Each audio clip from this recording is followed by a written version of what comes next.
There we go. Hey guys! And hello there, Blub, with your shiny Kumbi. Hello there. We're back with some more shiny month.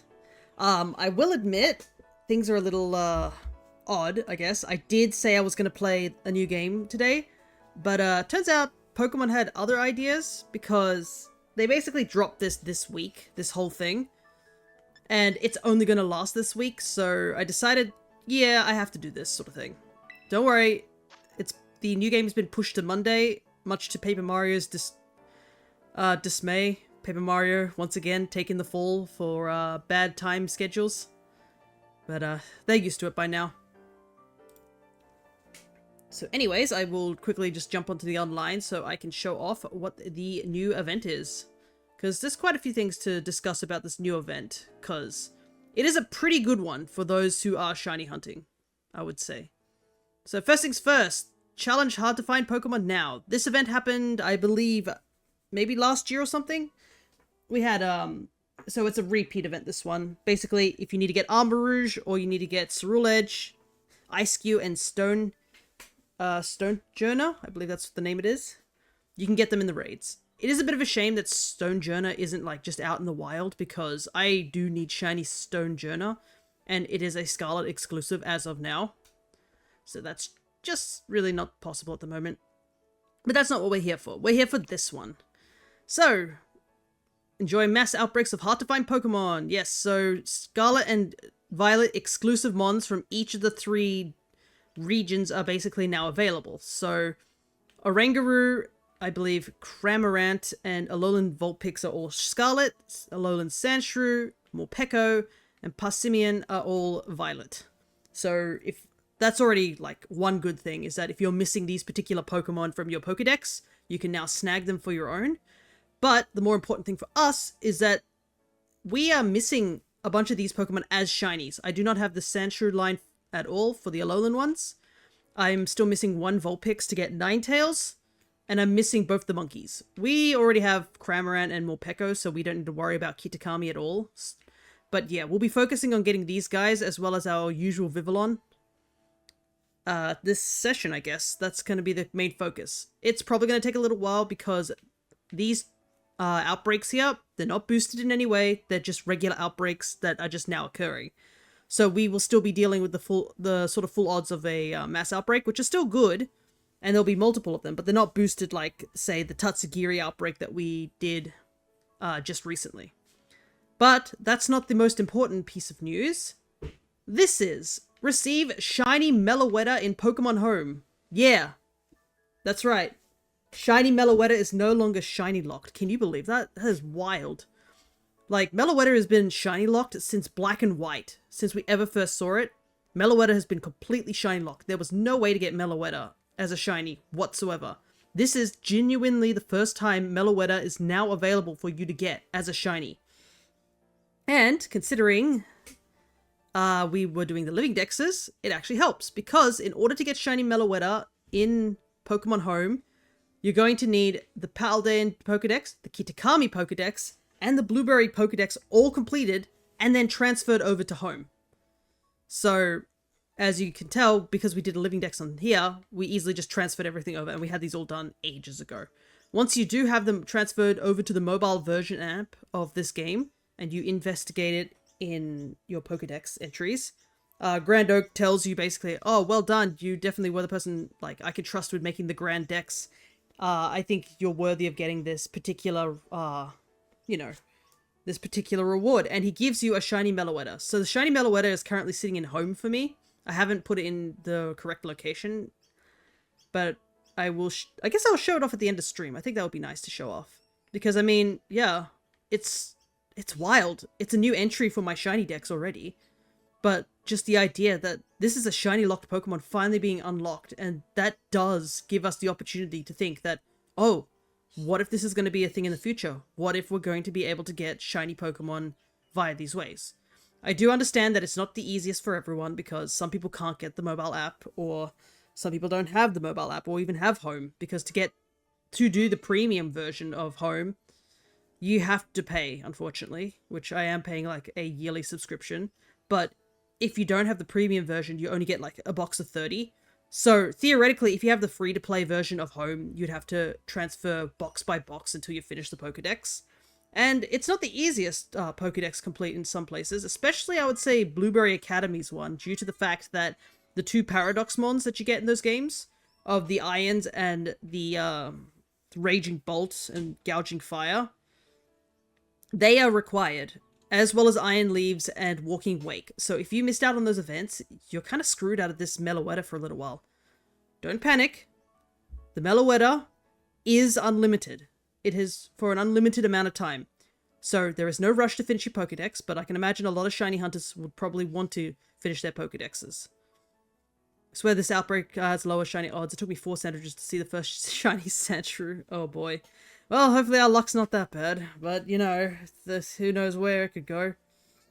Because I don't know how I would say. We did well for our D&D session on Tuesday, but that's a whole can of worms to open. I will open it on stream a little later. We'll focus on getting started first, though.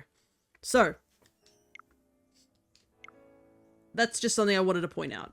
And yeah, the fact that Meloetta became available for Scarlet and Violet's Pokedexes, there is like this small glimmer of hope that this could happen for the other Pokedexes that are in the mobile app, and we might get other shiny locked mons becoming unlocked, which I swear to God, we better get shiny Victini one day. I really want to see my boy as a shiny. Victini holds a special place in my heart.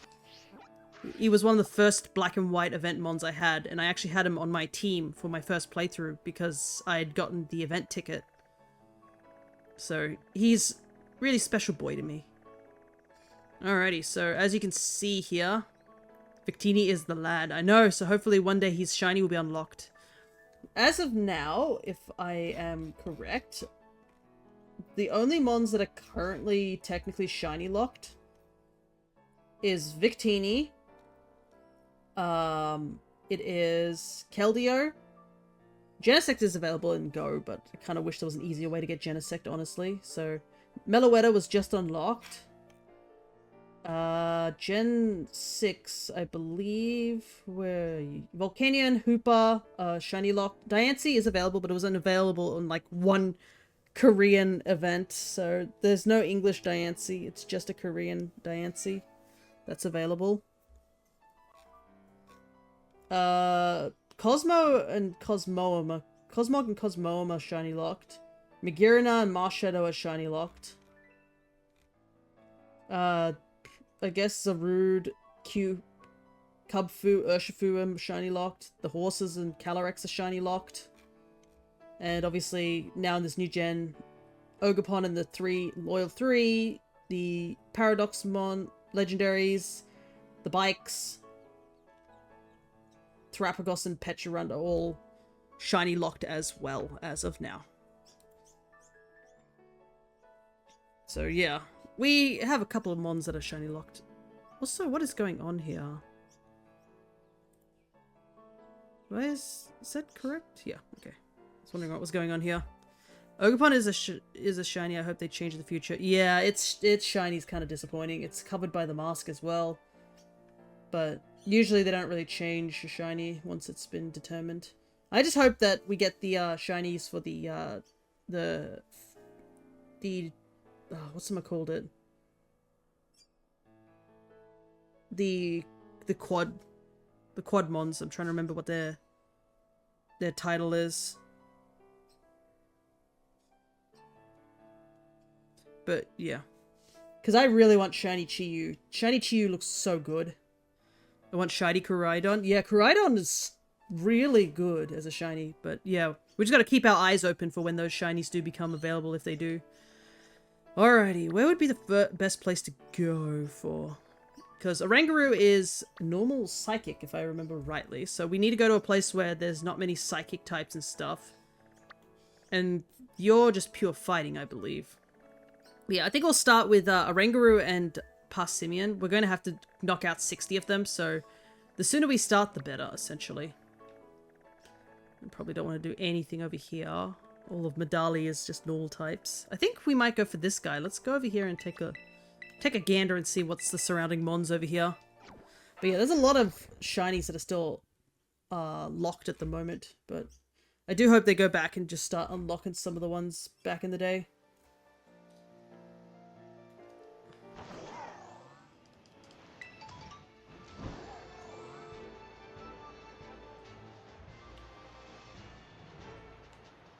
Alright. Let's see how this location looks. Okay. Not spawning up here. That's good. Looks like they're spawning down here. It's so weird to see a Rangaroo walking around because they just don't exist in my game.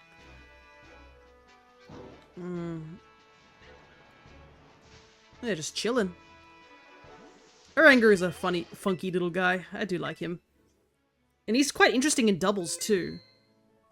I remember back in the day, he was an interesting way to solo through a lot of the battle tree. Alrighty, got me encounters up. We're gonna probably KO 60 of them first, and then start do the sandwich. I think that's probably the best idea, because this won't be full odds, so we have to KO 60 of them until then. My favorite raid support, Instructor's so fun to use. Yeah, Instructor's a funky move. But yeah, it was so fun to use back in the battle tree in Sun and Moon. And also he has a funny, I like his cry. It sounds like he's sort of doing an old man laugh. That's...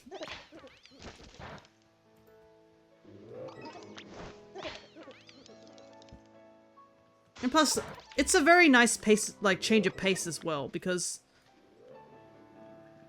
a lot of monkey Pokemon that we've gotten in, I guess, Pokemon, a lot of them are like fighting types or something like that. They're all like big, strong, punchy monkeys, you know, sort of thing. So having a wise, old, sort of sage-like monkey that looks like a spirit medium is, you know, really cool. I think he's a cool design. Man, there's a big meeting down here. They're all spawned down here. Yeah, rid of that Gimmighoul. It's just going to cause noise if I don't get rid of him now.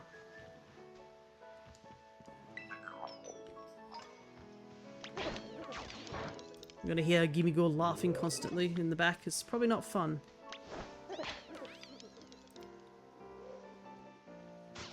Alrighty. I need to also grab the sprite for him. Let me just do that real quick. Orangaroo. Orangaroo as shiny is really noticeable to see too. There we go. Like, it's super noticeable shiny, so we won't have to worry about not being able to spot him.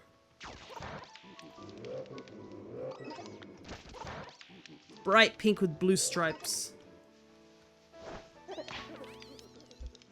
Oh, he pink. Yeah, he pink. He a pink boy. He's Go-Gurt. You having trouble there, Golden Go?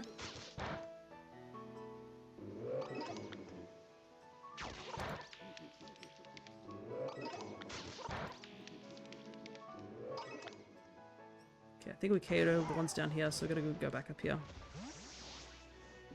Wow, they just spawn like crazy. That's good in this area. The more that spawn, the better.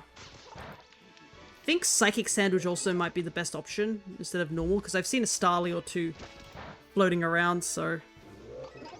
But yeah, these are two monkeys. They go really extreme in their colors. I believe Passimian goes a bright blue, so they're both very, very easy to see. Which is a big change of pace from staring at, like, Joltik and such.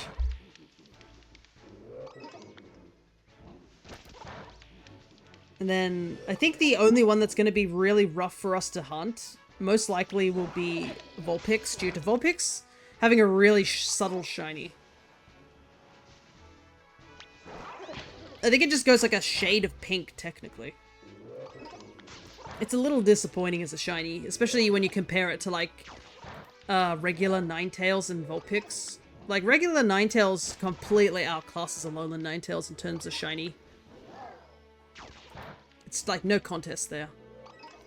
Oh, slightly pink, snowy, like, nine-tailed fox compared to silver blue Nine-tail fox. Like, clearly there's a winner there, you know?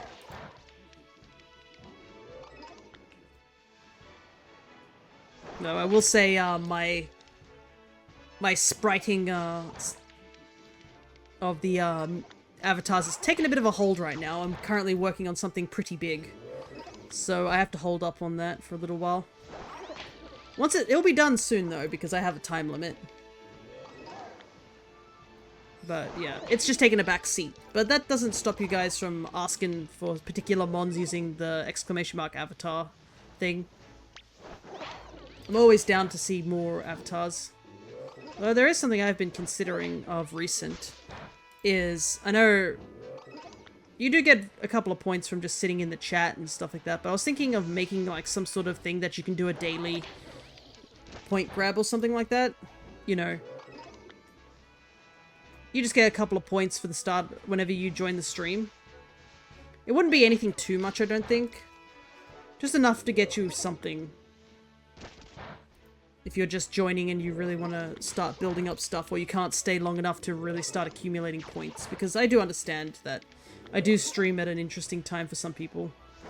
And for some people it's just not possible to stay for the entirety of the stream and really rack up the points. So if you guys are interested in the idea of having a daily sort of point giving sort of system, maybe just a command that if you guys remember, I won't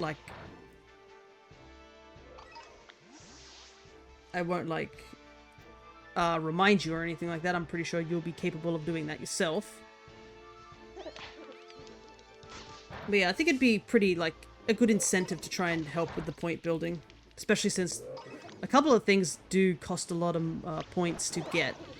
And, you know, not everybody's able to stay for long. Not everybody's able to catch the stars. Okay, how many more do we need to take out? We need to take out 7 more and then we can really start, like, focusing. Right now I'm sort of, like, offhandedly focusing because I've got to click the counter to make sure that I've KO'd 60 of them.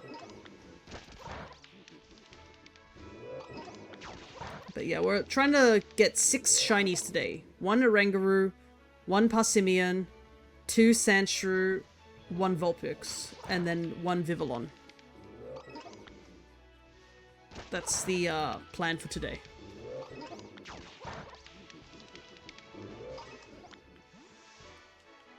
I think that's all of them. Alrighty, let's save the game. Plus it would be nice to get some more Alolan mons, because I'm still missing quite a few Alolan mons. That I can get. I think the only ones I can't get right now is like Rattata and Raticate from Alola, and Meowth and Persian from Alola. All the other ones I've already gotten can be got elsewhere. So Marowak I can get already. I got it elsewhere. The Raichu I got elsewhere. It's like Sandshrew, the Geodude line, the Vulpix line, the Diglett line, and 1 Muck. And then I'd have finished all the Alolan forms. Besides, obviously, any legendary Alolan mons, because there are some... Oh no, there's not. It's Galarian. I still need Galarian Zapdos and Galarian Articuno, unfortunately, and I've missed those events. So I just gotta hope somebody will be willing to trade them one day with something I have. Anyways, Psychic Sandwich. I cannot remember the last time I made a Psychic Sandwich. It's been a long, long time. I don't think we've really hunted for any Psychic types of recent. Oh my goodness, I am so low in Salty Herba. I might have to use the thing that doesn't use Salty Herba for a little while. A bitter and spicy Sandy. We only have enough to exactly get 6 mons.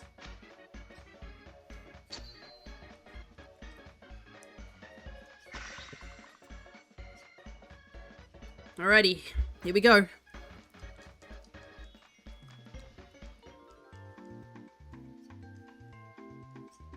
Tasty sour onion sandwich. Ah, my favorite. Ugh. Gotta do it for the shinies. The things I do for the shinies.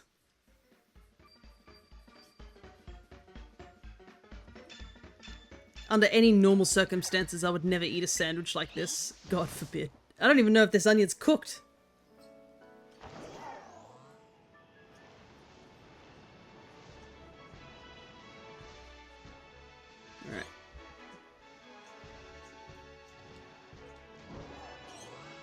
kind of hope it will become daytime soon, just to make it a little bit easier to see them.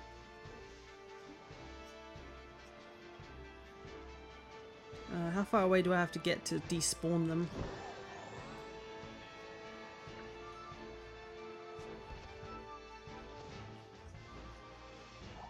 Okay, so I just gotta fly over to the ledge over there and that should be enough to despawn them.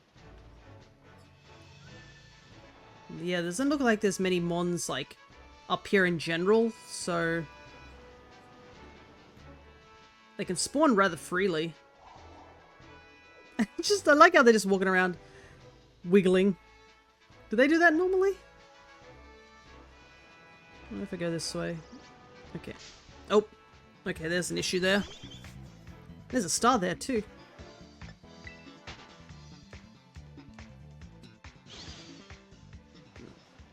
Try not to run into the fletchlings.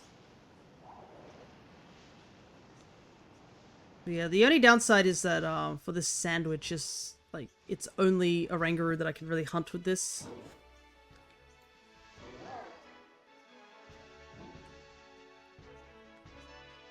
None of the other Pokemon in the list are psychic types. Then again, I can't really overlap with anything else either.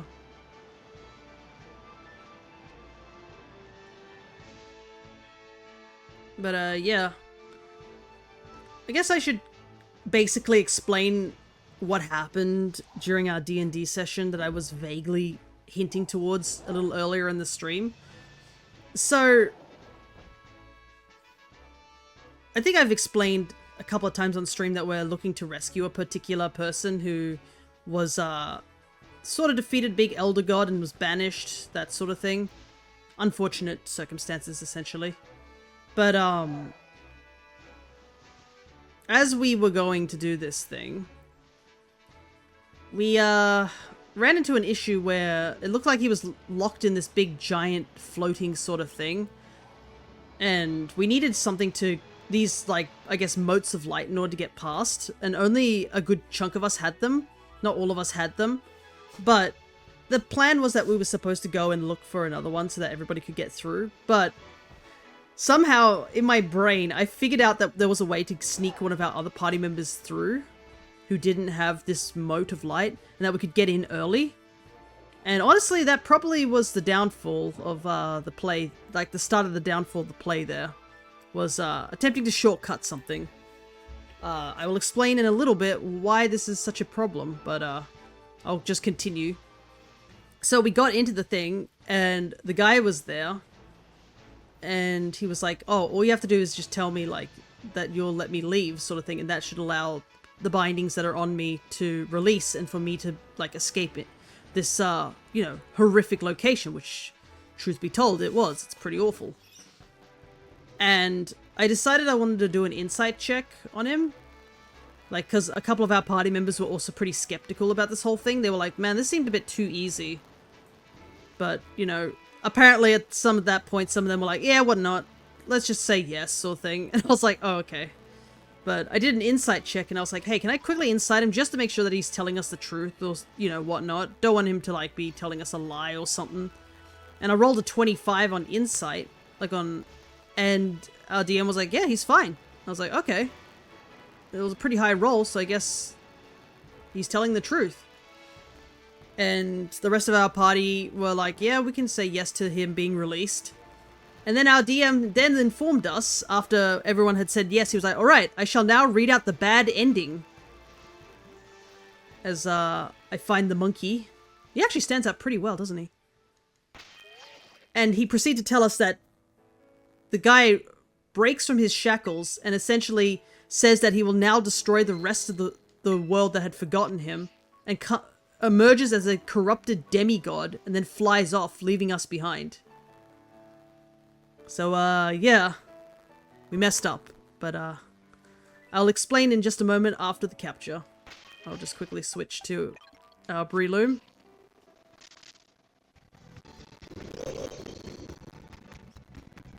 Hello there, Cryo. Good to see ya. That's female, too.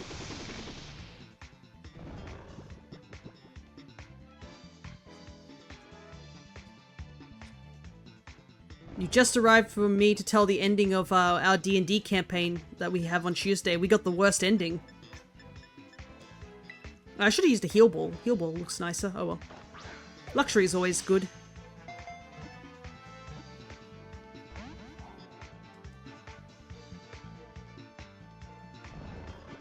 Let's try a heal ball. Let's put him in a pink ball.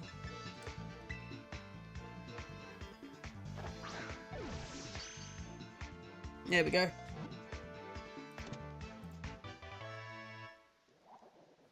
Well, we have this rest of this shiny psychic sandwich on deck.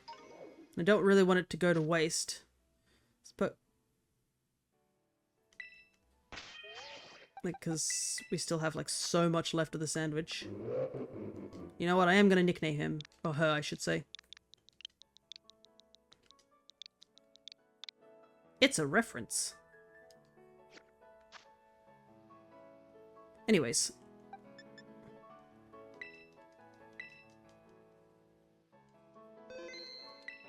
Let me just pause this game for a second whilst I take a look for what other psychic types I could possibly go for, because I don't really have many psychic types left to, you know, grab now. Is there anything that I have left as a psychic type? Surely there is something. I should mark off I have a Rangaroo now. No. Oh shoot, is there really nothing that I have that's psychic?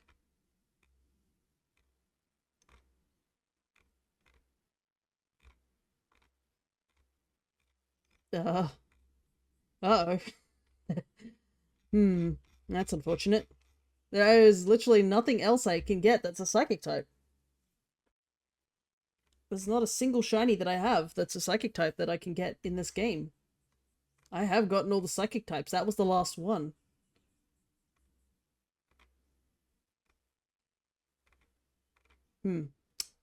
Well then. I guess we will just go on to the next thing. That's a bit of a shame. There's 23 minutes left of this sandwich. But there's legit nothing I can do. I guess we could stay here and try and catch another one, but yeah. There's no other mon that I have left in this game that is a psychic type, unless somebody's like, oh, I need this particular psychic type, because yeah.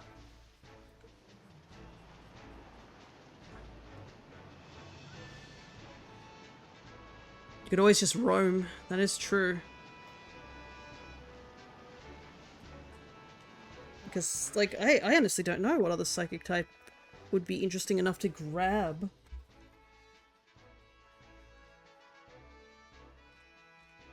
There's not really many psych types out in, If only Iron Moth was a psychic type, but it's not. Yeah.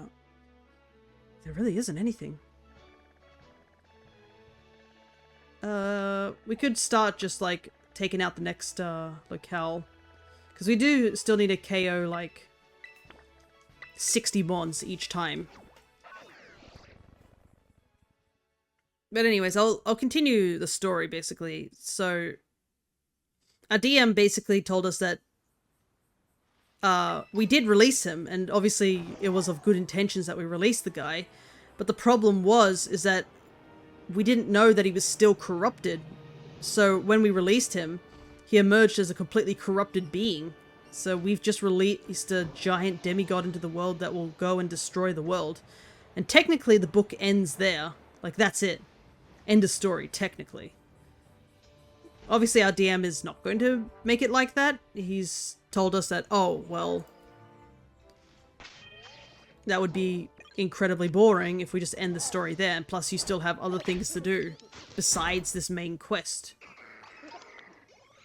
Yeah, Blub, that escaped like 5 minutes ago, unfortunately.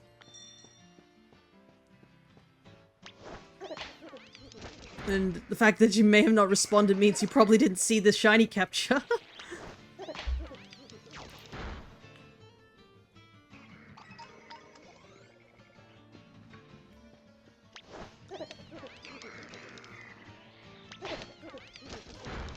But, yeah, so our DM was like, well, where do you want to go from there? Do you want to go and chase after the guy and fight the demigod straight away, or do you want to do a time skip and get like a couple of months in preparation to try and defeat him, essentially, is what our DM has told us. So yeah. Certainly an ending, and I was like, but I rolled insight really high. Did I really not get the insight check to, like, let me know? And that's where our DM informed us. He was like, I am really sorry, Fia, but you missed the insight check by 1 point. Like, the check you needed was a 26 and you rolled a 25. And I've never felt so disappointed in my life. Yeah, 1 point off. And that hurts more than just outright failing. It was knowing that I was 1 point off. And he was like, if you'd gotten the 26, you would have noticed that he was getting rather impatient and being really, being aggressive. And he was like, that would have been your key to, like, keep, like, trying to... If you kept badgering him, he would start to get more and more impatient and the mask would have slipped a bit. If we had said no to his offer, then he would have transformed and attacked us on the spot, and then it would have been a big boss battle. But the hint that we needed in order to find out about him not being, like, totally okay was we needed to actually keep going, and there was a room that we were so close to that if we'd gone to it, we could have actually gotten a hint from a ghost boy who would have told us, oh, if he ever says, like, for you to release him, you have to say no. But because I'd come up with the ingenious way of trying to sneak everybody into the room to essentially get them out and go early, and basically screwed us over as well. And I'm just like, oh my god. Because I rushed it.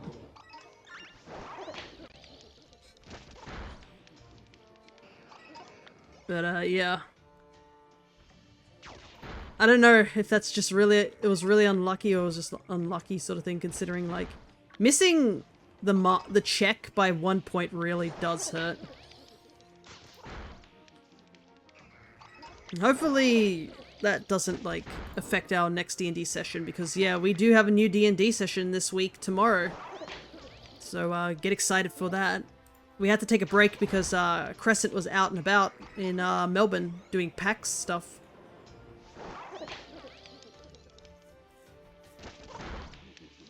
And so was my other DM. He was also there at PAX too.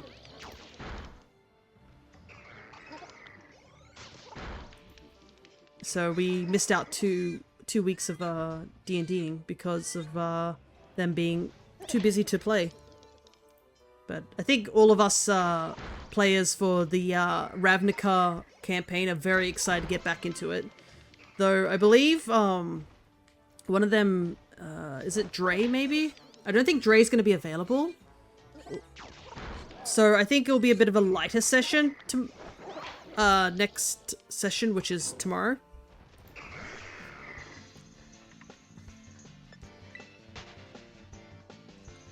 But that doesn't mean you shouldn't drop by, because I think we're going to do some lore-related stuff. So very basic free time events, character interactions. So if you want to watch characters interacting with each other,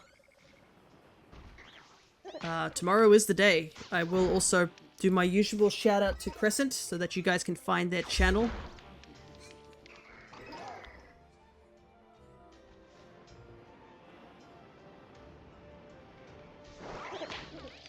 There we go. But yeah, our DM gave us a 24-hour time limit for the other campaign for, I guess, the Netherdeep. And he's now using that information to determine what to do now. Because the book's finished. There's nothing left in the book. So he has to start writing up using other books and stuff like that to follow through. But we have plenty of things to do besides dealing with the main threat. We also have to deal with the devil, the devil Jehoria, who our goblin friend has still got a pact with, and wants to get revenge on her for harming his brother. And the other one is that we need to go and rescue our friend who's trapped in the donjon by his own accord. So yeah, we have plenty to do besides the main story anyway, so our DM's like, yeah, the story's not over, it's just the book is over. But he was explaining to us, this guy's so aggressive. He was explaining to us what the other endings would have been if we had said no to him. If we had said no to Elixion, who was the guy we were trying to rescue, he basically would have transformed into this horrific creature and we would have to fight a multi-stage fight against him. So there are 2 endings from that multi-stage fight if we do fight him. He also will be, I think he'll be either weaker because he's not fully released, but not by much. He'd still be a very difficult fight. If we did defeat him, but we chose not to, you know, if we chose to spare him, he basically would transform into a harmless old man and then, you know, apologize for everything. And if we were able to soothe his sorrows, basically, we could release him and he would just be a harmless old guy out in the wild. The other ending is, I think, the neutral ending, which we just flat out eliminate him and let him rest forever. So yeah, there's 3 different endings you can get in the book. And the book itself also says, this is how you can possibly continue from those endings. Like, the endings are made as a cliffhanger ending, so that you can go and continue elsewhere. So it's not the end of the story, just end of the book. But, yeah, we're not in a great position right now, considering there's now a demigod, and depending on what we want to do, could, like, affect the world outside, because if we choose to take time to prepare ourselves, innocent people will die. That's just the flat out. Our DM is not afraid to let the consequences of your actions be shown. He has definitely punished a couple of players for doing horrifically evil shit, essentially.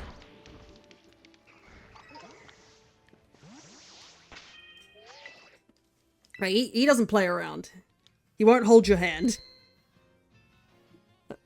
Maybe that's why I'm always so cautious of mags at times. I'm just like, yeah, I know how it feels to, like, have somebody be, like, basically the guillotine standing over you. But, like, I mean, Mags is obviously a much nicer person. And they do care about, like, the fact that our players are quite new. And especially a lot of them are quite attached to their characters. But that's why I'm always in the mindset of, like, do not get fully attached. I know it's hard, but don't get fully attached because, yeah, it can easily not end well. Alrighty. So I believe this is just a fighting sandwich, but yeah, you can see this guy, look at him. He goes bright blue and gold. It's a really good shiny as well, and it's super vibrant. So we shouldn't have any trouble finding him.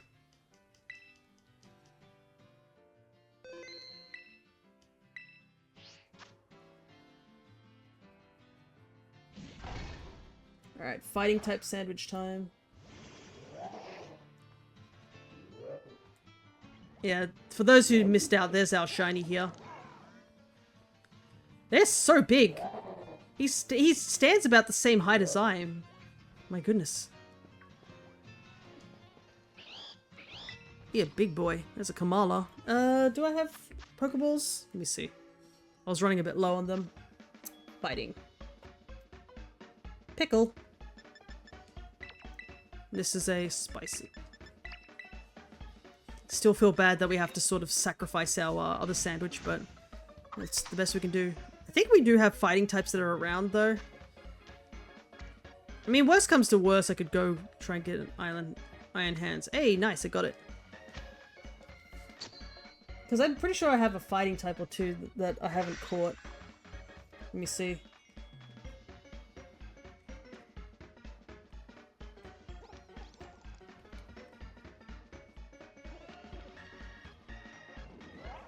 You can just watch the sandwich spin while I'm looking.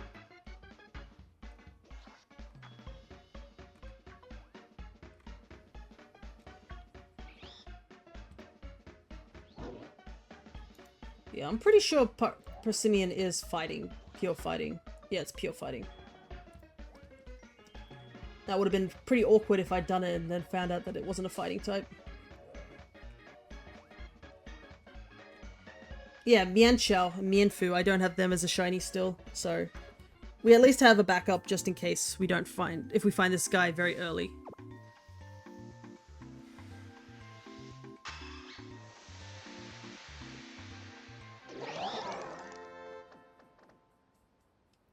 Oh, is the Rangaru's fan a different color, or am I just, is the lighting?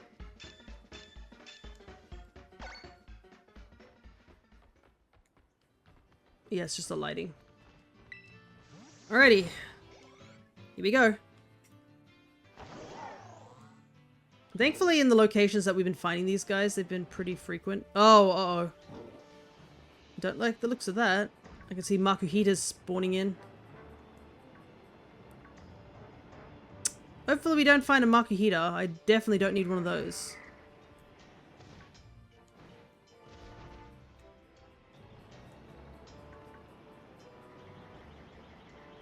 But yeah, I did get to chat with Mags the other day.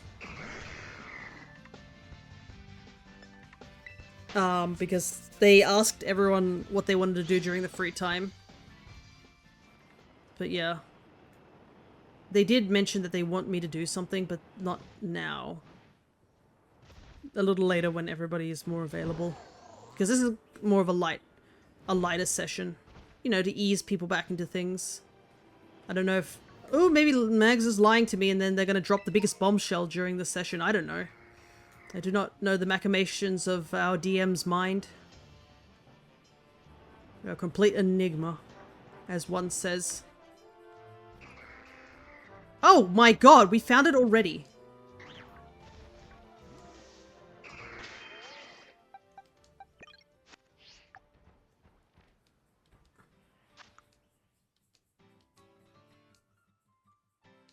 Go out. That's less than 2 minutes.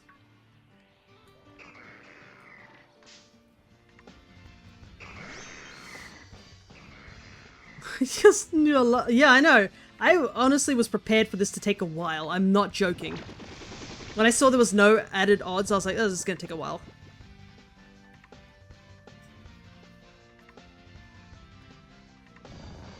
Oh, it's such a good shiny too. Look at the ball goes orange too.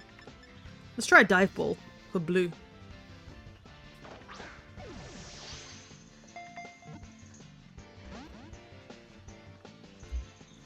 I don't know if it has takedown or anything like that, so that's why I usually try to keep it at full health. Unless someone can verify to me that these guys don't have that, but... Yeah, he's not interested. Well, let's find out. Do you have takedown? Ah, no, my speed. Still faster. They have takedown? Okay, thank you. I will avoid using use attacking. We'll just keep lobbing balls at him. Hiya!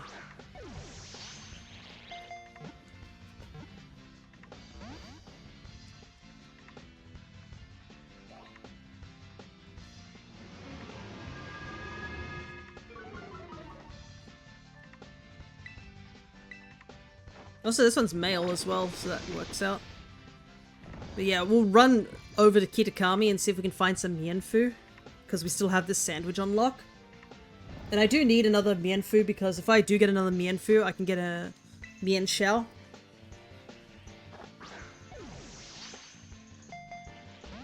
Man, he does not like the dive ball.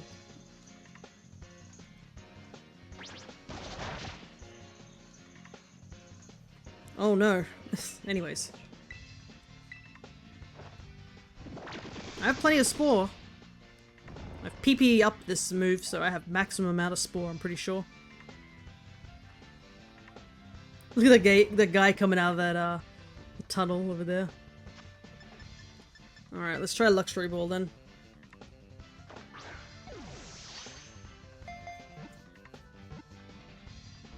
Man, this guy's picky, isn't he? It was easy to find him. It's hard to catch him. Well, I can't complain. I mean, I found him decently early, so... Also notice the leaf on the back of his neck is also a slightly darker green. There we go. Alright, let's sprint over to Kitakami now.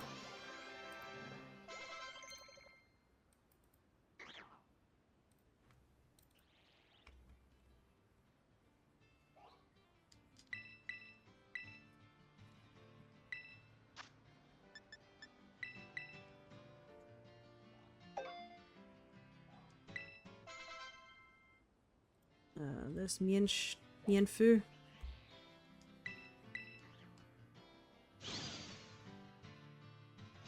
Alrighty.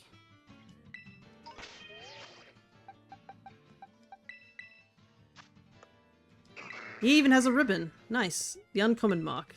The most common mark of the marks. Let's save the game real quick. I love how it's like the uncommon mark and you're like, bro, this is more common than like any other mark in the game. Alright.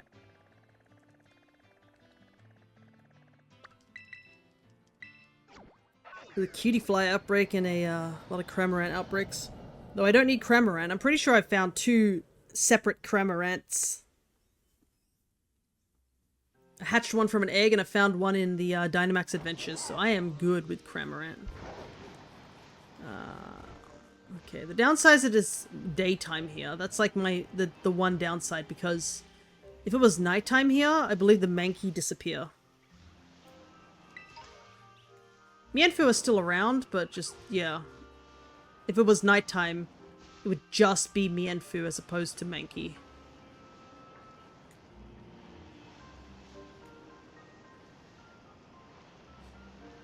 Yeah, I've also been doing a bit more grinding over in Pokemon Mystery Dungeon. And I've gotten to a point where I'm thinking maybe I should just, you know, start just leveling up Lef and Fear up to like level 100 now. And just keep grinding each of the mons until I can evolve them straight away if we do catch the pre-evolution. Because there are a couple of mons that, like, I've almost finished all the Evos except for, like, I think the pseudo-legendaries. Which is still taking me a while. And I've already leveled up to, like, level 70. But I feel like it'd probably be better to go up to, like, you know, try and get to 100. Because we still have to recruit Keck. And Keck needs you to be level 100 and have the friend bow in order to even attempt to, like, recruit him. And from what I've heard, Keck is also really good to take to Joyous Tower. Just because, for some reason, in Mystery Dungeon, Kecleon just has absurd stats. Like, at all times. He just has boosted stats. Just genuinely. So, if we managed to get one, it would make doing all those, like, level 1 dungeons a little easier. Because we gotta do Wish Cave and we also have to do Purity Forest as well, like, to completion. That's kind of the ones I'm scared of the most. I have never completed Wish Cave in general, like, even in the DX version. And I've only completed Purity Forest once in DX, and that was with a Charizard. And that was still rather scary. Because DX is a lot easier than... I would say it's a lot easier than the original game. Because DX you could have a bag space of 6, as opposed to the restricted 2 that the original game has. But yeah, it's still one of my biggest goals is to complete Purity Forest.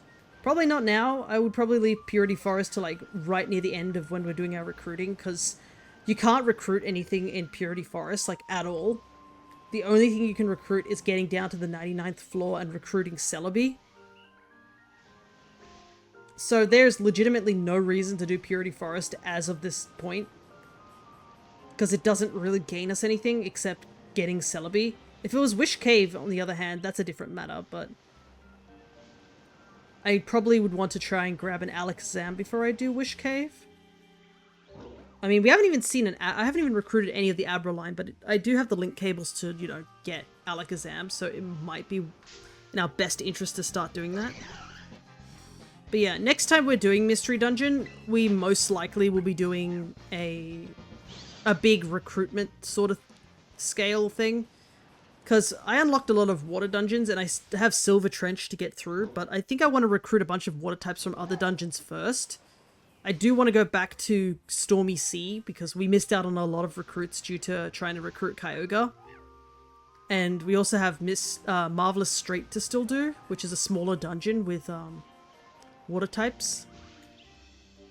So if I can recruit a lot of water types, I won't have to worry about them so much doing the Silver Trench.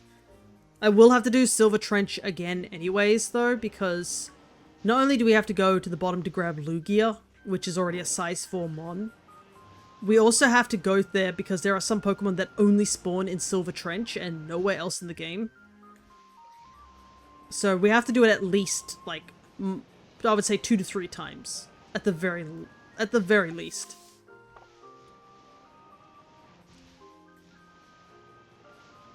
Oh, for a second I thought that was the Mienfoo, but it's a person wearing blue pants. Whoopsie.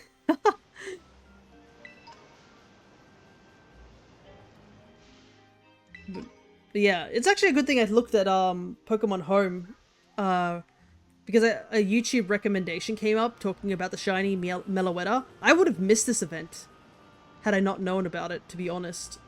Because I was expecting, like, oh, it'll just be... I think I was checking, thinking it was the usual, like, event of a level 100 Mon showing up in a raid den. That's what I thought it was. But then I saw this and I was like, oh, maybe I'll check it later. But I was like, you know what? Maybe I should just check this, like, thoroughly now. Get, like, you know, double check everything, see what the time is. And I was right to do that because it's only for this weekend alone. It's not a 2-week event like all the other event quests that have been out. It's only for this week. I mean, if you jump onto the internet now, you can hold on to these outbreaks until you join the internet again. So if you can't do them now, I do suggest you join in onto the internet just to get the map updated with all the outbreaks. And just don't turn the internet, turn it off and don't turn it back on again until you've finished all the outbreaks. That's pretty much it. I got 2 out of the 3 dexes completed. Nice, Cryo. And now you have a new goal to get those dexes completed now that shiny Meloetta is now available for those who finish all 3 dexes in home.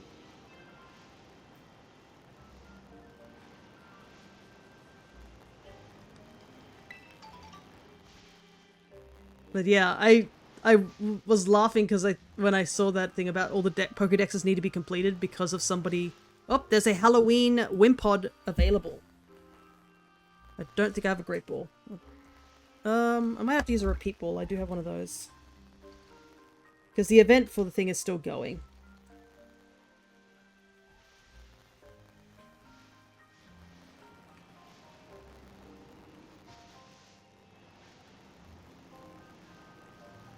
And I think there's the Gen 9 challenge happening right now. So yeah, a lot of things are happening.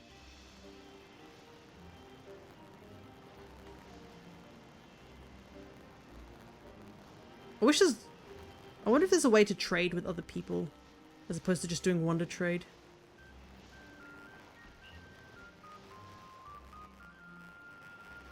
Still haven't looked into their Discord at the moment.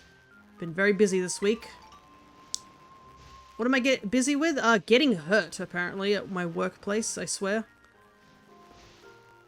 Oh boy, I've been waiting to tell these stories. So, my work for the last 2 days have been absolutely crazy, the amount of stuff that happened. Like, good and bad. And unfortunately, there was more bad than good this week, just because I was just, I don't know, rolling nat ones in real life. Hey, nice. You two got it. But basically what happened was on the first day of work, which was Tuesday for me, I basically went in, was doing some cleaning stuff, and I needed to climb up somewhere to do some cleaning. So I pulled up a hose, pulled it over and such, and was starting to clean. And I realized I was in the wrong location, so I decided to take just a step back just to reorientate myself. And I didn't realize the gate that I'd opened to get past into this area was still semi-open. So when I walked back, I accidentally walked onto the fence, and it has this little metal protrusion. Just like a metal latch, essentially, to keep the gate closed from swinging, you know, back and forth in the wind. And I stepped straight into that, and I banged it straight into my thigh. Because I took a really big step back really quickly. And I ended up cutting the skin on my leg and developing a bit of a bruise on that side of my leg. And I was like, wow, that really hurt. And the problem was I was wearing long pants, so I couldn't really see the damage until later. But I was like, ow, that really hurt. Hope nothing like that happens again. I've got to be a bit more careful. And so, the next day, I was tasked with clearing out something which was blocked, which just involved more hosing. But there was a lot of insects around, so I was just like, ugh.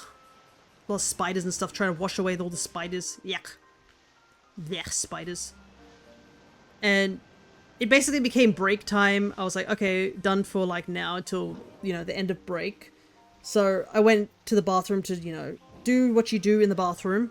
And I felt something land in my hair. Because I had my hair sort of tied back. And I was like, oh, there's something in my hair. And I went to reach and like brush it off. And I kid you not, the moment I did that, I felt this sharp pain, like, rip straight through one of my fingers. And I was like, what the hell? So I pulled my hand back, and there was a stinger embedded into my finger.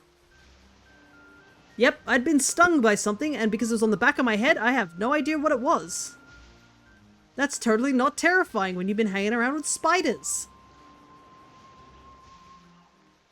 And yeah, so it was really painful too, because it was so sharp. And you know, when you touch your hair, you don't expect to be stabbed.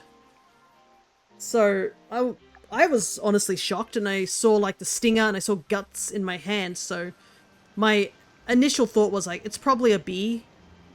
Didn't help though, because I was obviously didn't see it, so I was really panicked about it. But my finger ended up swelling and like becoming all stiff and sore for the next like several days. Even now, it's still a little stiff. It was what is it? My ring? Is it my ring finger? The one next to the pinky on my left hand. So thankfully, it wasn't my dominant hand. But my goodness, I was like, can I stop taking physical damage at work? You know. Nightmare fuel. Yeah, there's nothing more terrifying than getting bitten or stung by something and not seeing what it was. Especially where the place I work, because one of the places I work is right next to bushland. So, one, dangerous spiders and snakes just, you know, live out there. And we have had incidences where people have been bitten by snakes over at one of my workplaces. Apparently it's written as one of the safe working reports, was one of the workers was working, I think, a different company, like a contractor or something that was working out there. And he felt something hit his shoe. And he was like, what the heck? And he looked, and he had puncture wounds in his shoe. Of a spider, not a spider, like of a snake that had struck him. And he didn't even notice it until, like, he felt like the hit. Of, like, something hitting his shoe. And he was like, what the? And he looked down, and yeah, there was a puncture wound of, like, 2 fangs. And these are, like, people who are wearing, like, yeah, in his shoe. These are people wearing leather boots, like, to protect themselves from the weather and all sorts of other things. So, for a snake to, like, do a decent little puncture into those shoes meant that was one impressive bite. But, they obviously, you know, checked he didn't get hurt, and obviously, you know, did all the safety precautions that you need to do in case of a snake bite. So that was all covered, but it was a case of, hey, this happened, we have to write it up because it is technically a work safety issue, and as put out like as a PSA to everyone else, like, hey, yes, this area does have snakes, you need to be careful and you need to be mindful that there are snakes in the bush areas. So yeah, my workplace is a fun place to work when you're outside. Thankfully snakes aren't that common in like the main areas, because most of the areas are like paved off and stuff like that. It's when you go out into the bushy areas, or like when it's really hot summers over here, when the snakes are out trying to sunbake, essentially.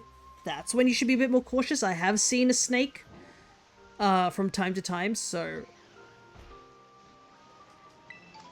And the snake I've seen in 2 different locations is called a red belly black snake. Surprisingly, that's exactly what it looks like. We're really great at naming our snakes out here. And surprisingly, if you wouldn't believe, is that the snake is also a black snake with a red belly. Who would have thought? That's how you tell it, because it's got a bright red belly and it's black in color. So, red belly black snake. So if you want to look up a picture of it, that's what you got to type up, and that's exactly what that snake looks like. And I was about 2 meters away from it because I did a silly thing where I saw a flower on the ground, and I was like, oh, that's a pretty flower. Maybe I should take such a convenient name here. That's a pretty flower. I'm going to take a closer look. And I went to go take a couple of steps forward, and I got that weird gut feeling when my stomach clenched for some reason, and I was like, that's odd. Why did that just happen? And I decided to take a look to my left, and there was a snake sitting on the spot right next to where I would have walked towards to get to the flower. And I was like, oh, yeah, okay. Yep. And so I immediately took a couple of steps back and walked away from it and left it where it was. So the gut feeling does help at times. I believe they are venomous, those snakes, but they usually won't, they're not aggressive. So they won't strike you out of, like, malice. Like, they will most likely try to flee first before striking you, but obviously you're not going to take that chance. But yeah, it's the most common snake that can show up. My dad spotted a couple of those from time to time, but yeah.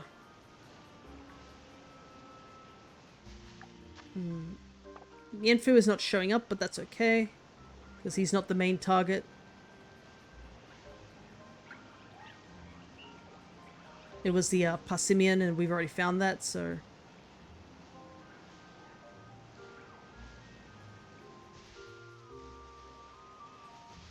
Can you believe that wasn't the last incident that happened at my work this week? The whole 2 injuries I got? There was also a third thing that I conveniently told the Alchemist's Discord in, you know, a normal fashion where you say, oh yes, you know, today at work I had to move a body.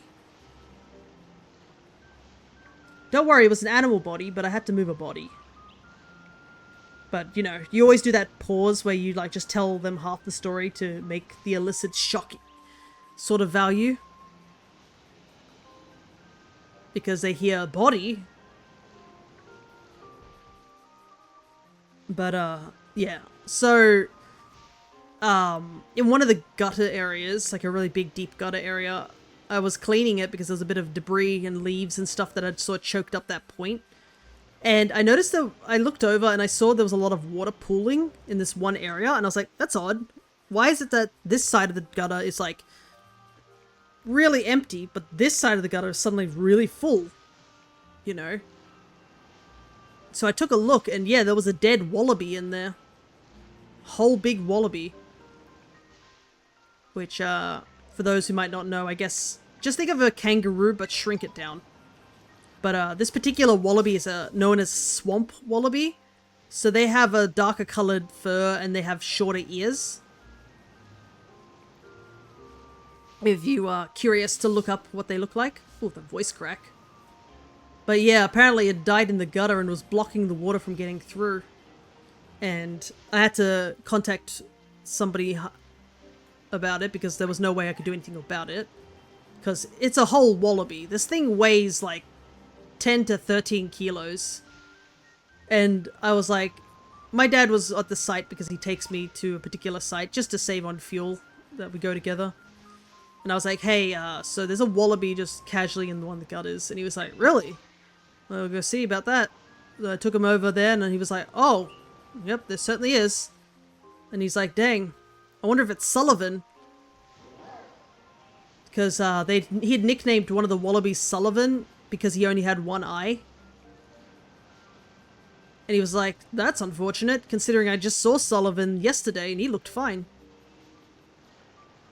But yeah, we had to pull him out together because it's quite deep. And, you know, like I said, 10 to 13 kilos worth of dead animal is not really very light. But yeah, my dad disposed of it and... yeah. This is why you can't name things. This is why Nuzlockes hurt more. The moment you start getting attached and giving names to creatures, it hurts a lot more. But yeah, I think I mentioned it to the Alchemist's channel and they poured one out for Sullivan. But yeah, I did get a picture of Sullivan too because my dad had like just taking a picture, and he was like, about on Friday, so this was about 5 days earlier. Because Saturday, Sunday, Monday, Tuesday, Wednesday, I think it was. 4 or 5 days earlier, he'd been like, hey, check out this picture. It's of the swamp wallaby that's just like, or it's the wallaby that's around our work. And I'd used the Google lens to just like take a closer look at it. And it was like, yeah, it's a swamp wallaby.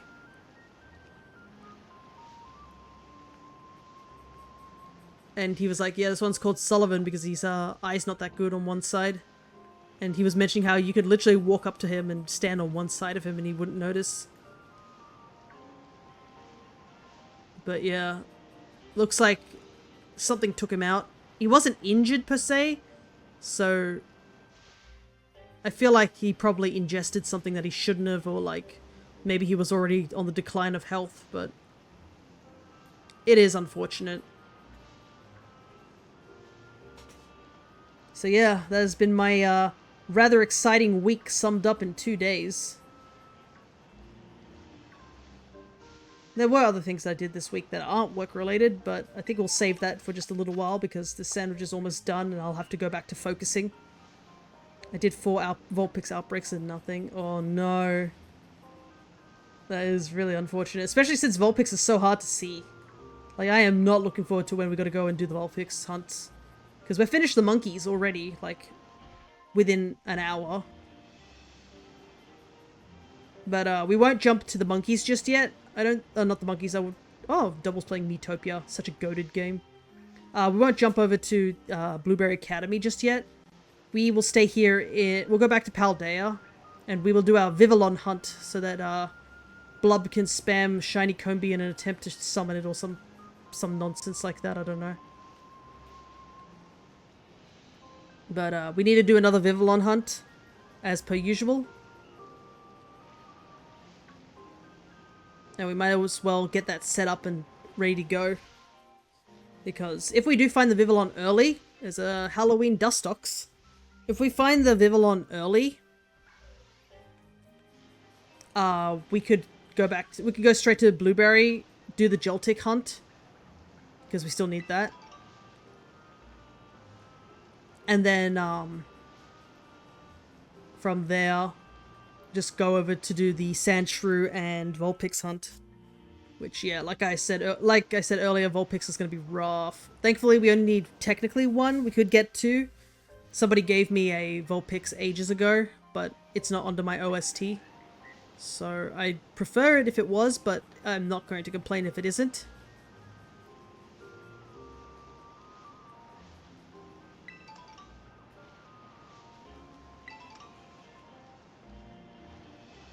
But the Sandshrew should be pretty easy to look for. I am kind of glad I didn't do the Sandshrew hunt straight away because I was planning to do the Sandshrew hunt sooner or later, and now that we're having this outbreak, it might be a little easier. Because Sandshrew, unfortunately, is in such a really awkward location. If I do an Ice-type sandwich, you know, Snover, Abomasnow, Crabominable will spawn, which I don't need any of those. But if I do a Steel sandwich, Duraludon spawns. It's not as common, but it still spawns. And I probably would rather do a Steel sandwich. Also, another downside is, with Vulpix, it's a similar thing. Ice can't do. If we do Fairy, I think Snubble spawns. So, it's a pick your poison sort of situation. And that's why I prefer the fact that we have these outbreaks, because they're obviously more concentrated in one area. Hey, another capture. Unfortunately, the game won't let me... I think Vulpix is just ice. Is it? Well, there's only one way to find out, right? I can look up the handy-dandy guide I have on me. Might as well, right? You always gotta be prepared. Vulpix. Go over to Cerebi. Oh, it is just ice. Dang, I thought it was fairy ice. Oof, that's unfortunate. What about Sandshrew? Sandshrew, I'm pretty sure is steel. Yep, okay. At least Sandshrew is steel, so we have that opportunity. Because, I mean, I'd rather see Duraludon than all the other Ice-type Pokemons, because at least if I get another Duraludon, I can evolve it into Archaladon without any concern. Because I do need to get one. Ah, but that is unfortunate. I thought Vulpix was fairy. Ice. But it looks like it doesn't get the fairy typing until it evolves. I guess I was thinking more on Sandshrews' part.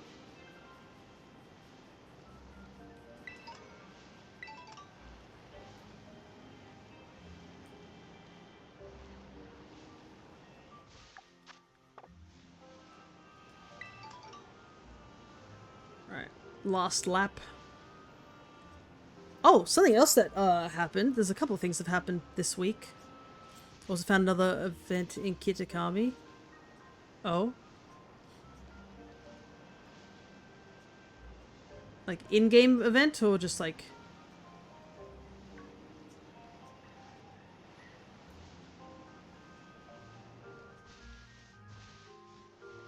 it's just becoming night too. That's a shame. That would have been really good to do. Oh, you found the professor. Nice. Alright. There's Pikachu. Alright. Let's head back. So you finally got the egg from him?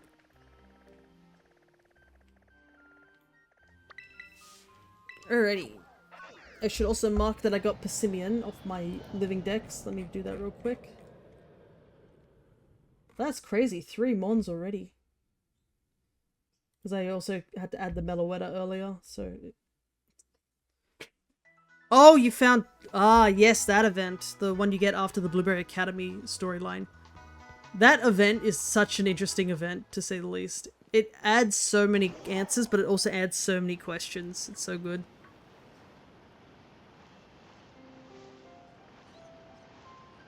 If you haven't seen that event, like, I'm not going to spoil any of it, but if you've caught Terapagos, take Terapagos up to the Crystal Pond.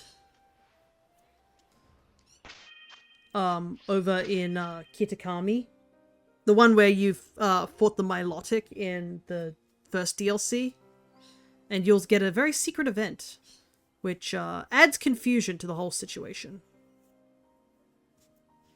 Because it essentially creates something interesting. If you think about it a bit too hard.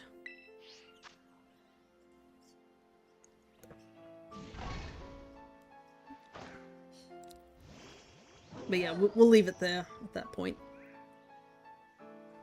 Oh boy, I didn't like that lag. That big lag spike. Wait, I have to do the... I gotta do the, connecty thingy first. Looks like my parents have gone outside today.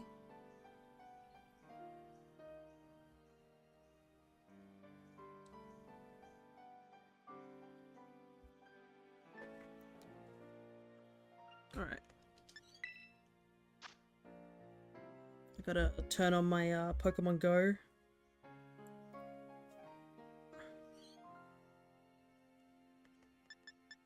History gift. Pokemon Go. Connect to Go.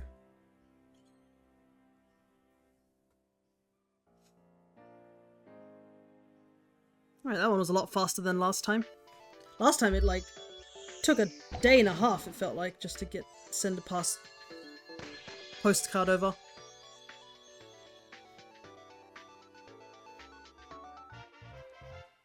Alrighty.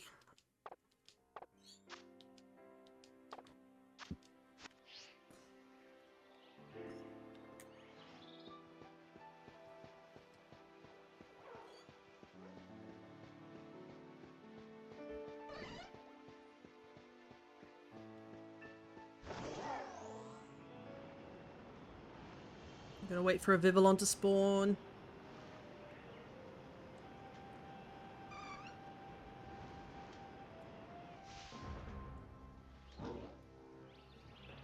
There it is.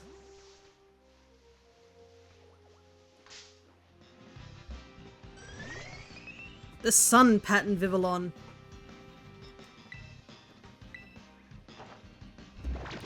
And that's the Vivillon pattern we're going after next. This one is actually from Len.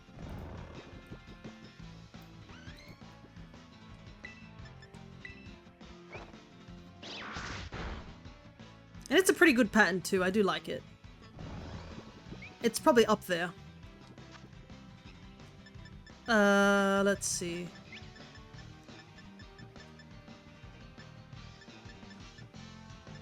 I'll just use a luxury ball for now. Gotta catch ourselves our own first. Should probably put the other shinies into... But yeah, this Pokemon was born in a land bathed in sun. So I believe this particular Vivillon in particular is actually from a specific area in Mexico. I managed to get the last one that I needed from Len.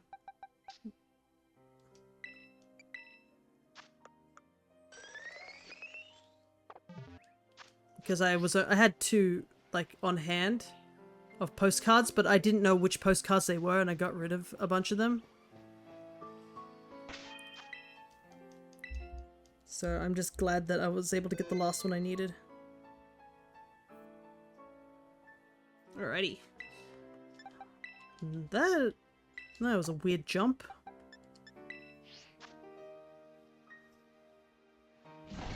That's what we wanted to do. Alrighty, here we go.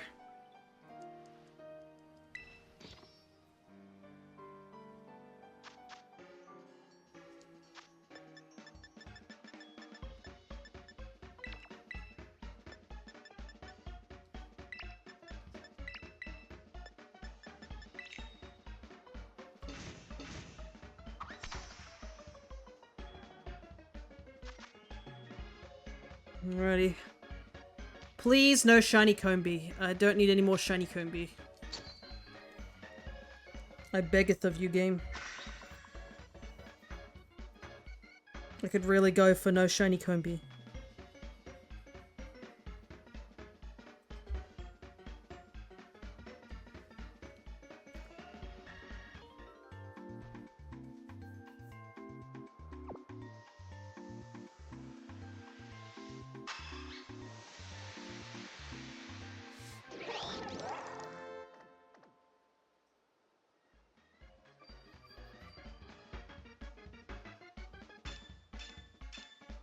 Put my phone to the side.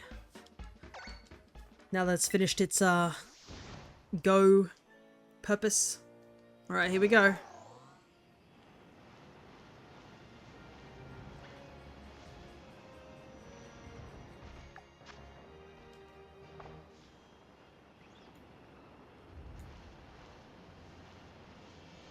At least this Vivillon stands out very, very much on the grass. It's very bright. Apparently, that's another thing I could talk about very briefly, is like those big leaks that happened. Apparently there's been some really big leaks, and it's got the community in a tizzy. By the way, do not mention any of the leaks here, because I will time you out. I do not care for leaks. I do not want to know them. But apparently they've just... all I've heard is that they've been really big and weird. That's probably the best way to describe it. Weird. But like I said, I haven't looked into them. I'm just going to ignore them. Because, I mean, we can't trust all leaks, but, you know.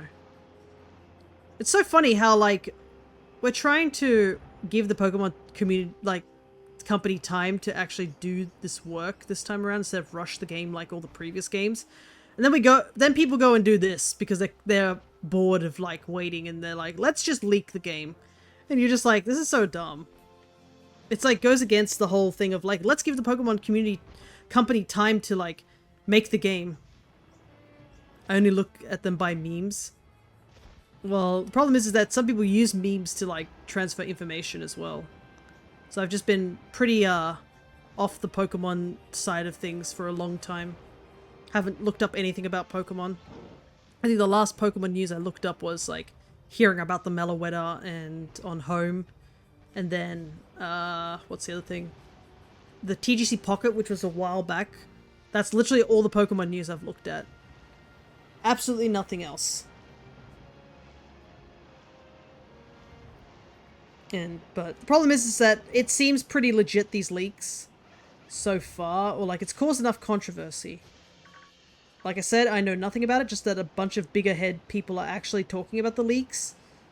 So usually when bigger people who aren't part of that community start talking about leaks, it usually means that it's somewhat serious, but I mean, at the same time, there's a part of me that's just like, you know what, I don't doubt it that they've been leaked, you know?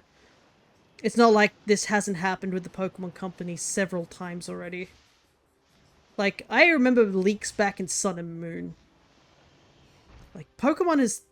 Game Freak has just never been able to figure out how to stop leaks, which I don't understand. Because Nintendo does a pretty good job at, like, keeping leaks, like, under check. Like, even Smash, which is one of the biggest games, only got, like, what, 2 sort of leaks, I would say? That were, like, legitimate. One of them was the company's own fault. They accidentally released the music track a bit too early. That was their fault. But the second one was, like, the Final Fighter, I think, got leaked a bit. Or, like, I think the other one was, like, Terry, where there was a hint that led to people thinking it was Terry getting into Smash. But other than that, that's pretty much it. No, it's not just a leak, it's a straight-up Game Freak hack. Directly download from their dev port. Oh my god. See? Like, this is what I was talking about. Let's give the Pokemon Company time to work on those things. Never mind, we've hacked their headquarters and we're taking all their information. Like, guys, make up your mind. Just so eager to... And then they're gonna complain, oh, it's rushed and stuff, or it doesn't look good. It's like, yes, because it's not finished yet. I hate that mentality where they're like, oh, the game looks awful. And I'm like, yes, because it's not finished yet. It's like they did that with GTA 6 or something like that, where some leaks came out about GTA 6 and they were like, oh, it doesn't look good. It looks awful. It's like, yes, because it's not finished, you goddamn imbeciles. Give the company time to work on the game. It's not miraculously pops out of thin air or some shit. Anyways, sorry. I'm getting a bit heated about that because... Having made my own game projects in, like, uni, and knowing how awful they are at times, like, God, I don't want you guys to ever see half my stuff that I made that was not complete during uni. Oof, I am out of Pokeballs. I gotta get some more. But, like, I would never let you guys see any of that stuff. I gotta restart the page.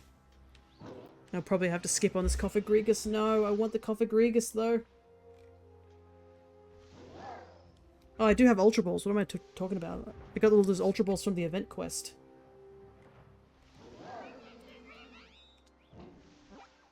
Just gonna buy a bunch of Pokeballs in hand for now. Okay. That should do it. Alright. Back to the game. Focus. I haven't got forever to get this shiny.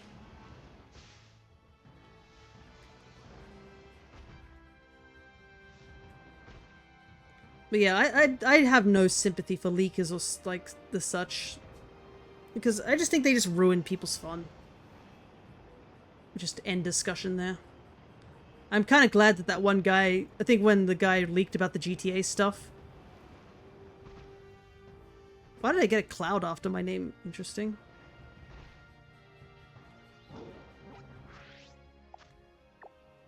It's just old beta content, scrap concepts anyways. Exactly.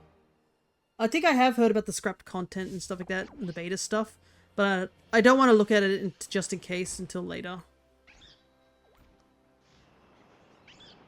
When, you know, ZA isn't so hidden and we actually have more information on it, so I don't mind. But yeah. I just really wish people would just, you know, not do something like that, because that's going to, like, cause the company to become really sensitive. Like, you wouldn't let that happen to you as well. Could you imagine, like, even if we use, like, a kiddies thing, like, an example for kids, hey, wouldn't you would be very protective about your diary if your older sibling suddenly found a way to get to your diary and read your diary out loud. You'd be like hyper like paranoid after that, you know?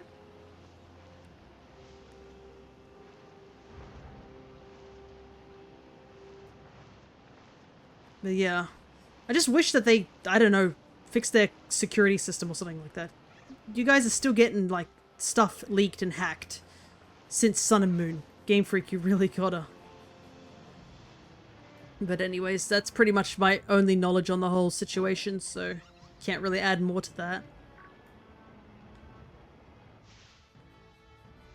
Worst part is that the hackers are releasing personal documents about the employees and people go out of their way to harass them. Yep.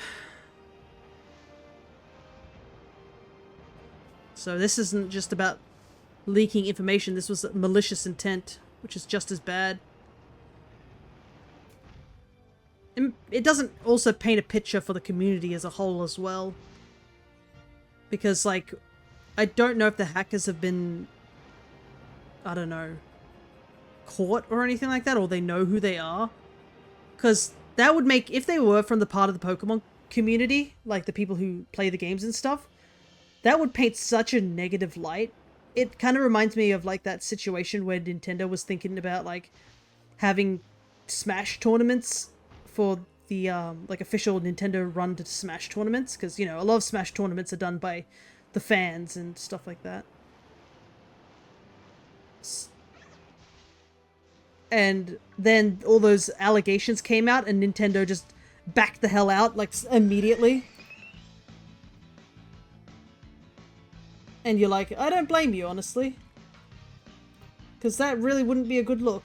And I feel like that exact same thing is kind of happening again, you know what I mean? I'm gonna just see if I can do a wonder trade real quick.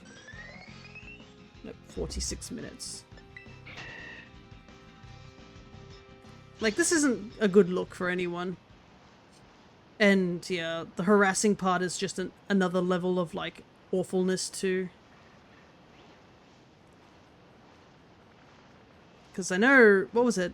There's been, I think a big YouTuber, what was it, Jacksepticeye? I think he also put out a video where he was talking about how, like, just how malicious the internet's gotten. Where everyone is just so aggressive and, you know, constantly fighting and stuff. And the truth is, yeah, it is, like, controversy sells nowadays. If somebody makes an argument, suddenly everybody's arguing. And it's just a flurry of arguments. And the harassing thing is another form of that as well. It's such a sad state of affairs, isn't it, this internet? That's why you gotta try and stay positive as much as you can. Don't worry, there's none of that sort of stuff here. I will not take to the any harassment in this community, honestly. We're just a bunch of people who are looking for Pokemon that are slightly different colored.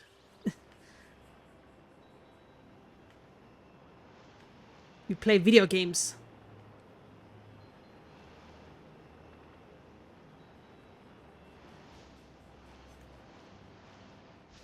But I think we should jump over to a slightly lighter conversation, more lighthearted conversation. It does definitely suck, the whole thing with the hackers and stuff like that, and I do hope they get it resolved as soon as possible. That's all I can really hope for. Because nobody deserves to have their information put out.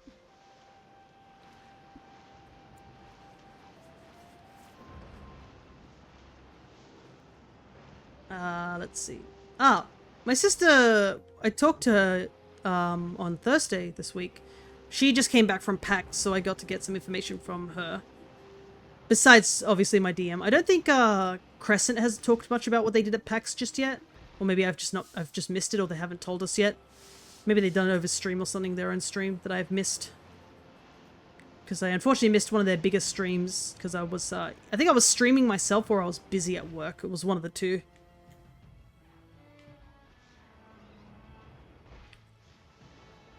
But, there were two things I know of the PAX thing. Was I got two different accounts of what PAX was like. Apparently a lot of them were positive. I got information from my DM, the one for the Netherdeep. He and his partner, who they're just recently married. Congrats on them. I got to go to the wedding. They went to PAX with another person from our D&D group. And then they casually mentioned that they spent over $1,400 on dice. And I was like, Okay. But I guess that's understandable in a way. Like, hear me out, hear me out. Yeah, hear me out, hear me out. Obviously, there's regular dice, and then there's the really expensive dice. So, a lot of the dice that I have, a lot of it's just the more regular sort of stuff, so it's definitely cheaper. But how does a person spend that much on dice? Well, I think it was dice as well as D&D books. So he bought actual books for D&D because he is a DM for 2 different campaigns. But yeah, they spent like over 1,400 on just all that stuff. But basically the dice that he got a really big dice, like one that's about the size of your hand. He got 2 dices, which are rings, that D20s that you can spin on your finger, which are really cool. And he said that it would be really great for our ADHD player because it'd be such a good fidget toy. And it looked cool too. And the dice set that he got was made out of metal, and it was like carved metal. So it was like artificer dices. So they were made out of carved metal and sort of weaved like wiring. So I assume that that was probably his most expensive dice. Despite buying the big chunky dice. Me and Crescent almost considered buying a big chunky dice when we were over in the US. We saw a dice that was like the size of your palm. And we thought it was really funny, but in the end we chose not to.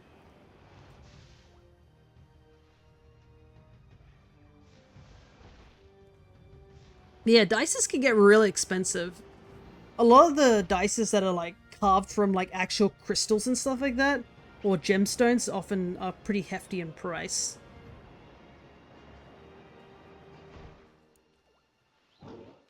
I believe he also bought recently a mini 3D printer too. I don't know if that was part of the 1,400 amount money. I don't think so. I think that was a separate purchase, not at PAX. But yeah, he's got a mini printer, and he's actually planning on making those little miniatures of our characters, so that they can be painted and he can keep, and also give to us as well. He's experimented with it, and he made a what's it called? A keyboard key? Like a keycap, I guess is what the word is. He's made a keycap of a Ditto, and he's gonna put it on his keyboard. It's adorable. Yeah. The miniatures he uses for our campaigns, he uses this website, which you can make your own miniatures and pose them and such like that. And if you are a member of that particular website, I think it's like called Miniforge or something like that. If you're a member, you can actually download either the file for the actual thing, but you can also download the model itself. You can have the company make a replica model of it. It'll probably cost more to do it that way, but you at least can also download the 3D file of the model that you create on the website, so that you can, put it into Blender and use it there, or put it into any other websites. But most importantly, you can put it into these apps that you can use for the 3D printer and print out your own minis. It's really cool. Costs money to get the model, but it's still very cool.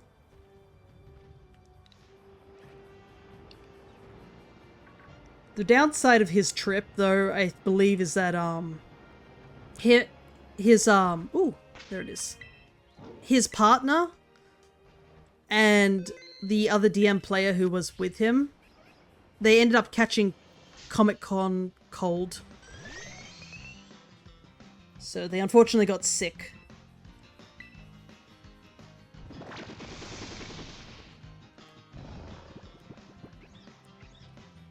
But other than that, they said that they had Comic-Con cold. Yeah, you know how unhygienic people can be? In the gaming and like comic, the nerd section, there is a genre of gamers that, like, I don't know, don't believe in hygiene. So con cold, as it's also called, is referring to catching the airborne illness that circulates those areas because of the unhygienic nature of a lot of the people there.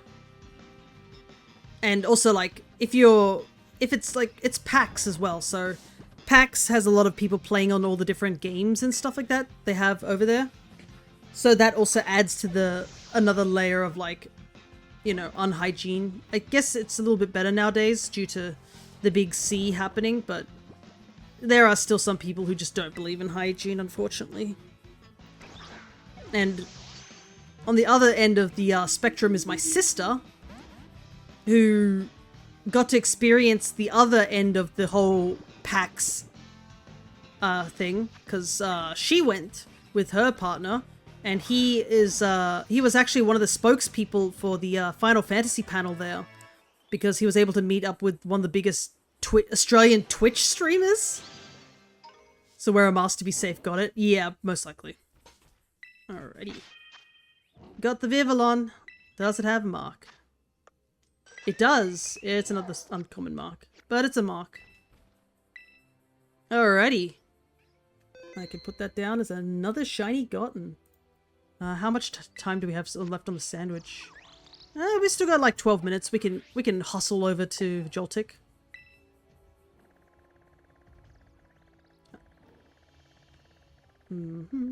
That looks like a good area to go hunt it. Yeah, no Combi this time. Just the Vivillon we needed. So we've actually been on a good run. Actually blew my mind after I heard about all the stories of people not showering when going to a con. I always thought that was a given for everyone. You didn't know that if you don't shower, you get a 10% increase to your skill in playing video games like Smash and Street Fighter. I say this with jest, okay? Don't take this as legitimate. But I'm pretty sure there are some people who probably believe that. But anyways, before I got slightly distracted about, like, catching the Vivillon, you always shower when you go out into public.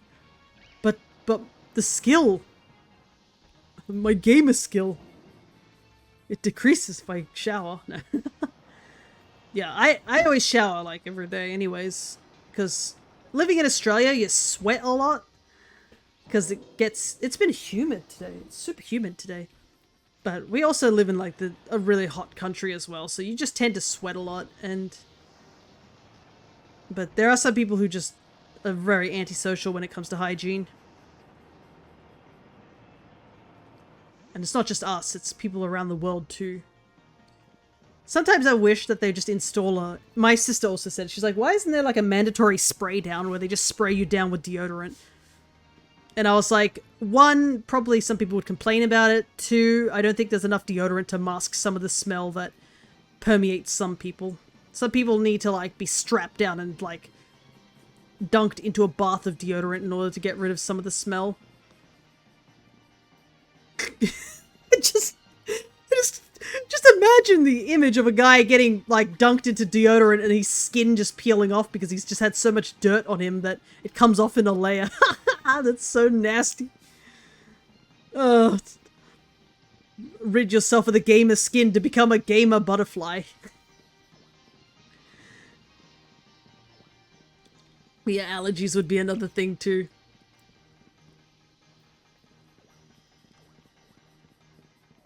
That would require so much deodorant that you end up suffocating. Yeah. That's pretty much it, hey. But, she was, she had an interesting experience, which she told me about, which was pretty funny. There was a Sneasel? Yeah, there was, Cryo. You gotta pay attention.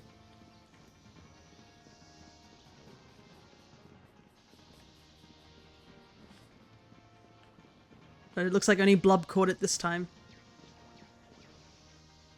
But, yeah, so she told me about this particular experience where, when she went to the con, or, like, I guess PAX, I don't know what section she was in, but she said that there was a section that smelt of BO and piss.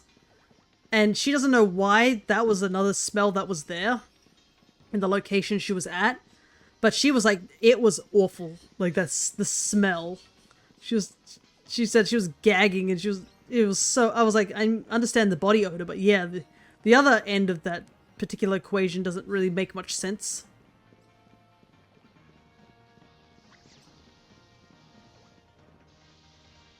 But at first I was like, are you sure it was just like, maybe it was just somebody's BO being super bad? And she's like, no, apparently a bunch of other people also were like, what is that? So there was some really rank person there, I guess. But that apparently wasn't the funny part that happened. So she was waiting in line, I guess, to get in or just to go somewhere. And I don't know, but why this person would do this, but as they were waiting in line, some guy who was also in line decided that that was the perfect opportunity to rip ass. I'm not joking. She said that, I was like, you, like, could you hear it, sort of thing? And she was like, yep, just everybody heard it. Just one guy just ripped ass in the line with multiple people witnessing this. And it was loud enough for everyone to hear. And I don't want to describe what it probably smelt like, but I don't understand how that person was able to do that in a line, because you're stuck there. Like, don't you have a shred of, like self-consciousness about the whole situation? I would want the earth to swallow me whole if I ended up in a situation like that, you know?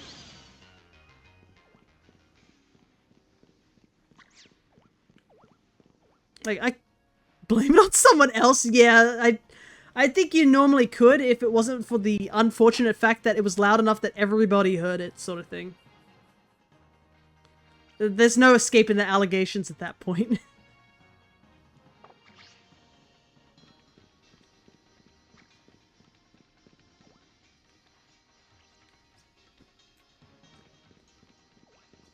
But, yeah, that was probably their only unfortunate thing that happened to them during their time in there. Why is the lighting so bad in this area? I can't tell. Any of you shiny? Nah, just a tiny... Doesn't look like it. But, my sister mentioned, I think, for the Final Fantasy thing, it makes it so hard to tell. Yeah. I think, when she was there, I think Yoshi P was there. And she was like, do you think he has to have, like, a cleansing detox routine afterwards? Because, like, obviously people were posing and, like, you know, posing for photos and stuff like that with him and autographs and such. And she was like, there's no way that he doesn't have some sort of skin detox session after that, because some of those people are, like, gamers, we'll call them, in italics and in quotation marks. Whoa, that Gavantula's on the move. He just popped out of that wall. And I thought about it too, and I'm like, yeah, I guess he would just have a higher tolerance. But maybe when you're used to that line of work, it's not as bad, like, but at the same time, I know exactly that smell. It's not pleasant, to say the least. Because I've been to my fair share of, like, cons and stuff like that. Apparently I've never picked up that TM before.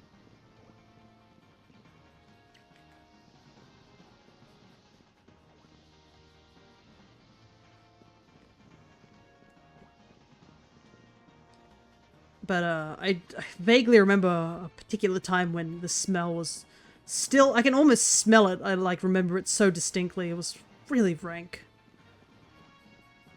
Would not inflict that on my worst enemies. But then again, I also wasn't... My nose wasn't trained at that point. Because now where I work, I probably am used to those awful smells. Never been to a con, but I've heard the horrors of the prices. Yeah, sometimes the prices can be pretty absurd. Cons are still fun to go to because you can find products that are, like, not only of by people who, you know, these rarer figurines or, like, trying to sell things. There's also, like, people who, like, go there to sell their own artwork and stuff like that. And it's always nice to see artists working and stuff like that. Though you do have to be careful of, like, certain artists and such. Because I know... When I went to Supernova with Crescent, when did I go? Wasn't this year? I think it was last year? Yeah, I think it was last year. when I went to Supernova, she was warning me about a particular artist, which was a bit of they were not exactly the nicest person. I think they were a bit of a backstabber. And I believe she had, like, had a friend also encounter this person and dealt with them at some point. That's why she was aware of that. But yeah, there's also, like, there's also the highs and lows of those things at artists, because I do remember a particularly sad situation where there was a particular artist who hadn't sold a single thing, and they were just sitting there so disappointed, and I felt really bad for them too, because, like, the stuff that they were selling, it wasn't interesting to me, or, like, it didn't interest me, but, like, knowing that there were other people in the sort of vicinity who had, you know, sold all their stuff, or, like, were just taking their own break to take a look around the con themselves to go buy stuff, and you do sit there and have to just keep reducing the price of your stuff just so that you can make it some sort of ends meet, is really rough. That's why we've got to support Perry over on the Alchemist's channel, because I think Perry's starting to sell stickers and stuff like that, and they went to a fair to sell their stuff. So we've got to support Perry as an artist. That's heartbreaking. Yeah, it really is, but it's just the experience of being an artist too. You can't please everyone. Wait, stickers? Yeah, if you go over to the Hollow or on the Alchemist's channel, or even to their Twitch handle, I think their Twitch handle's like Periwinkle or something like that. Let me see. Am I following them? I'm pretty sure I am. No, I'm not. Maybe I should give them a follow. If you do see, they're on our... they're one of the players over on our D&D session that's being held tomorrow at around 9 AM or similar time to when I started. But yeah, they've just started selling stickers of some of their artwork. And they've been selling it on Redbubble, or I believe that's what that shop is. And they were really, really nervous about starting up and everything like that, because, you know, it's a bit of a commitment. Because you gotta pay certain amounts of monies in order to get certain things done. Like, or get all the material, and then there's also the time of making the designs and stuff like that. Like, once you've made the design, you can print it over and over again. But it's understandable to be a bit nervous. And yes, there is times that you're going to fail. That's just the truth of it. As, like, I was telling about that previous artist. But I hope that artist, wherever they are, is still continuing their work. And I hope that they do get... they see this as a learning experience, as well as just, like, another step in their journey to the art stuff. I fear of using my voice loudly. Yeah. Like, I am always nervous whenever I put my art on, even on the thumbnails for the stuff. I'm like, oh god, like, I gotta put my art on YouTube, technically. And even when I was starting Twitch, I was incredibly nervous. I was horrified by the idea of doing Twitch. That's probably why you'll never see my real face. Like, I don't think I can go any further than that. This is as close as you get. Not that I'm saying this isn't my real face. Clearly, this is what I look like in real life, you know? But, yeah, it is understandable. And it is a case of you just gotta learn. Takes time. Alrighty, though. Since this sandwich is over, they're very cute. One day I'll have a shiny Joltik. You just wait. Your hair pointing up. Yeah, my hair wings. Definitely important. Yeah, definitely real. My hair is like this, clearly. Anyways, let's not get too distracted, and we better get back to the hunt. So, let's see what we got. Oh, right, because there are outbreaks everywhere, we don't have to hunt in the polar biome. There's an Osha. Oshawa outbreak. I totally forgot that we can hunt them in other locations. So, I don't think there's any ice types in these areas. So, let's go up here first and see how that looks. And I'll change the picture as well. We'll do Vulpix first, I think. Let's see. Alolan Vulpix. Like, look at the different. Look at this. Like, my goodness, this is such a very obscure looking shiny, to say the least. So I will. I think I do have a Alolan Vulpix in my decks.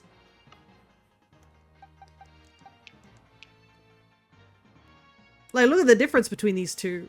It's not that easy to see, especially nowadays. Especially since Vulpix isn't also that big. Like, we're looking for a pinkish coloring, I guess, is the best way to describe it. Damn, I thought it was more different than that? No, it's not. This is why I was worried, because it's not that easy to see. Like, compared to, I will show you really quickly Alolan Sandshrews changes, because we got time. We've been doing pretty well.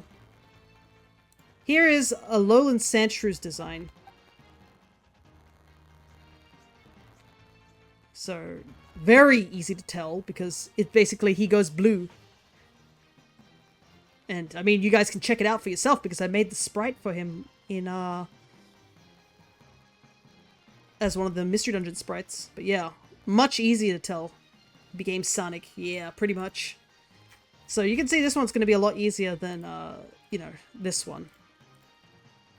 But we'll do Vulpix first, because we need one. I would like to get two, but I think we'll focus on getting one first.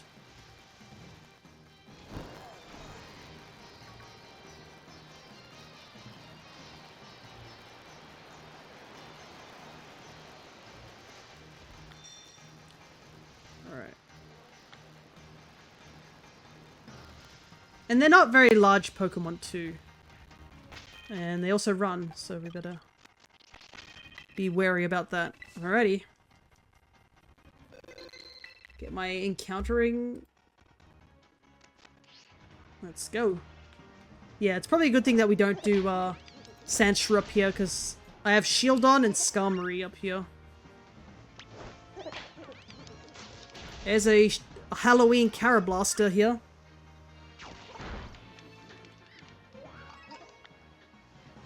Their ears are probably the best bet. Yeah, pretty much.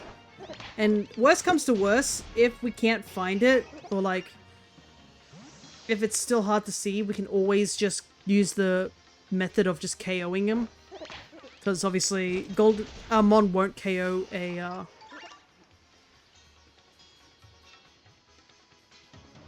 won't KO the, shiny.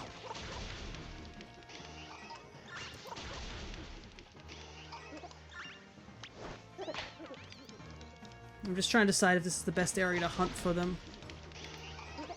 Because they're not really spawning that much. And there's a lot of trees here. So this might not be a good area to do it. Let's go over down here and see how this area looks. If this looks a bit better. I'll keep the encounter. We've taken out 8 there. But yeah, our best option is to just look in the ears. The fur sort of goes a pinky color, but yeah. It's definitely the ears we want to be looking out for.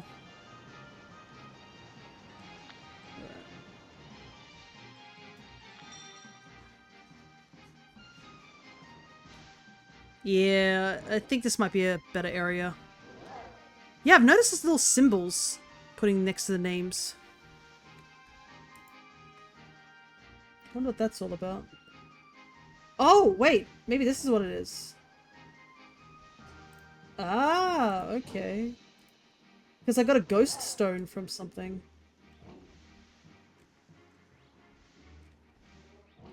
Yeah, so I guess I got something for catching that Halloween critter earlier.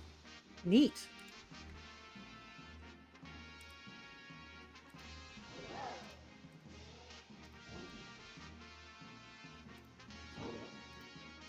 Alright, let's reset the counter here. Oh, I have a present. Yeah.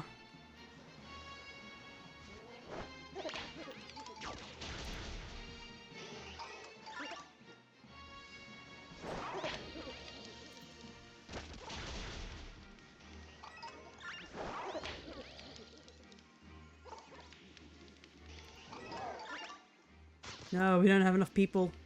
You can hold on to it, I guess, maybe later.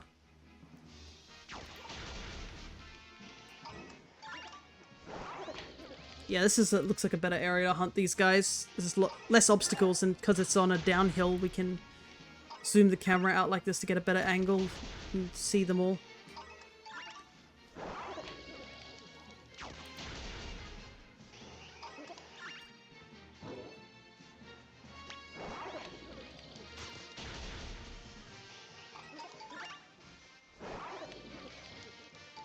Golden Go, over there, please.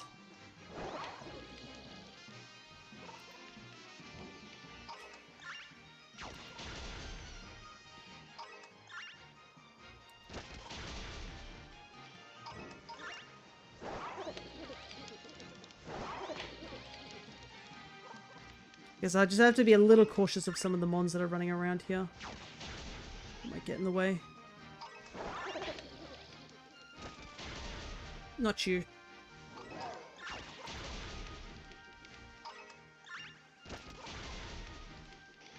There's another Sawsbuck there. I'd be shocked if we somehow find another shiny Sawsbuck.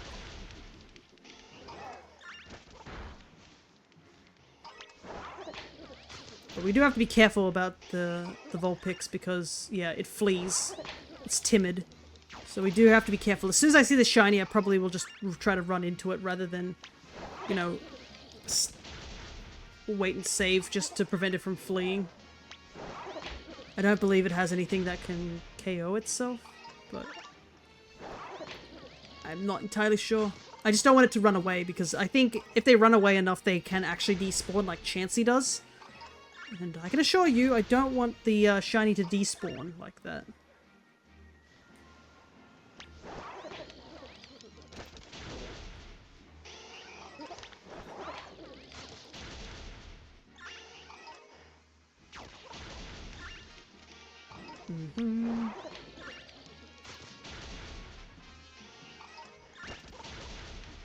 Yeah, that's pretty much all that my sister really told me about.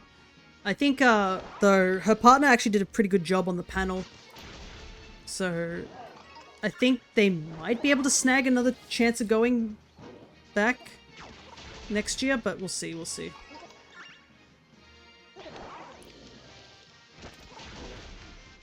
Even if they don't, I think this is a pretty cool experience for him. I mean, like, it's not every day you get chosen to go to some official, like, Final Fantasy panel held by some Twitch streamers in Australia.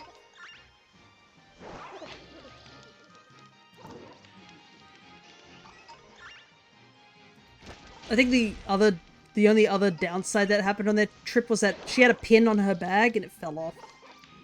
That's probably the only sad thing that happened. And I was like, oh no, the pin that she had on the bag.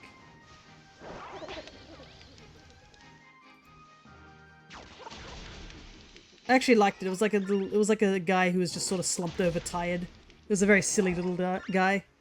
Because she likes those type of things. She likes them silly little things. If they're goofy, she likes them. Ah, there is something I can point out about the pin-related stuff. The pin that my friend, that Crescent got me on Throne arrived the other day. I was a little worried because it has been on-off raining, like, all week. Like, the week actually knew when I was working, apparently. Whenever I was at work, it was cloudy, miserable, and raining, and the one day I wasn't at work, which was like Thursday, it was like sunny, clear sky, and now today it's like a mixture. Sweet pin, yeah. It was the Minior pin that I put up on my throne. Because somebody has a bunch of Minior pins up on the throne, and you can get them of every color, including shiny, and still covered in, like, the meteor. So, it's like a pin where it's, like, half cracked. I got the indigo one because that's my favorite one, the dark blue Minior. Almost done. But yeah. It was a very unexpected gift, but it was still a pleasant one. Alrighty, 2 more and then we will be ready to try and shiny hunt the Vulpix. This will be a tough one, but gotta do our best. And we've also got to find somewhere we can eat the sandwich, because it's a bit slopey here. Maybe up here? But yeah, the pin is now just sitting on my new corkboard that I have, along with a bunch of other pins and keyrings. Getting this corkboard was such a good investment. I had so many pins and like keyrings that I couldn't display anywhere. They were just shoved into a box, which is like, you know, not great. Doesn't do anything for them. So now they are free. Let me just, I'm gonna see the sandwich, ice type sandwich, a cloth stick. Alrighty, here we go. We've been pretty consistent with our shiny hunts today, which I am happy for. Sour or oh, I hope that's not rain I can hear in the background. Better not be raining when I get out of this picnic. Quick hydrate.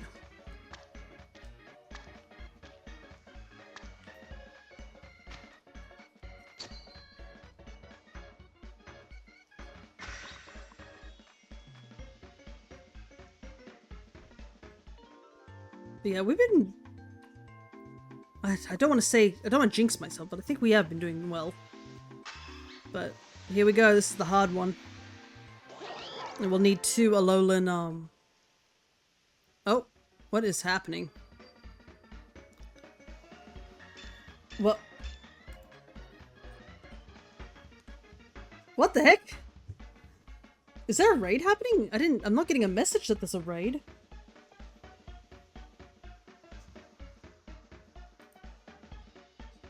Or is it just somebody who decided to just use a mass bomb attack? That was me. Okay. It confused me for a second, I won't lie. I was like, I didn't get any notifications of a raid. Because usually that's what happens when there is a raid. Alrighty.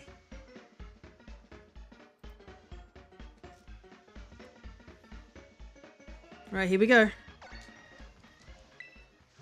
So we need to look at the ears and the eyes.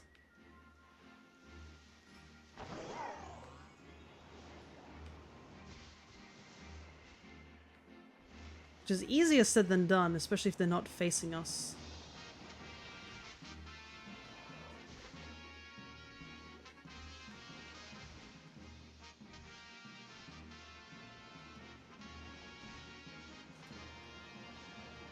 Whoa.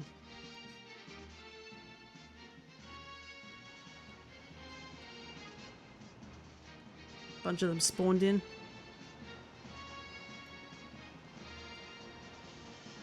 I didn't even know how much a mass bomb strike even costs in terms of points.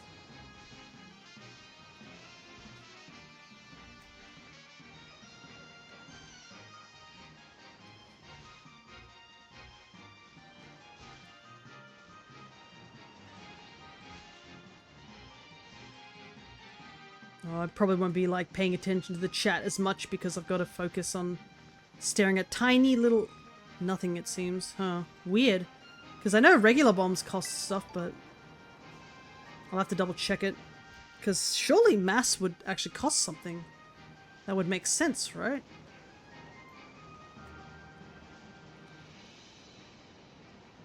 But yeah, this week's been quite full. Which is nice. I like to have something to talk about. Because I'm always worried that when I start a stream and I'm like, oh boy, I've just been at work and nothing has happened. Like, what can I talk about on stream? But this week's been pretty eventful, to say the least, I think. I think, was it the new Dragon Ball series is currently airing episodes, which is really cool. The Dragon Ball Daima. And it's brought back a sort of like nostalgia for it. Because I did watch Dragon Ball Z when I was growing up, so... And I do like the series. I'm just not good at any of the fighting games or anything like that. But I think Sparking Zero also came out recently too, so that probably helps as well.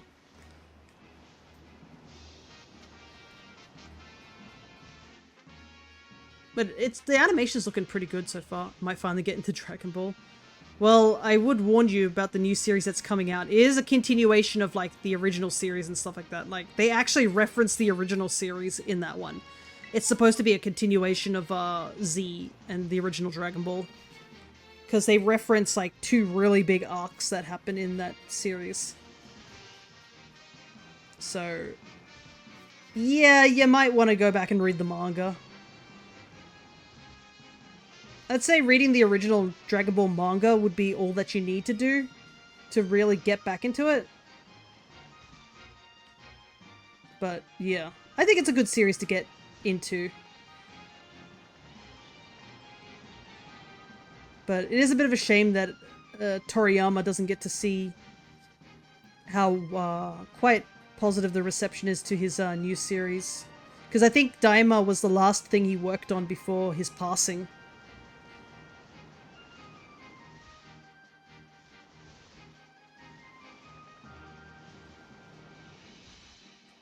But yeah, if you were to jump straight into Daima with no knowledge of anything, you would be very lost.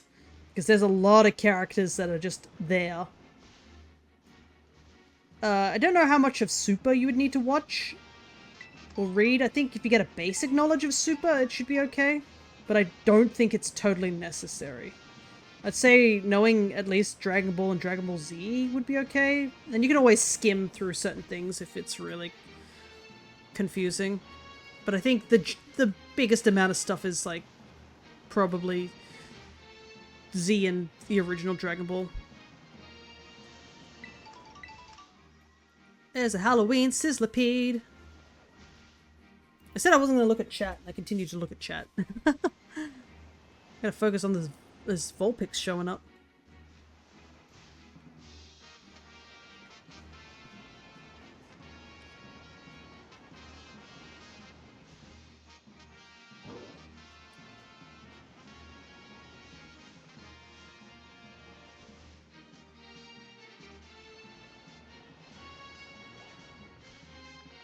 Yeah, recently I think my mum bought all the original Dragon Ball manga because she wanted to. It's sitting in my room, technically. 42 volumes all like condensed into those 3-pack of books. And also, like, another reason to like read the manga as well. It's just like Toriyama had such a unique way of drawing his stuff. Like he does action lines really well.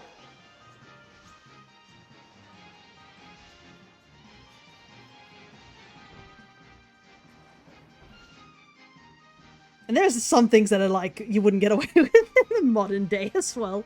There's some pretty interesting jokes, to say the least. But, it is the originator for Dragon Quest's Puff Puff. That's where it came from, the original Dragon Ball. Speaking of, I guess, Dragon Quest. Dragon Quest 3 is getting closer to release, and I'm getting excited for it. Yeah, unfortunately, Crow, you just missed out.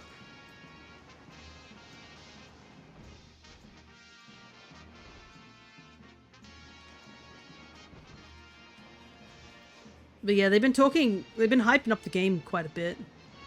And I am definitely looking forward to playing 3. Because there's voice acting, which I didn't expect there was going to be much of, because the original, it's all text-based. I think, what, like, 11 was kind of the big step for actually adding voice acting to Dragon Quest. So, yeah, there's going to be voice acting in the new HD remake of 3. And you can choose between English and Japanese, which I will probably be choosing the Japanese. Because as much as I like Dragon Quest, I feel like the English voice acting is a bit too corny for me. Like, it's very hit or miss for me when it comes to the English voice acting. I prefer the Japanese voice acting. But it looks like it's toggleable. Treat. Rare candies may drop from catches. Nice.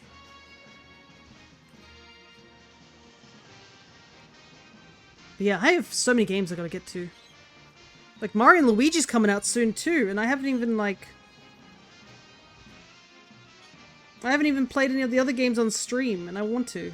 Because they're such good games, and it makes no sense to jump straight into Brothership on stream if I haven't played the other games, you know? There are some recurring characters, so it'd make no sense.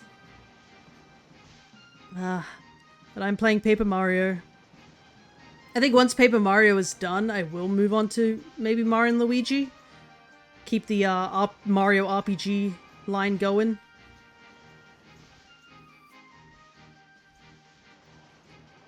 It's just that Paper Mario has just been a big game. I don't know if I'd play any other games from the Paper Mario series. That is still a up in the air question. Can't wait for Partners in Time. Yeah, I've never played Partners in Time either, so that's another reason I want to stream the games, because I started at Dream Team. I knew about the other games, like I'd watch people play them, but I've only played Dream Team and a good chunk of Paper Jam. Paper Jam was probably the weakest in the entries, but like it's still charming. I'd say it's the weakest in terms of story and character design, but I still enjoyed it. But I didn't finish it, that's the thing. I kind of I don't know. I have this habit, like, if a game doesn't hold my attention for a time, sometimes I just stop at the boss, like the final boss, and then just leave it at that. I don't know why I have this... why I do it. It just happens sometimes. I can count a couple of games on my hand, which I'm like, oopsie, I finished it, almost finished it, except for the final dungeon or the final boss. It's weird. Spirit Tracks is another member of the I got to the final dungeon but didn't finish the game. Because I enjoyed Spirit Tracks, but there are sections of the Spirit Track games which I was like, no, thank you. And Phantom Hourglass I just definitely didn't finish. I didn't like the stealth in the first part. I'm not going to like the stealth I'm going to be doing for the rest of the game, so I just quit after a while. Which is a shame. I would have liked to have finished those games, but yeah. Just wasn't meant to be. But yeah, I definitely enjoyed, I think Dream Team was the one I really wanted to get, because another reason was it was during the year of Luigi, so Luigi had a bigger focus. Because, you know, gotta support our boy. But it seems like this game's gonna be also focusing a lot more on the partnership between the two bros. Which is always nice to see. As much as Luigi is the butt monkey, like, in the series, you know, their ability to, like, work together as a team so well is so charming. And also they are somewhat gremlin behavior. Nothing like Super Mario RPG's level of gremlin behavior, but still gremlin behavior at times. Dream Team is near and dear to my heart. Yeah, it's such a good game. Like, the music is also great too. That's a good thing as well for the... Have you seen the bros attacks? I played the game, my guy. Dream Team was the one I started on too. Not to mention, one of the areas in, like, early in the game is such a strange area. You only see it once, but it's, like, so deep and profound, that little area. Obviously, I can't really spoil anything, but yeah.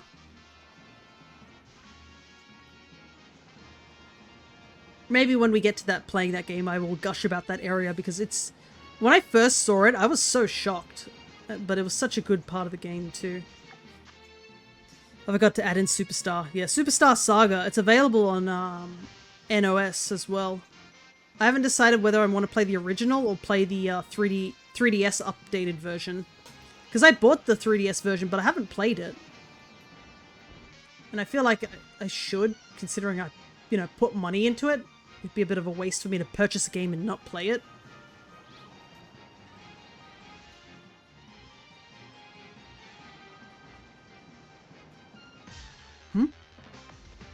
Oh, there's something in there. I didn't even notice. But yeah, Paper Mario has to be completed first.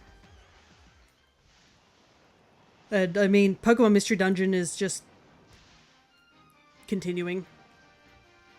I probably would want to jump to the other Mystery Dungeon games because they're also really good. I probably won't do a 100% completion on the other games, but I will still be doing those games. I think it's a lot easier to just do a regular walkthrough of those games just because those games are a lot longer than the original game. As you saw when we did the original game, we finished it in three sessions. Like, and the post game, I guess it's there, but it's not really that story heavy. A lot of the post game is just like, oh, go do a dungeon sort of thing. Like the only sort of storyline we have in the original game is like the Lattes, Spinder quest, and the Gengar quest are kind of the only ones that are like coherent story. Instead of just go into dungeon, find legendary at end of dungeon, throw hands with legendary at end of dungeon, recruit, profit, you know, that sort of thing. You know, 2 of the Mario and Luigi games happened right after each other. As in terms of like timeline, or just like when they were created?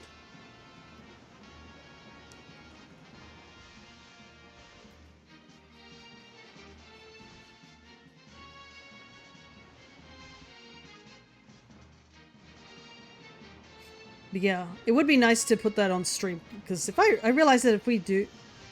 Oh, right after one ends, the other one starts. Gotcha. I'm not sure which ones those are, to be honest. Let me think. What would I think would be the one that would be closest? I feel like Paper Jam and Dream Team are probably very close together, but I'm not entirely sure. This is my guess. I haven't played those games for a while, which is another reason I want to stream them, because I haven't played them in a while. So I don't remember everything. Nope, yeah. That was just an educated guess on my part. But it's been a while since I've played it. Well, I can't really say I've played any of them. The last one I finished was Dream Team. Yikes. Because I did finish most of Paper Jam, but that was it. I didn't really finish it, so man, I have not got any of those games under my belt, which I really need to.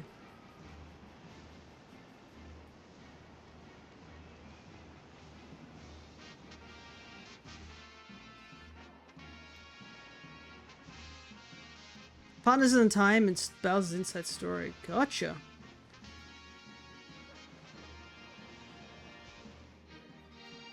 Man, that would have been one heck of a trip for the bros, I gotta say. Those games are literally one after the other. Oh, man. You think you get to sit down and then you get thrown into a whole nother adventure. You'd be so exhausted, to say the very least.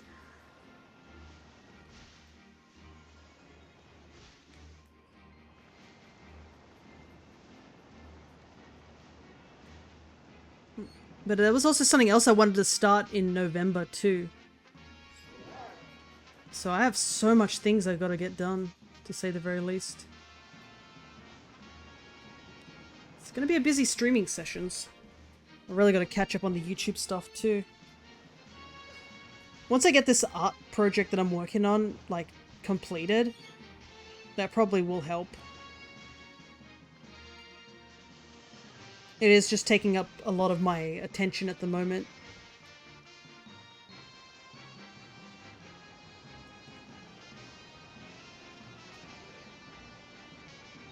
Once it's done, I can go back to getting the YouTube stuff completed.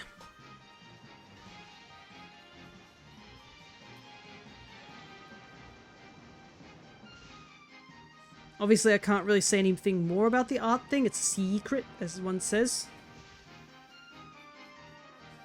But I'll let you guys know afterwards.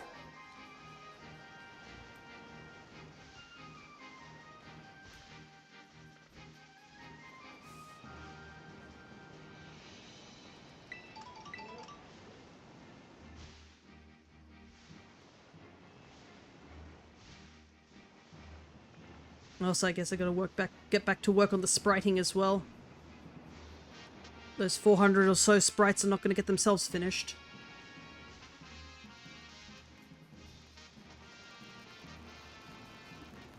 And like I always say, if you guys want a particular avatar done, just let me know. I Probably should make it that there's a way for people to contact outside of stream as well. Because I know not everybody can attend these streams, so... maybe on the Discord could be something?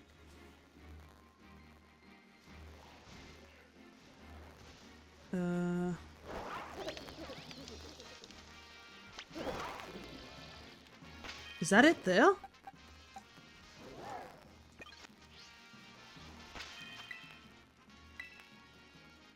I don't know. Let me double check.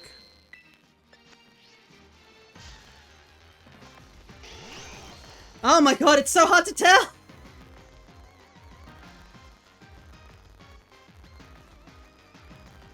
I couldn't tell. I couldn't tell that at all. It was so subtle.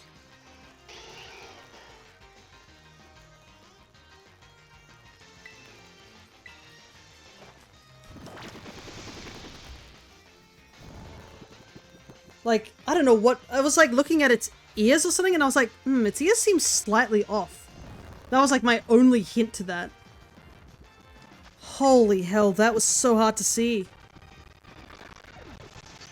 And the grass is also at a bad angle too.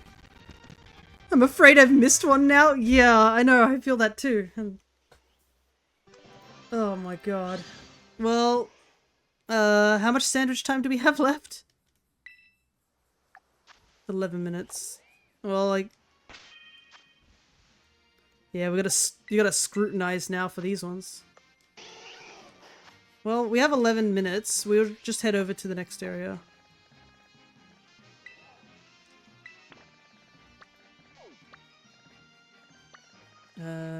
Yeah, let's go over there. Go as quickly over to the Sandshrew, because they're ice types too, so... thank god I only need one of them.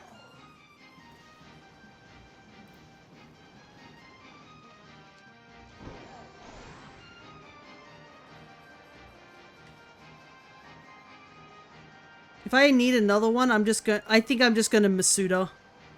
Or even just like go back to like Alola. There is no way I'm gonna do a hunt in here. It's too hard to see.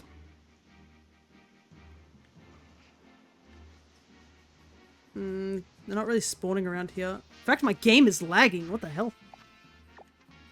Let's try over here.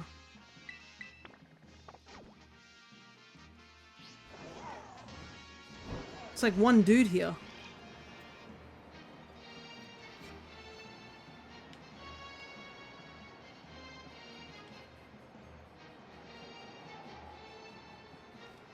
But yeah, I guess we can evolve this one at some point, because I think I have the regular Vulpix, I just don't have Ninetales.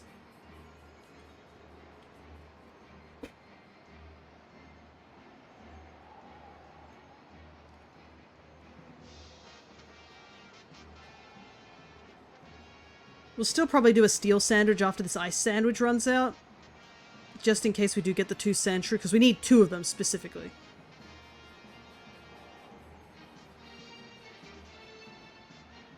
Hey, I got candy! Woo.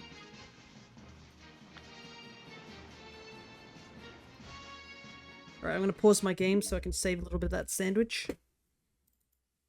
So I can pull out the Sandshrew, I should say. There we go.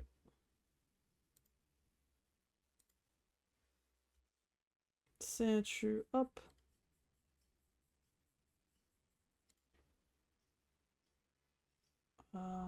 Living Dex.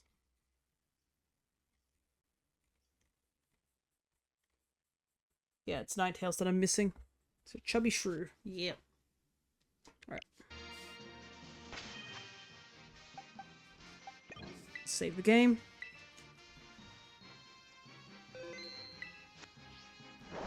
Let's begin.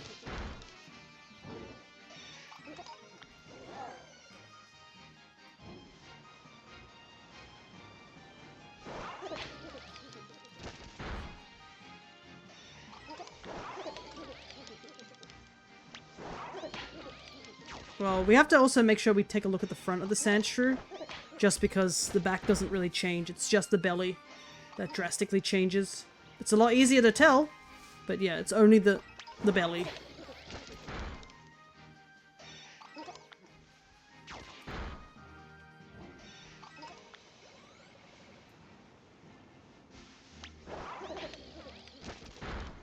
Alrighty.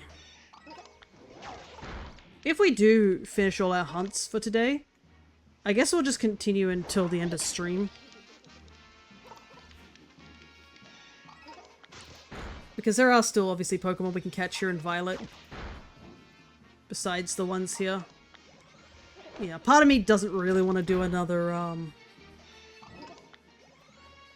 whatchamacallit? Do another Vulpix hunt. That was far too difficult for my eyes.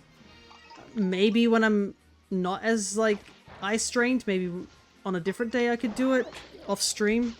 But yeah, I see no reason to do another one.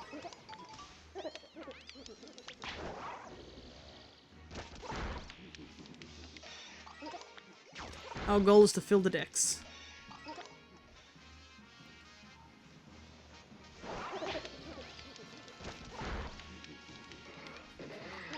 There's a lot of other mons here too. You stay back, Tauros.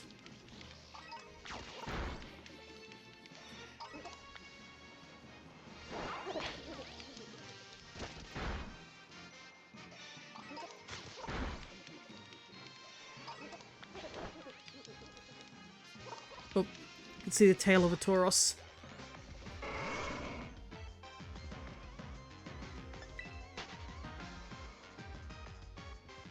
Oh my god, there's a herd of Tauros.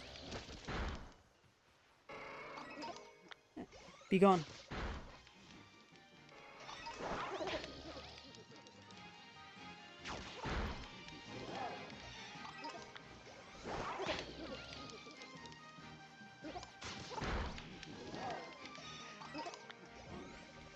Nice on the catch. Ah, there's also another piece of information or like news that was announced recently that probably only really interests a very niche part of people. They're releasing more Tamagotchi P1 and P2 designs as they always have, but they've also announced that they're re-releasing the Angel Gotchi, or Tamagotchi Angel as it was called. It's an old retro Tama which was similar to the P1 and P2, but it had an angelic design, and like the Tamagotchis you could get it were little angel designs too. And this is the first time we've seen it since like the 90s or something. I do have one myself, but I got it secondhand, like, I don't know, in Japan or something like that. I've never had an English one. So, it was really exciting news to see that they're really releasing them. If you've been in the Discord, you probably saw me post it. Because I can.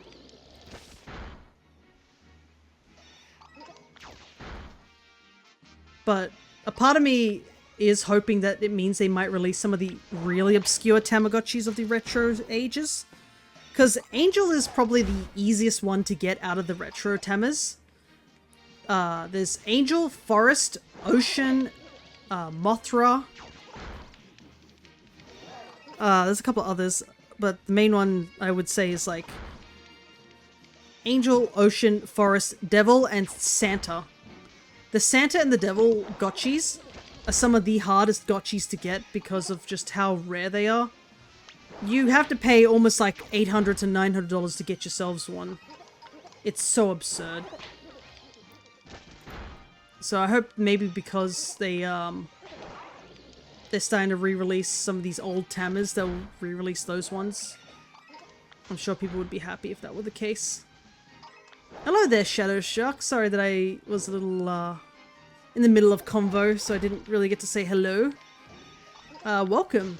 We're doing some shiny hunting. And we're currently just doing our usual 60 KOs before we start, sandwich hunting for a lowland sandshrew.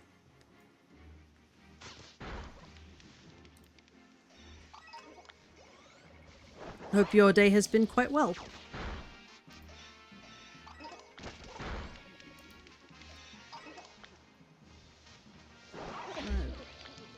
Just a couple more, like 10 more or something.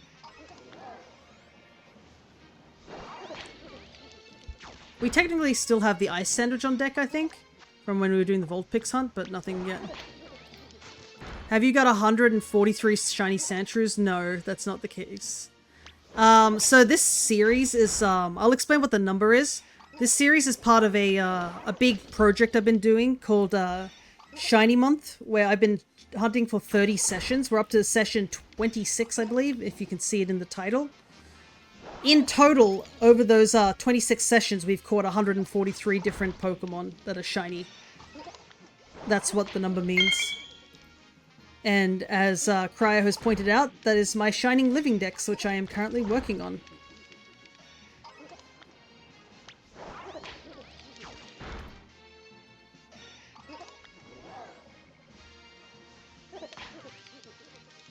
No worries. I do understand it's a bit confusing. It's more that normally I would have a text there that says the target, but I do not at the moment. Golden Go, come back. No more KOing. But yeah, if you want to know what we've caught so far today, we've been doing the event raids that have been happening for the hard to get Pokemon. So we got ourselves shiny Oranguru, shiny Persimmon. We got Vivillon, which is part of my goal to get every single Vivillon pattern. So this is a Sun Vivillon that we've gotten. And we have a shiny Vulpix, which we will evolve after we finish the Sandshrew hunt, because we also have to evolve Sandshrew as well to get Sandslash. So we need 2 Alolan Sandshrews today. But we've been doing pretty well so far. I think I will eat for a new sandwich now, because that's the leftover from the Vulpix hunt. Whoop.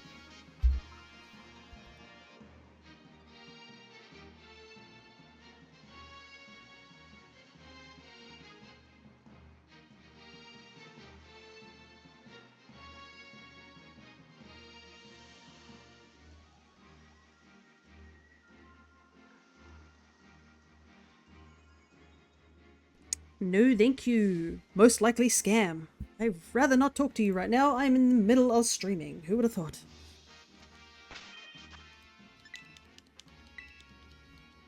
But yeah, this has been a big project that I've been doing when I hit a certain amount of followers. The next follower goal is, I think, only 5 people, but basically, once I reach that goal, I will start doing the Masuda method of the starters from this game, because that's the only way to get them. That's what that goal's reward will be.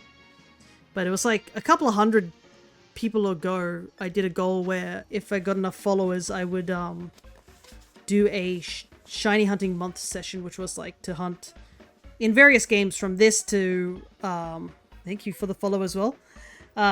It was for Sword and Shield, doing the Dynamax adventures for Lunala, which unfortunately we're still going on that one.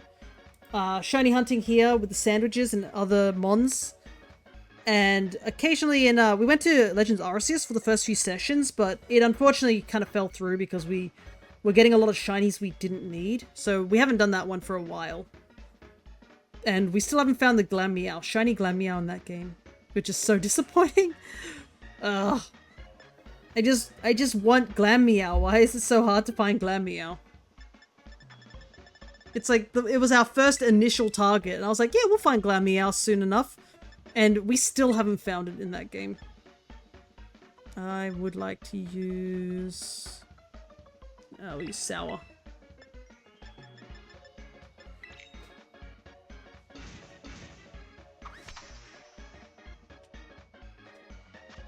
But yeah, this is part of a big project I've been doing, which is a giant shiny living form dex. So every single form that you can get as a shiny has been put in my home dex. There was a series I did a while back, which was known as just a home series, where I was trying to make a home living dex, which you can check out over here. Casually. The thing that I haven't recently updated yet. I would have to get to updating soon.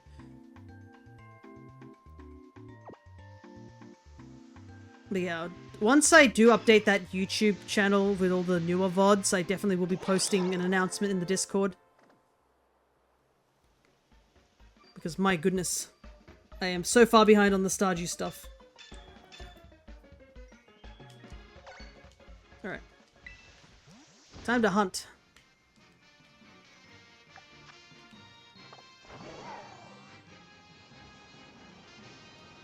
At least this will be a little easier to see compared to Vulpix. We just gotta make sure that they don't have their backs to us.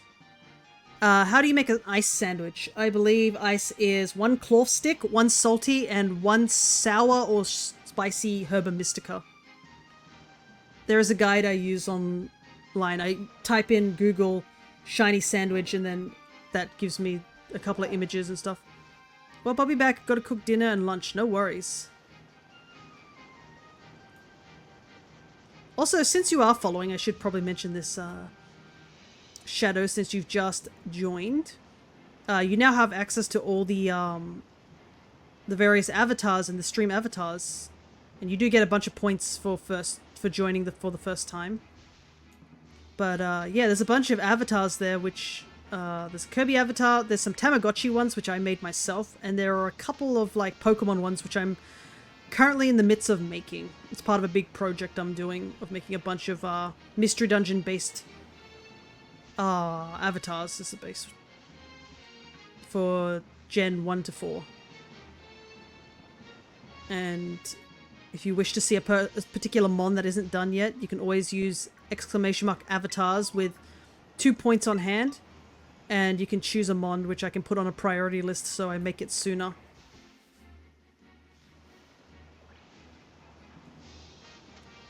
But yeah, that project is currently just on a little bit of a hold while I'm working on a separate art project at the moment.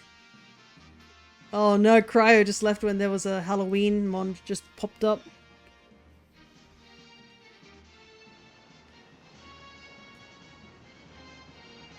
Oh, whole ass Zeb Striker there. I think I still need Zeb Striker. I think I've got Blitzel because of the reward you get for beating the head of the school, but I still have to get another one for the Zeb Striker.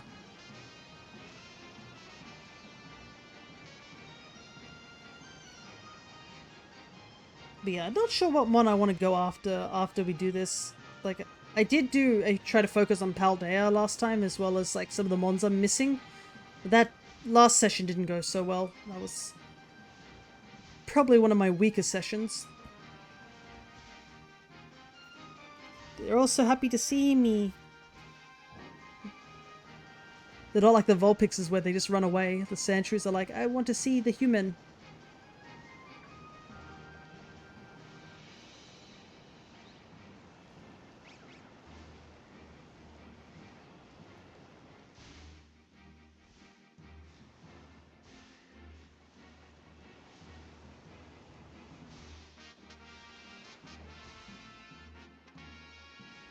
Do-ba-do-do-do-do.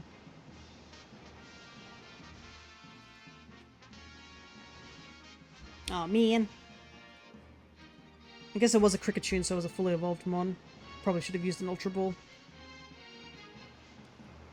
Thankfully, not many Tauruses have been around, but I think another downside of the Sandshrews chasing after us is that they don't despawn as fast because they're following us. So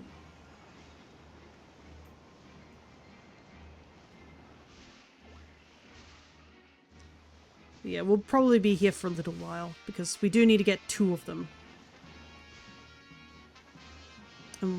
Thankfully, once that's done, that's done. We don't need more Pekko or Cramorant so far. Hunting all these ice type wants me to get like 1 more Frigibax. Frigibax is kind of hard to see. I don't know if I really want to strain my eyes trying to look at a Frigibax. Because the only thing for shiny Frigibax is that tiny little ribbon.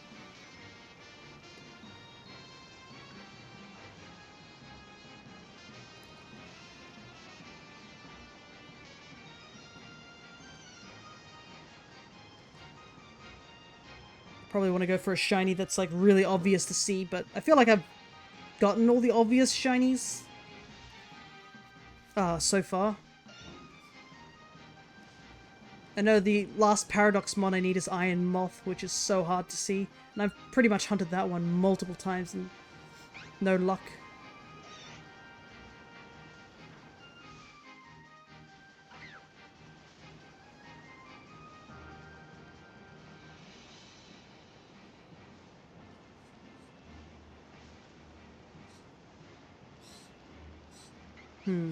But yeah, next session we most likely will be jumping over to Legends Arceus for a short while. What we'll do is we'll do our usual Vivillon hunt and then jump over to Legends Arceus. And then the next session will be us doing our final run in the Dynamax Adventures as well. I really do hope we get Lunala, because I feel like that would be slightly disappointing if we don't get it by the end of the shiny hunting month sort of thing.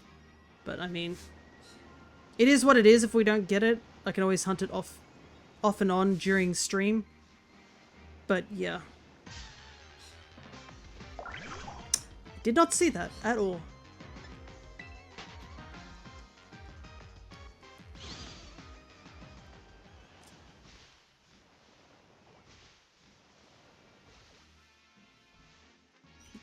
But yeah, the Pokemon stuff will definitely slow down a little bit. Then again, I mean, it sort of has. It's just been like us doing the event quests whenever they show up, and then a bit of shiny hunting. Other than that, I guess there's not really much more for me to do in this game except shiny hunt, because all the DLC has been completed and such like that, and I don't think this game's going to get anything else added to it for now. I think it's run its course. I think everything is just going to be like related to like competitive and stuff like that.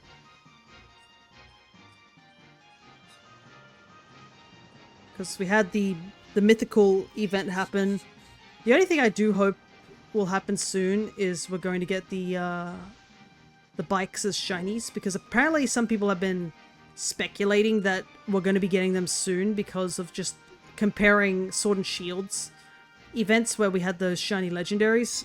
The legendary doggos show up. They think that it's going to be of a similar nature, where there's going to be a high chance that we're going to be getting the bikes soon.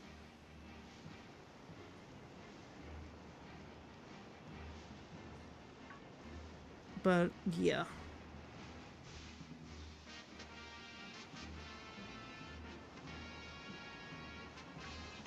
Whoop. I keep looking away to see if they've despawned, and I can't see if there's any Pokemon in front of me.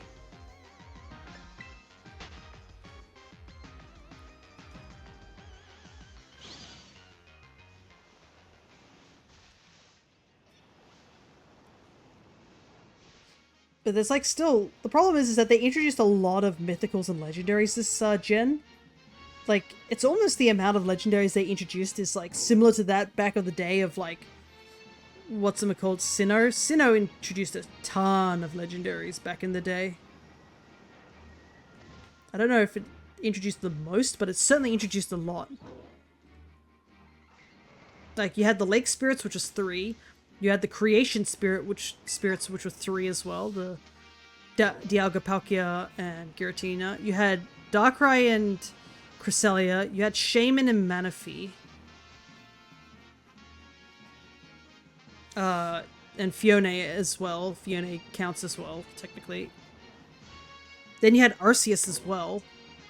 Like, that's a pretty hefty amount of legendaries that were added. But then this game's just like, oh yeah, 2 bikes, 4 Ruin Quartets, that's what they were called, the Ruin Mons.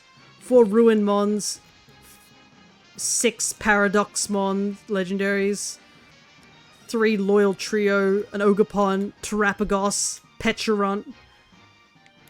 Like, that's a lot of legendaries, to say the least. I think, yeah, this might be our... even if we didn't count the Paradox Mons, that's still a huge amount of legendaries, still.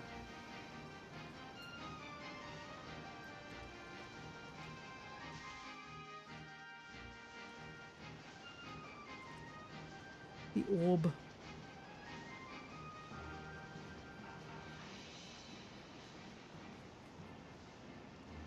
After the sandwich, I might need to step away and get some eye drops, and my eyes are so dry.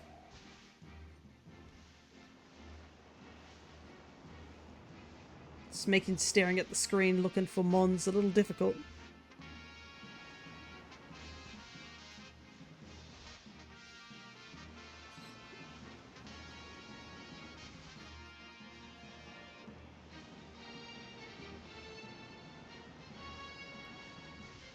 Though it probably doesn't help that outside is also quite dark today, because there's a big storm cloud hanging up above us. So that's like blocked out most of the light. So my TV is quite bright. So that's probably not helping, where I'm sitting in a slightly darker than usual room. And then there's just this bright TV that I'm staring at with all intensity in order to see if I can find a shiny. Make sure you rest your eyes, kids. You don't want to be doing this long term.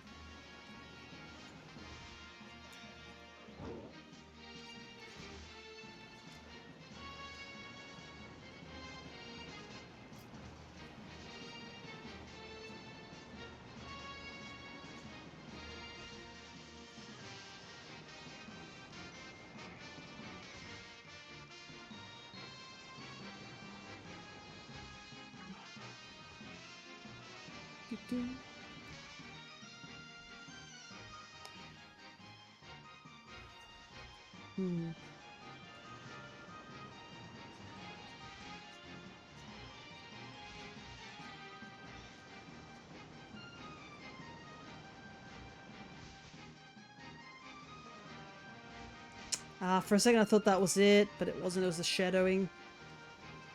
Darn you, lighting in this game. How dare you trick me so. They are very cute when they run towards you, though.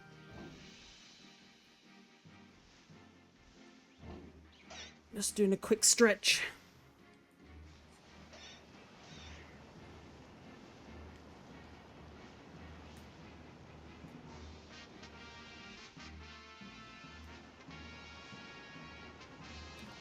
I guess the benefit of finding these hordes not in their usual location is that you know that these guys are the ones that are being affected by the shiny odds.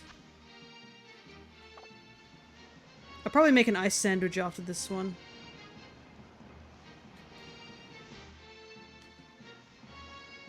But yeah, I gotta get more Herba Mystica. I am definitely running out of Herba Mystica. After all, I only had enough to get 6 with the salty Herba sandwich recipe. Everything else will have to be made with the other ones.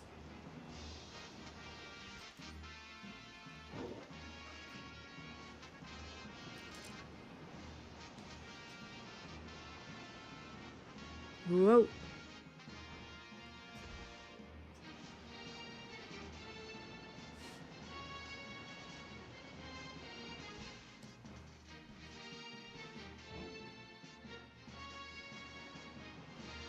There's a surprising amount of like Pokemon just in this area. All gathered round. It's kind of not the most helpful thing due to the fact that they're probably taking up some of the spawn.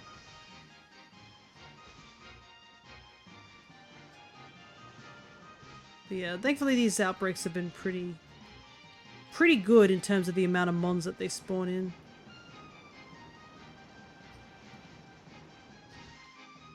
I love how fat they look so chubby when they're sleeping.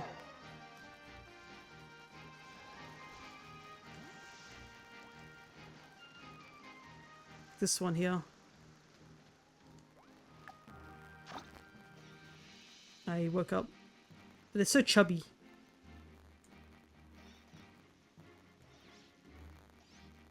They're very cute.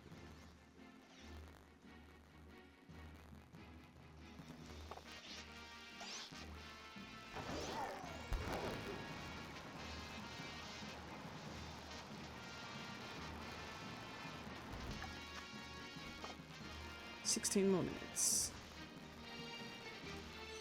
Hey, there he is. He's not as blue as he is. Hello there, Ray J. Good RJ, I should say. I read Ray J again. No, RJ. How have you been? Has your shiny hunting been going well?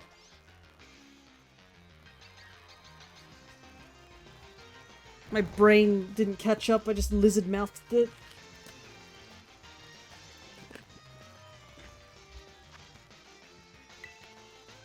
But yeah, it looks like it's not as like darker blue as in the older games. Been good. Shiny hunting's been good. School's been good. Hopefully gonna find something tonight. Yeah. I was actually planning to play Echoes of Wisdom today, or start that run, but then Game Freak was like, haha, guess what? Shinies. But the thing is that I'm missing all these mons. Like, a lot of these mons I'm missing. Ooh, this has got a ribbon. Stand through the peckish. Nice. Like to see a good ribbon on these mons. But yeah, these are like, some of these are Scarlet exclusive, like Oranguru and Vulpix.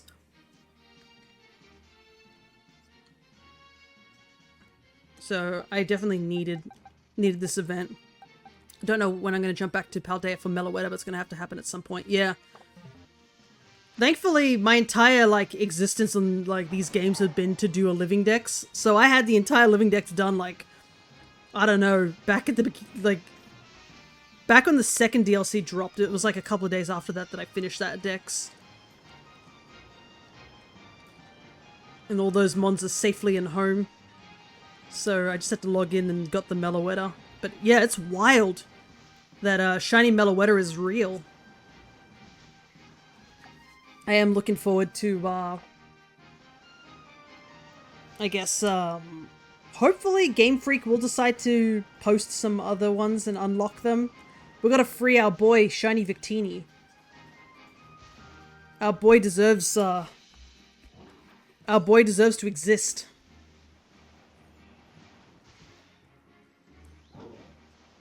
Yeah, so it's based on version exclusive, and I thought it was just a living, but it's a pure living dex, all from sort of Scarlet Violet, 1 Victini 2, yeah.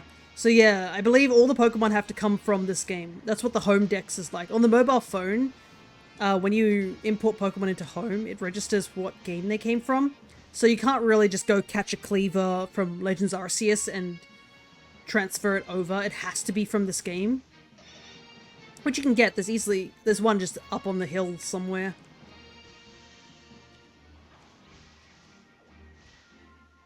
Ah, did I update the counter? I don't think I did. Let me just update that.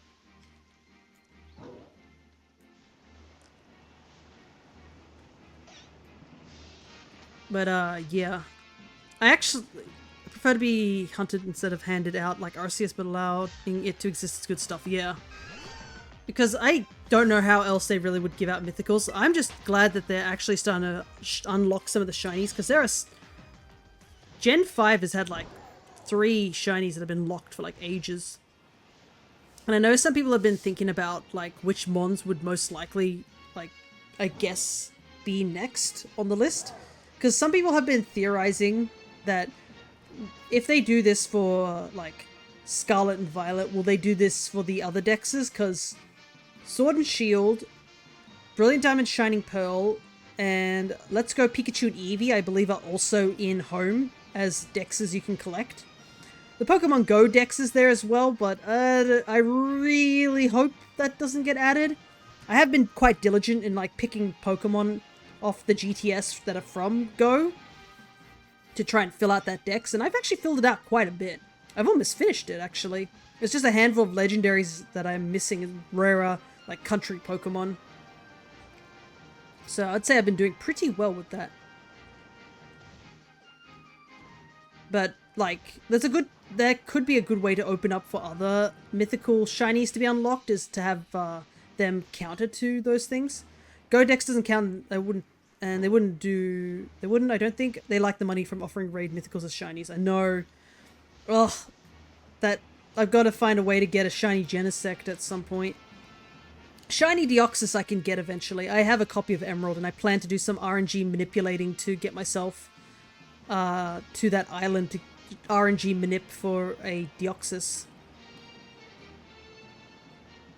But Yeah, Genesect, there's really no means to get it. Except for like a Japanese version if you use the DNS trick. But I would like an English one. I like to keep my decks of my native language of English. But I know there are some mons that don't have English related ones, like I'm gonna dive into RNG Manip in December for 10. Oh, shiny Alpha Eevee. Good luck with that. It is an interesting concept of RNG in Legends Arceus, I believe. It's a little different from usual. It is possible. I figured it out eventually. I believe there's a guide online that you can follow, but yeah. It is an interesting like concept on Legends Arceus. And there surprisingly is RNG Manip in Scarlet and Violet, but it's not for Pokemon. It's actually for the item, that item dispenser you can get in the Blueberry Academy. You can RNG it so you can get a bunch of Abra Balls and stuff like that. Especially since Eevee isn't in massive outbreaks. Really? Is Eevee not in massive outbreaks? I thought Eevee would spawn in them. Interesting. Because I feel like almost every Pokemon can spawn in those, but I guess also even if they do spawn, there's still not a guaranteed that there'll be an alpha spawn afterwards, or even if an alpha spawns in them. But yeah, good luck with that still. I can imagine shiny alpha evolutions would be pretty cool. But I do plan to go back to Legends Arceus for the next shiny hunting month session, because there's only 3 sessions remaining. So I want to go back to those games. One of each of the last 3 sessions to be for each of the games I've been hunting in these. So go back to Hisui, then do Gala, and then do Paldea. Maybe we might get the Lunala. Maybe. Still hunting for that Lunala. I think the reason it's so rough is because I'm hunting for Lunala, I can't hunt for the other ones. I don't have any other copies to play the other games, so I do have Solgaleo. And I wanted Dynamax Adventures for Xerneas. Ah, yeah. I think I'm going to try and RNG manip some of the old mons, like the Ultra Beast and other legendaries from Ultra Sun and Ultra Moon. I think that might be something I might try in the future. And that is something I've also considered by doing for Shiny Arceus, because I do have Shiny Arceus available, and I do have the Shaman and Darkrai event available in Brilliant Diamond Shining Pearl as well. I haven't actually used them.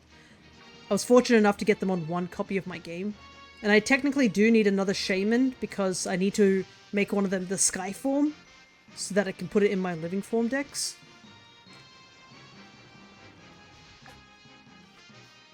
So yeah, I do have one shiny Shaman that I got from RNG Manipping in Platinum.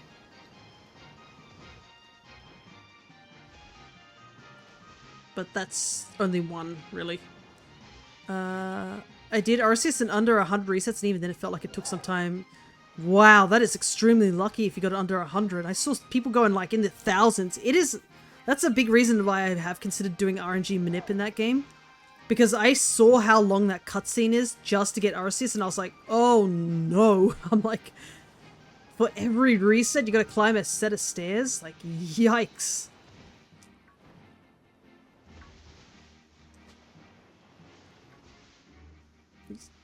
But it's the only way to get shiny Arceus, so at some point I'm gonna have to bite the bullet and do it. Platinum and DNS have Shaman and Darkrai so nice. DS Manips is so easy. Yeah. They can be a little hard at first when you're just first learning it. I definitely struggled the first time I learned how to do RNG Manip. It took me 3 days to get a Cute Charm file in Pokemon Platinum. Like, I was not good at it at all. But after that I got it, and then I started practicing by shiny manipping the Reggies, the Lake Spirits, the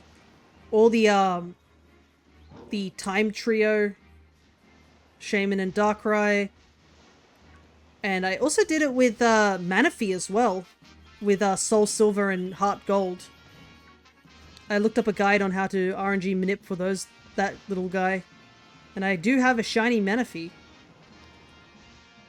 I ran around with a Cute Charm glitched Soul Silver, such a solid run. Yeah. There's something just so fun about seeing shinies all the time.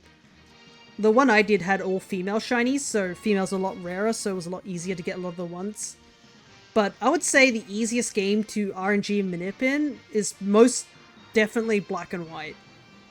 Black and White, and I guess Black and White too, but mostly Black and White. Doing the breeding RNG manip is like way easier than doing it in the Gen 4 games, because in the Gen 4 games you have to frame perfect hit twice, whilst in Gen 5 it's only once. So the window is a lot easier. And that's how I got a lot of shinies that I was missing gender-wise and stuff like that in Gen 5 as well. Was just through that. And honestly, it's probably the easier way, because a lot of the areas in Gen 5 are very noisy, to say the least, like NPCs running around messing up the RNG. There's only like a few areas that you can really get to a quiet spot where RNG isn't like affected. And also like the mons that are in Shaking Grass are also pretty annoying to get if you don't get the Shaking Grass in time. So I just prefer to just do the breeding method in Black and White. Clefairy really brought in the sparkles, and I haven't touched Black and White yet, but I remember seeing Tornadus and Thunderous manips, but I can't remember it. Yeah, I highly suggest you don't do them. I would say if you're gonna do like Thunderous and Tornadus, go to Sun and Moon. Like, don't do it in Black and White. Like, it's not worth it. I still haven't done it. The problem is that when you do it in Black and White, there's this unskippable cutscene that when you go into the house and you talk about them and you come out, there's an unskippable cutscene where it rains and it thunders. That's all randomized. It's just a whole garble of randomized RNG. So you're playing not only on good timing, you have to also factor in luck. Like legitimate luck. And yeah, it gets messy at that point.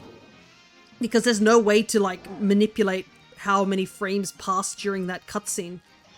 It's all just randomized. And because it's rain can happen various locations, so rain can also affect the RNG too. So yeah, not worth it. Not worth it at all. Like, you have to be really, really good at RNG manip to do it, if you do it that way. I think it would probably be better to just do it in Ultra Sun and Ultra Moon. That's another two games I do want to RNG and manip in, because I want to get Type Null. Because I need to get Type Null and Savali over those games. I do have a Savali that I got from a trade, but it's a Spanish one, so I don't really want it.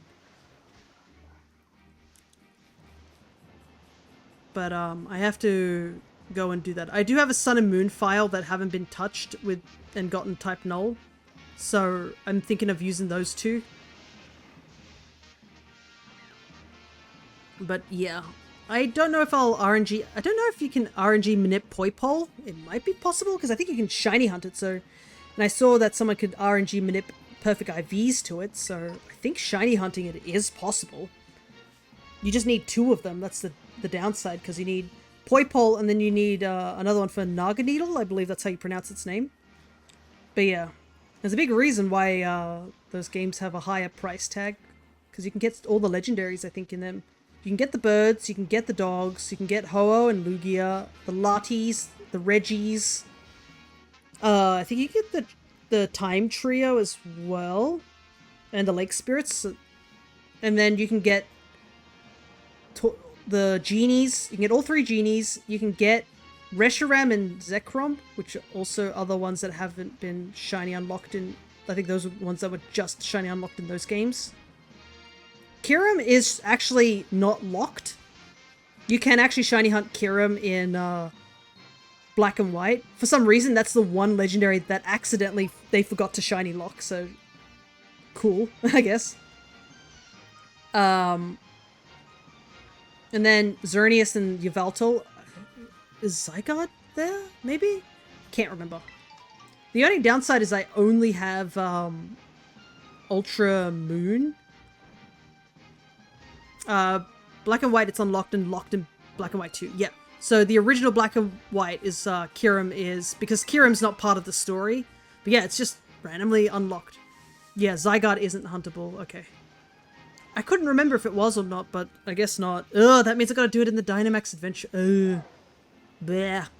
Zygarde and Dynamax is rough. You definitely have to get people who are like, know what they're doing if you're gonna do a Zygarde hunt. Because Zygarde is one of the hardest monster hunt in the Dynamax, and you gotta do it multiple times if you're unlucky.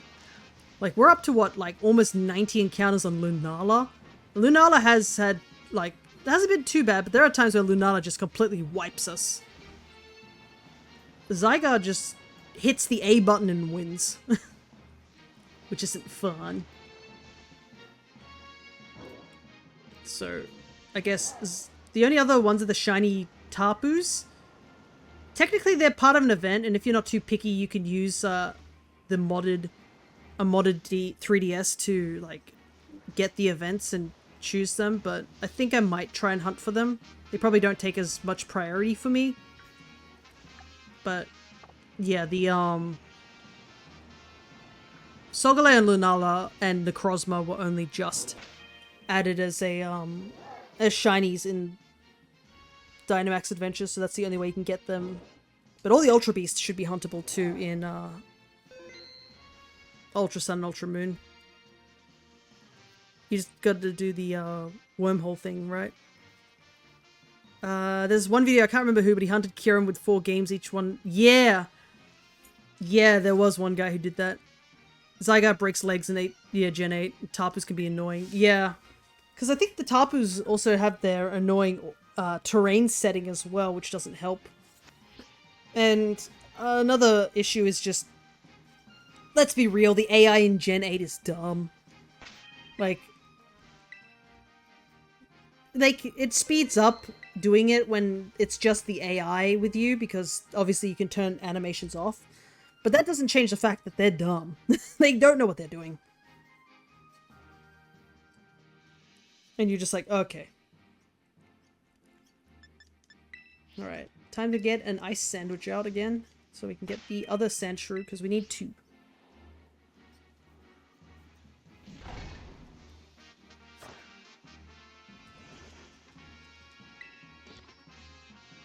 But I'm thinking, I think there's a little bit of genning, like RNG manipping in X and Y, but it's not really substantial enough to really do anything with it.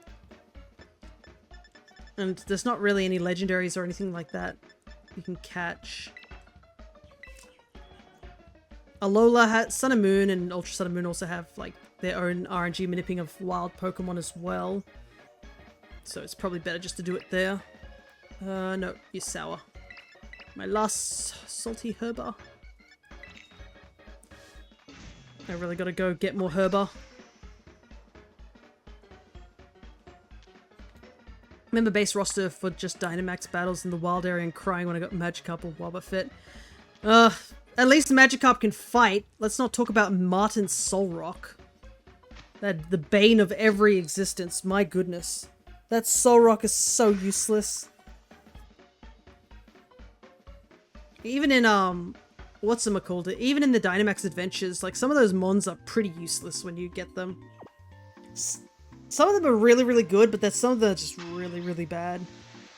Like, every time I see Alcremie, I get excited. Alcremie is, like, one of the best mons, and I think it's up there. S tier, I would say, in Dynamax Adventures. Because Alcremie comes with Decorate, and you can just choose a mon that's the strongest on your team and just hit Decorate. And you can really buff up a mon and one-shot things.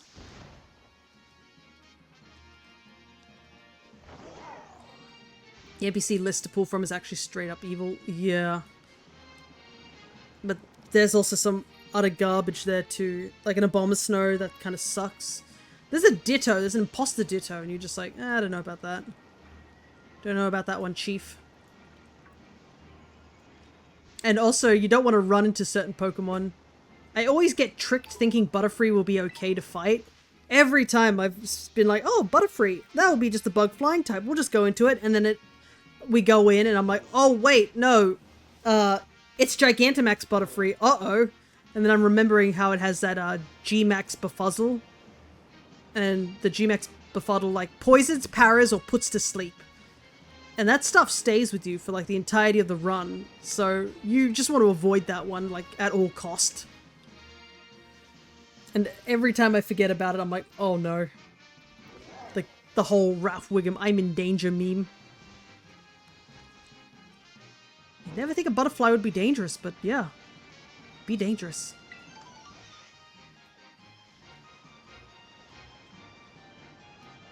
Thankfully the AI in it's like weird, like Sword and Shield's AI, like the campaign of Dynamax Adventure runs really smoothly because it's turn-based, but the AI sucks. And then you have Scarlet and Violet, which is like just time-based, and the AI's smarter, but the actual like mechanic is bugged as hell. And you're just like, oh, okay.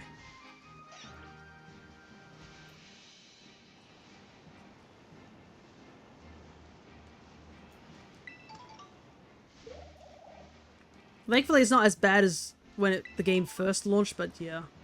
Really hoping they clean up the stuff when it comes to ZA. Which I am definitely looking forward to. They better give us Furfuro, and they better give us all the forms unlocked, Game Freak. No locking Furfuro to Pokemon Go, thank you very much. I'd like to complete my living dex with my own OT. Not have to deal with the nonsense of trying to trade for, like, rare doggos. I like SV, even though it's bugged as hell and back. At least I can barely drill one shot most things. Nice. Yeah, I do like Scarlet and Violet. The music's great. The story definitely, like, took a big leap. I think Legends Arceus definitely was showing the increase of story. Like, there's nothing bad with a couple of the past Pokemon games, but going back to X and Y is, yeah, no. X and Y's story was really bad.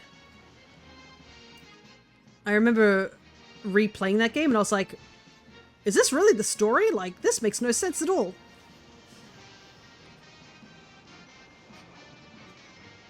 And I mean, the rivals are so unmemorable. Like, that's something I'm a little worried about with ZA, because, with Legends Arceus, they obviously pulled from the two rivals, obviously, are based on, the main characters. I don't actually think they brought in the rival character. I think, what, Riley's ancestor shows up, but he shows up, like, post-game. So he's not that important. Oh my goodness! Whoa!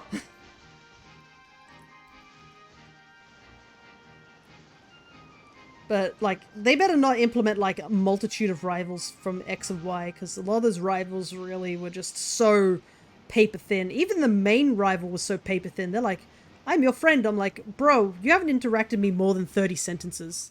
Like...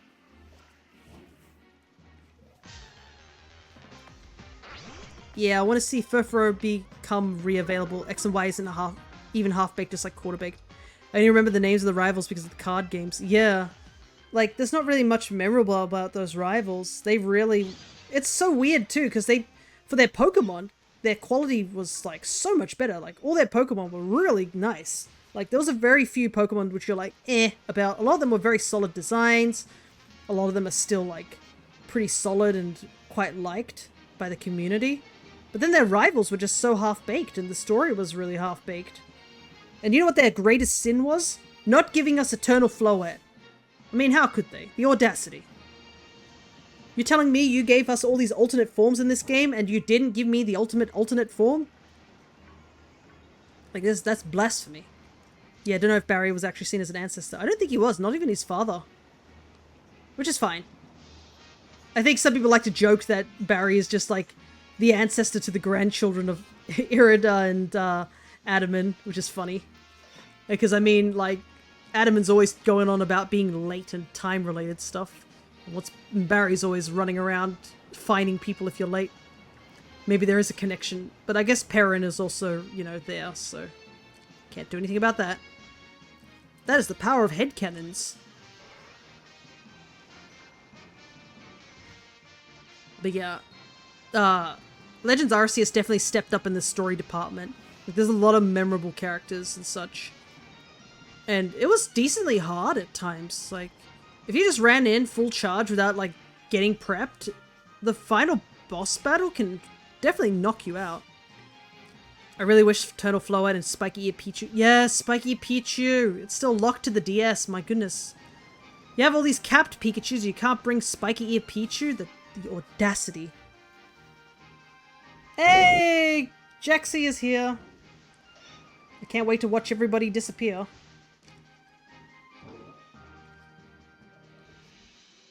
Oh yeah, cosplay Pikachu's also not available too. Oh, there goes all my avatars. Let me go grab them real quick. Yup. Whoop! Oops, I threw that one a bit too high. Hello there, everybody! Hey, Max is here too! My DM. Are you excited for tomorrow's D&D session over at the Alchemist's channel? But I hope you've all been doing well. I can give a shout out to Rat Scratch actually, since they just raided us. It's only fair, right?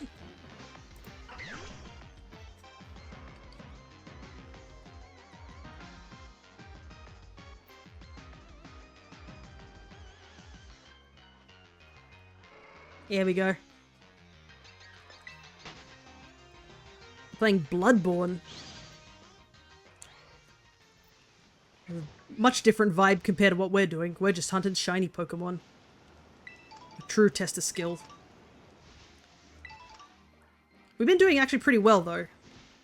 We only need one more from this event raid that's happening right now. And then we're done. We needed something more high octane. Ah, okay. It's only fair. Trying to do my best. We were just discussing about, I guess some Pokemon that haven't been released recently. Because, obviously, Shiny Meloetta was just, Shiny unlocked. Which is a first, because Meloetta doesn't have a Shiny form that's totally legal ever since the DS era. We're talking a little bit about ZA and whether or not Game Freak will not be cowards and give us Eternal Flowette. Now that I think about it, X and Y gave us, the most, alternate forms. All the Vivillons, all the Furfuros, all the Flabebe line. There's a lot of mons. But I hope you've all been doing well.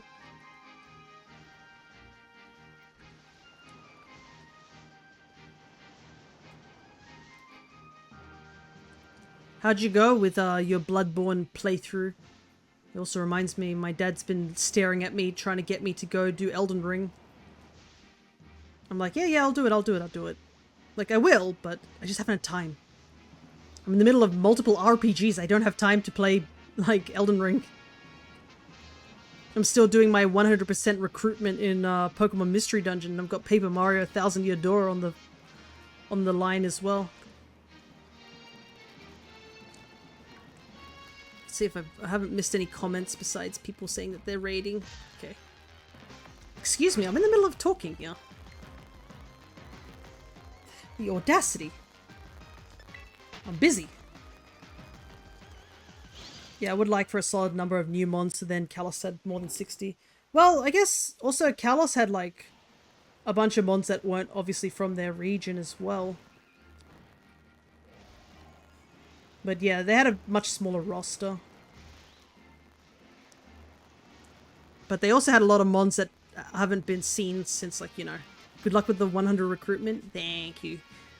I believe...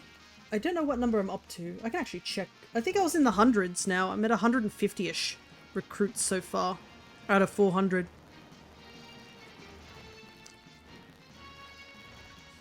We'll be tackling a lot of water dungeons next time we play, because there's a lot of water mons that are easy to grab, just long dungeons. I'm not touching Joyous Tower. Joyous Tower just refused to cooperate last time we went. So we're just gonna go and do all the much easier recruits. And we've unlocked a lot of dungeons too. We've got to go and throw hands with Mewtwo, and then throw hands with Mewtwo a second time, because he doesn't want to join our emo band the first time around. You gotta punch him twice to make him decide to join you. He's like, nah, that first time was a fluke. It's full of Johns, that man.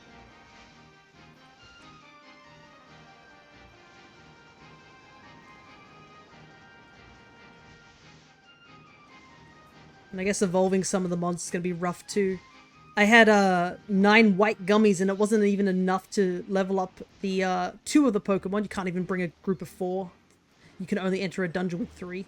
But I couldn't even like get enough white gummies to like even get them up to 3 stars. So 9 gummies took me to 3, so I probably need another huge amount of them before I can even get to 6 stars. Because it needs to be at 6-star rating.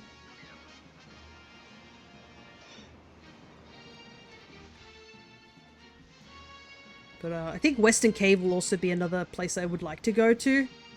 Not just for like to get Mewtwo, but to get all these other Pokemon, because there's quite a few Pokemon that we can get in that dungeon that are decently leveled. Due to Western Cave being one of the harder dungeons in the game, alongside with Buried Relic. But we'll see how we go. And also, from all the grinding to level up some of those mons, my bro and I are much higher leveled.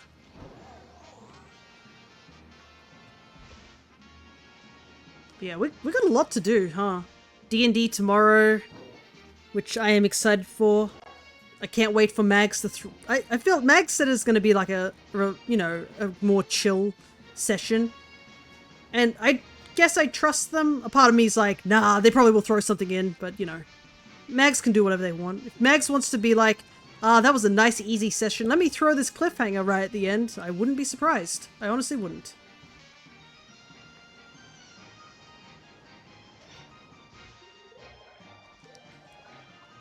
Yeah, I remember Mystery Dungeon Grind can be pretty tough sometimes. I play Explorers of Sky before I start streaming in June and should play one of them sometime. Yeah, the original game also is a little more difficult due to the fact that you can't recruit the fully evolved mons off the bat. They have to be, like... They have to be, like, evolve and stuff like that. If you need some Pokeballs, just check the About section. That extension should be there.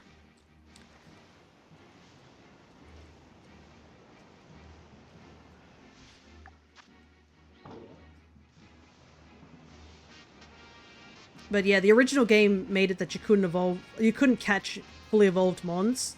So it's a lot more tougher than some of the later games. But that's kind of the reason I really wanted to do this, considering it is a childhood game of mine. Blue Rescue Team holds a very special place in my mind. Wait, that's how it works in Red and Blue, it's wild. Yeah, so if you catch each Pokemon has a different percentage of how their recruitment goes. Pokemon that are at the base form, like the starters, like baby Pokemon basically, have the highest recruitment. Some of the legendaries have like 100% recruitment. But once they are in mid-evolutions, they have a negative, I believe negative 19% chance applied to them. In order to catch them, you need to be a high enough level as well as have the friend bow to get them. Because the friend bow gives you a flat 10% increase. And then when you level up, you get a increase in your recruitment chances. The higher level you are, with the max being like, I don't know, like 24, I think, percent?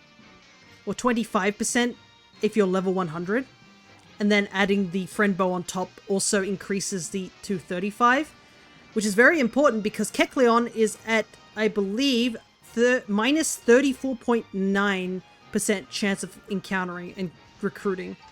So in order to get Kecleon, you have to be leveled 90 with the friend bow. There's no other way. But yeah, that's how recruitment works. And any Pokemon that's fully evolved has an instant negative 99%. Like, it's just impossible to get them. There's only a few fully evolved Pokemon that you can get, and you have to be level 99 or 900 with the friend bow. And those are the ones that you can find in the Makuhita Dojo in those teams. Like, I've seen the guide for Kecleon, but man, I didn't realize the entire game is a bit of a hassle. Yeah, it is a bit of a little bit messy with its recruitment. They definitely increased the recruitment over once it got to Explorers, but Explorers added a new function where they added a thing called the Golden Mask, which is a rare item you can find only in one dungeon. It essentially is the friend bow, but it has a higher, I think it's like 50%, but you need it and to be level 100 in order to recruit Kecleon in that game as well. And you also need to have the IQ skill, Friendly, which also gives you another boost in order to get the Kecleon in Explorers. So it's actually harder to get the Kecleon in Explorers than it is in the base game of Red Rescue Team and Blue Rescue Team. DX is obviously a lot more easy, because they allow you to recruit fully evolved Pokemon in that game, and also there are Pokemon that spawn in dungeons like a lot more a lot more spread out sort of thing. They're not as locked to Joyous Tower and stuff like that. Like a lot of the starters, you can find them in other locations besides Joyous Tower. But yeah. The reason I wanted to do a 100% recruitment was part of the Alchemist's rescue team coalition that they're doing, where a bunch of people from that group and a bunch of different streamers all were playing the Red Rescue Team and Blue Rescue Team because it came out on Nintendo Switch Online. But I wanted to do the added challenge because I'm a psychopath and I like doing living dexes. So I wanted to do essentially what would be the equivalent of a living dex in Red Rescue Team, because they have the friend areas where you can actually see the Pokemon walking around, unlike in the newer games. And because it's harder, and you know, I like to do that to myself. Sandshrew is not playing nice. Problem is I can't remember if I saved after this, after the first Sandshrew, so I might just let the sandwich dissipate. Yeah, DX I never completed like 100%, but I enjoyed it. Cool, they added shinies too, but so limited. Yeah, I believe the shinies in that game also had a different, like, recruitment chance as well. But it definitely was an interesting concept. And they also added, like, other evolutions that are, like, from later games. So they added some Gen 4 Evos, like, for, like, Honchkrow and Rhyperior and stuff like that. And they made evolving a lot easier in DX as well. They added Lucario and Riolu too, but even they are a little bit hard to find. Because apparently, to get Riolu and Lucario in the game, I didn't know you could. You need to get the Lucario statue for ranking up to the highest ranking. And then you have to take an invitation to one of those mystery houses that you can find in dungeons. And randomly, a Riolu will spawn in one of them. And you need 2 of them if you want to get both of them. I think the recruitment was positive, but not 100%. You could still knock them out. Yeah, the shinies wasn't 100%. Some people do a quick save and try and like reset that way. But they also added, what is it, the friend... They added like some of the orbs and wands from the newer games, which definitely help with certain things. Because in that game, that's the only game I've actually beaten Purity Forest in. Oh, and surprise, surprise for some people, if you want to know, in DX you have to complete Purity Forest twice, unlike once in the original game. You complete it once to get Celebi, but you complete it a second time to get Shiny Celebi. And I know some people do like Shiny Celebi, considering its role in Explorers.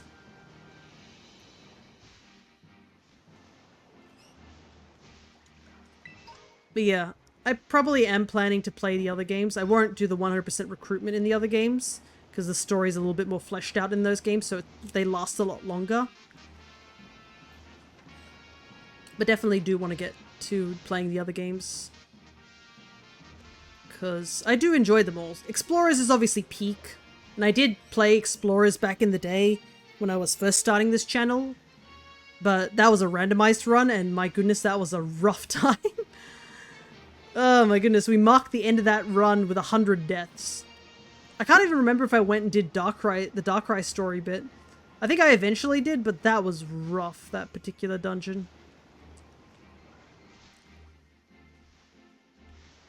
randomizing movesets and randomizing the Pokemon was a bad idea. Getting hit by a Clefairy Draco Meteor was never fun.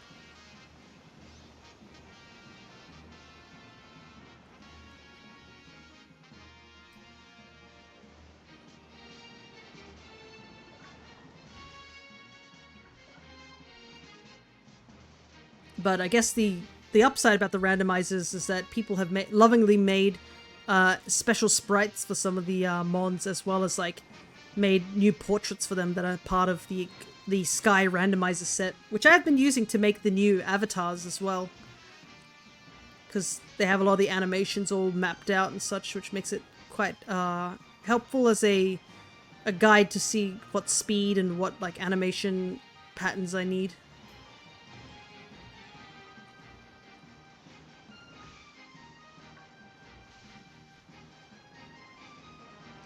Yeah, watching ROMs that are pretty much just makes new Pokemon because of how much is randomized is crazy. Yeah, because I know there are people who are making like full-on sprites for some of the new Pokemon, obviously past Gen 4. And some of them are really good, and you're just like, man, how do people make this stuff? It's crazy. Obviously it's all fan-made, so you still have to pay some respects to those people. Gotta reference them. But yeah, because it is fan-made also, it's just like, there's no deadline or anything like that. There are just people just adding their sprites slowly but surely. But as of now, I'm probably only going to make the avatars for the first 4 gens because those are official.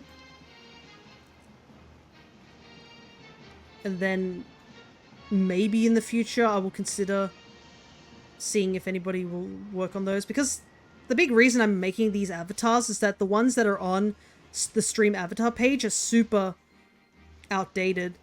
Like, the person who made those made them back in 2017, and they are not terribly great in some of their animations. They're very limited in their designs, so I've been working on making some updated ones as for fun, as a hobby thing.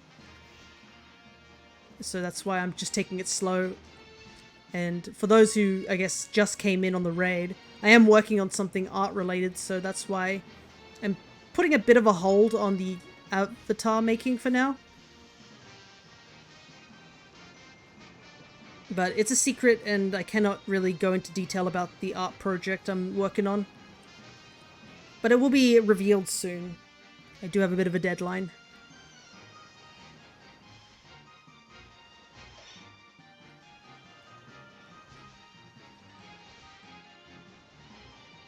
I have been a little bit busy. I think I'm taking a day off on Tuesday next week, so I'll have a little bit more time to myself. So I can do some updating of stuff like my YouTube channel and such, or my vods.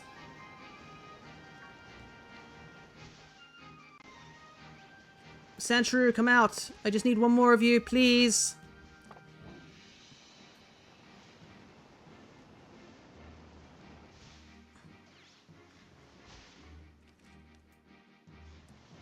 Though I actually don't know what I want to hunt for when I get back into Legends Arceus.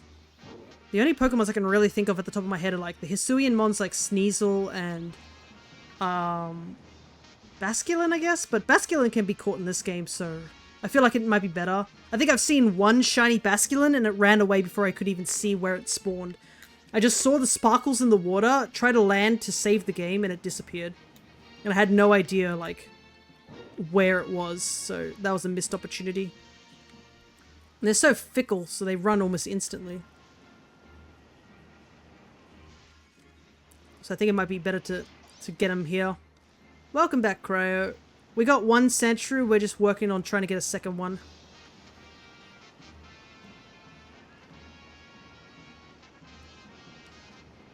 Also, I'm reminded, like, of something. Whoops. Was it you, or was it the other Cryo that was talking about making that team? I don't know. Anywho, I'm gonna go grab something to eat. No worries. Wishing you luck with your blue shrews. No worries. You go get something to eat. Thank you for dropping by, regardless.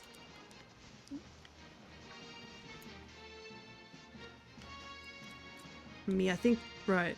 Because you were working on making a doubles team, I believe, Cryo. Is that the one we battled last week or something? If not, then it might have been the other cryo. This is the confusing thing, is because I don't know which cryo. I'm like, I don't remember which one was battling me.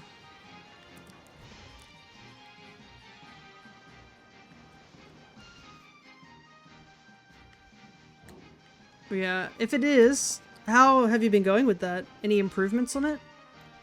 You don't have to have your team ready or anything like that, but just wondering if you've made any progress.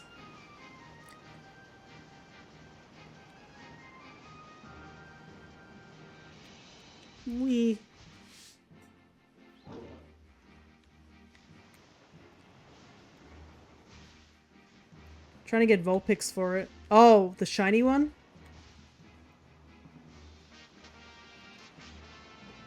That's understandable, because shiny Vulpix was so hard to see.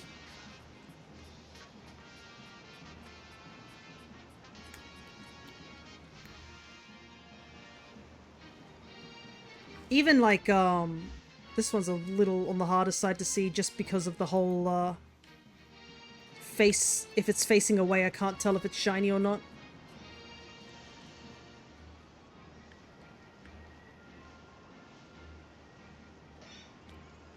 And this sandwich is kind of being a bust.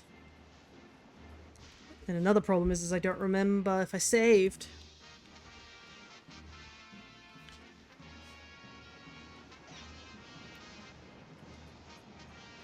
I can't really go back into the VOD to check if I've saved or not, so we just have to use up this sandwich, cut our losses.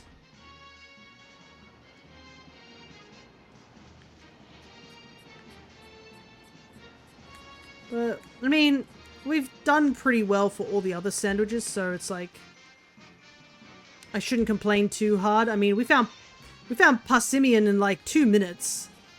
The Spupa, I must catch it. My boy.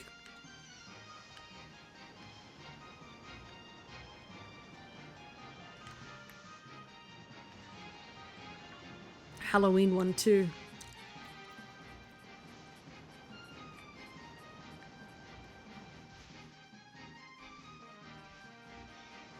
I feel like I'm going around in circles here.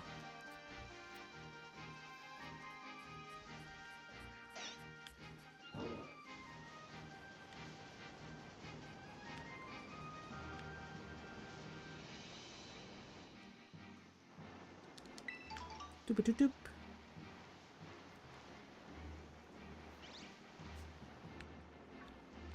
I can't find this other Shantru. We might take a little bit of a break from it.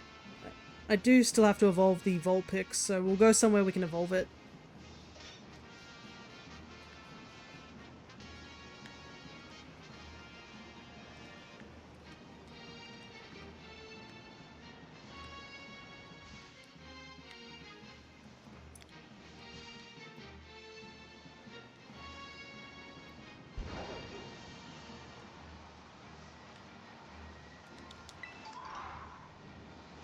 Num.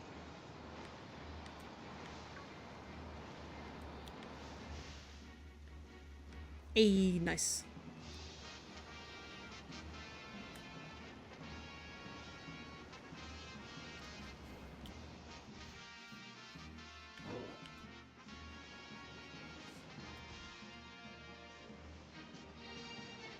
No, I got too close.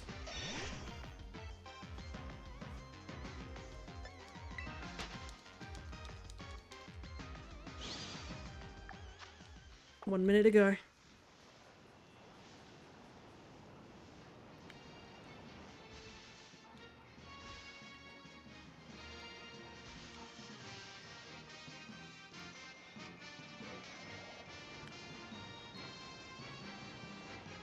Trick A and B Pokemon might be under costume now. Neat. Don't think we've had any A and T B Pokemon appearing.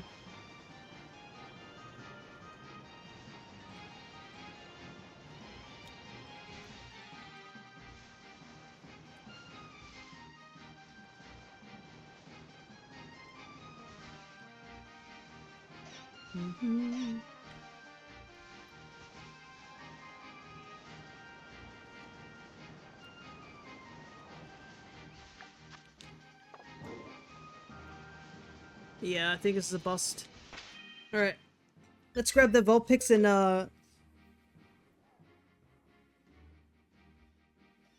let's see how much time... Actually, we don't have much time. We're almost to the last hour of the stream. Oh my goodness. I didn't even realize that.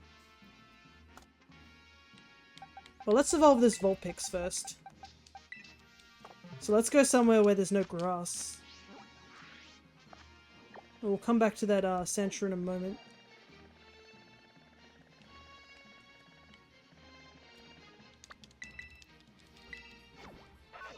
And before I continue, I'll quickly take a break and get some eye drops into my eyes, because they're dry.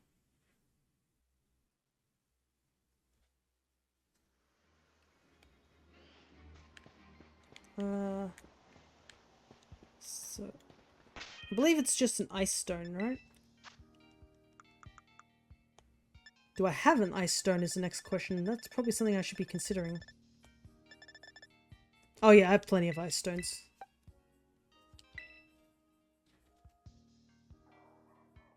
Alrighty.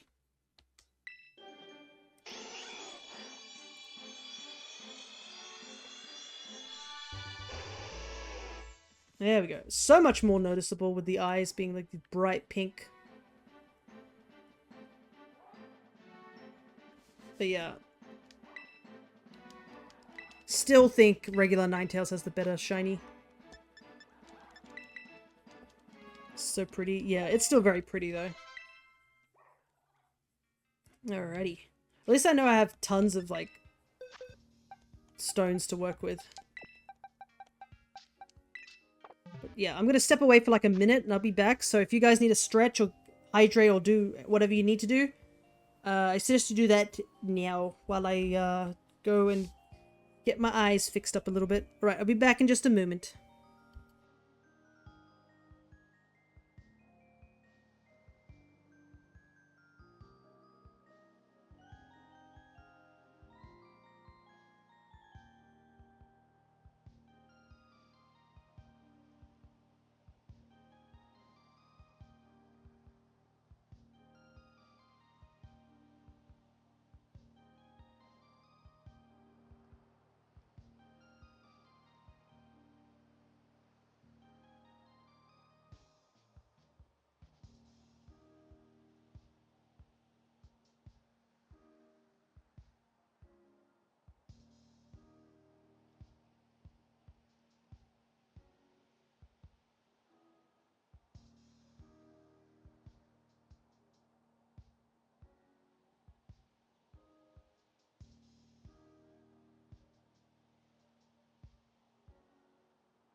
Alrighty, I am back.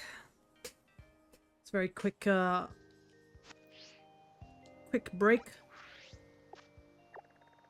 Yeah, because we've only got like an hour left. I'm trying to decide whether or not we should just continue with our Sandshrew hunt, because we do need the Sandshrew.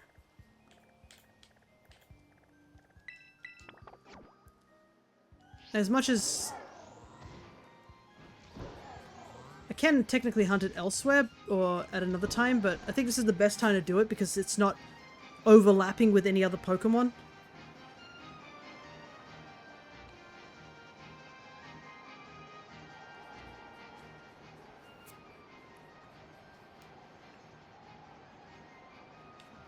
So yeah, I think I'll just continue the Sandshrew hunt until the end of stream. If we get it, we can then go to another sandwich, but yeah, I think We'll focus on these last two sandwiches being this. I just need to pull up another recipe thing because I'm out of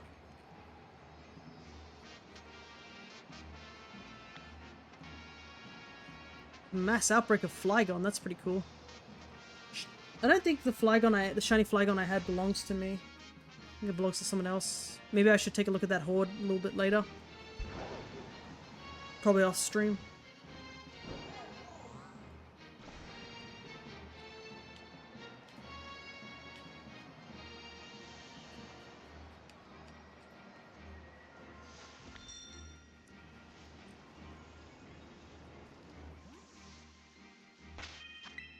Alrighty. Use the bitter and spicy herba for this sandwich. So that was an ice sandwich, so we'll just do another steel sandwich. So this one will be a little harder. You need to put more ingredients for it to work. So we need 1, 2, 3, 4, 5, 6. Bitter and spicy.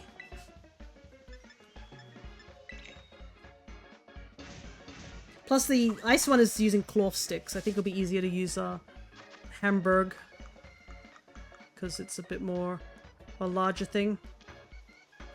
Also, this would be a sandwich that would be a little bit more enticing to eat if it weren't for all the capsicum.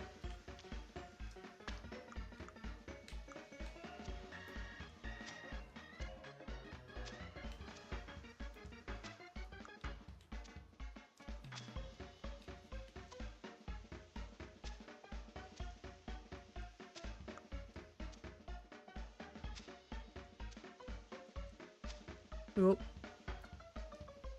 Grab it.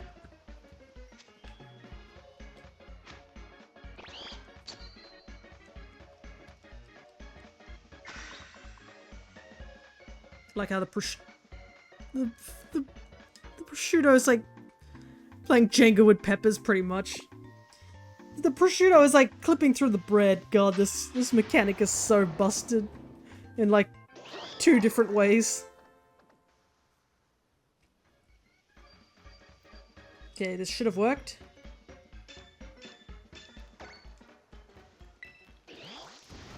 Requires more ingredients, but yeah, it doesn't require salty. So I gotta get more salty at some point.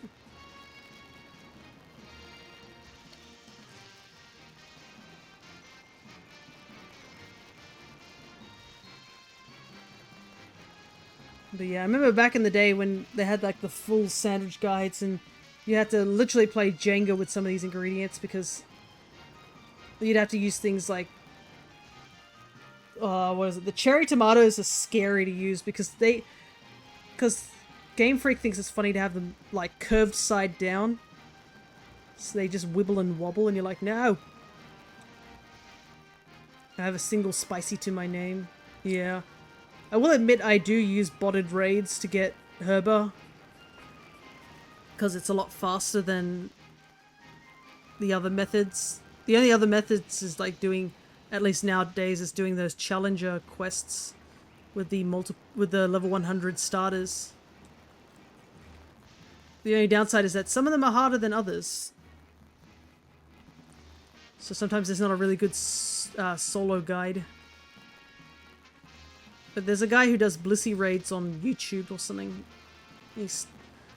I believe he does other raids for other shinies and other ability patch stuff, which I don't care for. I'm not going to get my shinies off a botted raid unless it was the Gimme Ghoul one. That's the only time. I just get it to get the herba so I can catch my Pokemon myself.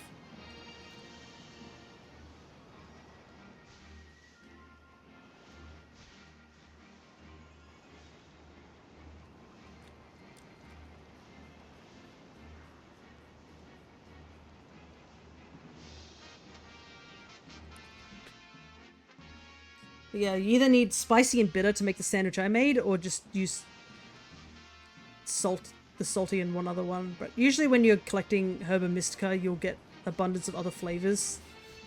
And just the salty one is like sort of like the one that you need as the base one.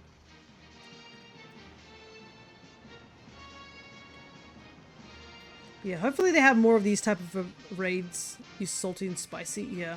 I think some sandwiches, if you use the Papa Jeff's efficient version, some of them don't. Some of them require like specifically another particular flavor besides salty, but all of them require salty, so you tend to run out of salty herb and mystica really quickly compared to everything else.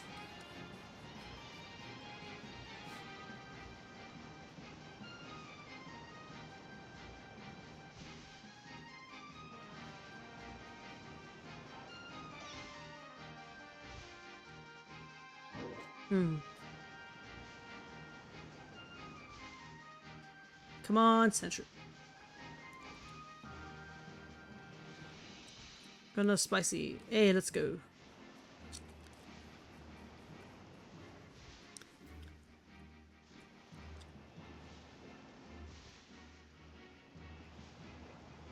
I think who was it Blub who posted on like I think Blub posted on the Discord that they caught a bunch of shinies themselves.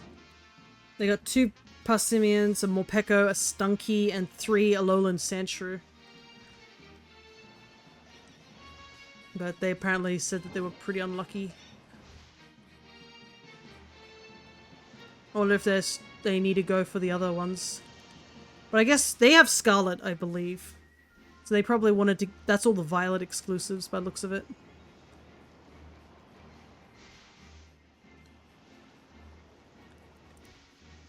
But thankfully, yeah, we do have more Morpeko and Cramorant, so that cuts out 2 of the mons we gotta look for. Ogerpon has been useful in raids. Yeah. Ogerpon seems to be pretty useful in those type of things. If it's just against the regular Pokemon.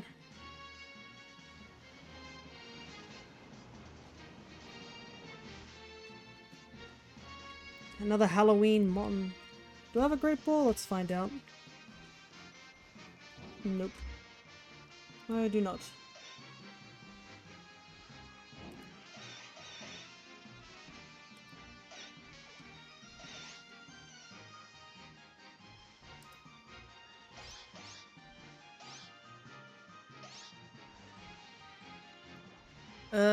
Let me try this.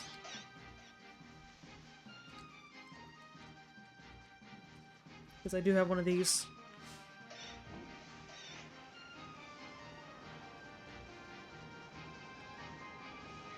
Yeah, I got another rare present as well. How many people are in the chat? Probably not enough. Because I think they have to have the extension as well.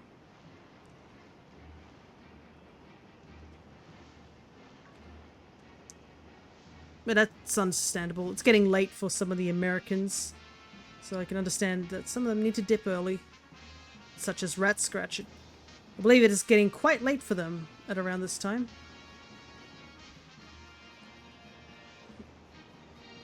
And I will always advocate for it. If you need to sleep, go sleep. You can always watch the VOD later.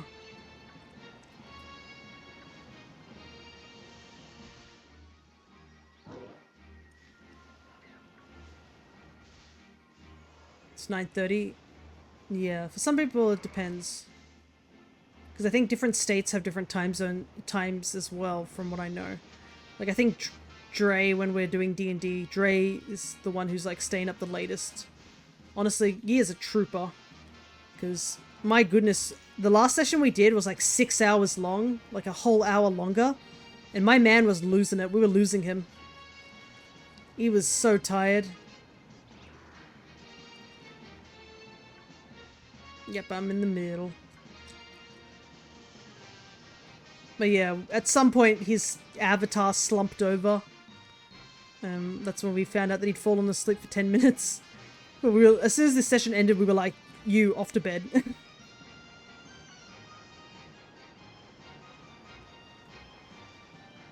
And we've had couple of sleep-deprived people in the Alchemist's Hollow. Especially when Crescent tries to stream a bit later.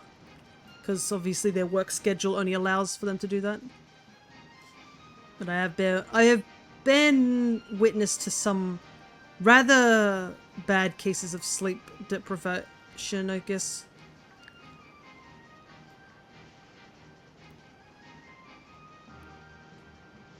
thankfully that person has finally got the sleep they needed. But yeah. I can only be to the weekend one. Yeah. Which is also understandable too, because I think some people are back to school or like they got uni. It's understandable. For me, it's the weekend one is the only one I could do, really. At least the D&D is also on a weekend, technically, on Sunday. But yeah, it's a bit rough, I would say. Because even if it's like Saturday for me now, I know it's Friday for some people. So that's another thing about time. I can barely stay awake for long. That's fine and understandable. That's why I gotta do all my chatting and tell all my stories at the beginning of stream when people are still conscious. Like all my work stories of me getting injured. And how our D&D sessions ended up in a bad ending. Gotta say all that stuff at the beginning of the stream. Because even if it's not like, I guess, the nighttime by the time I finish my stream, I do get tired as well. Because it depends also on the stream. Like, after the Mystery Dungeon stream where we were like running through the three doggo dungeons, as well as Ho-Oh, where I had to like focus because I was not a high enough level to be one-shotting anything. It was just like, I had to take things out in 2 hits. Like, yeah, after that stream, I was so brain dead. I was so tired. Because I'd been, like, hyper-focused for 5 hours. It also just depends on the content. Sometimes I'm like, oh, I'm getting tired because I'm doing the same thing over and over again and getting no results. And then there are some times where I'm like, wow, I've been, like, straight up focusing for 5 hours and I'm just so tired because my brain has been, like, on hardwire for so long. It happens. That's why I'm like, how do people do those streams where they go for like longer than that? I know who was it? My sister's partner, I think, did like one of those marathon streams where they stringed a whole day. They obviously took a nap and went to sleep, but that sounds like madness. Something you need but you don't want to do. Sleep is yeah. Well, sometimes sleep is good too. It's a bit of a refresh for your brain. Get rid of all the tiredness and all the old information, refresh it in the morning. Plus, sleep is sometimes nice. Sometimes you just want to lie down in a cozy bed with either a good book or a drink or your pet lying next to you. That's when sleep's good.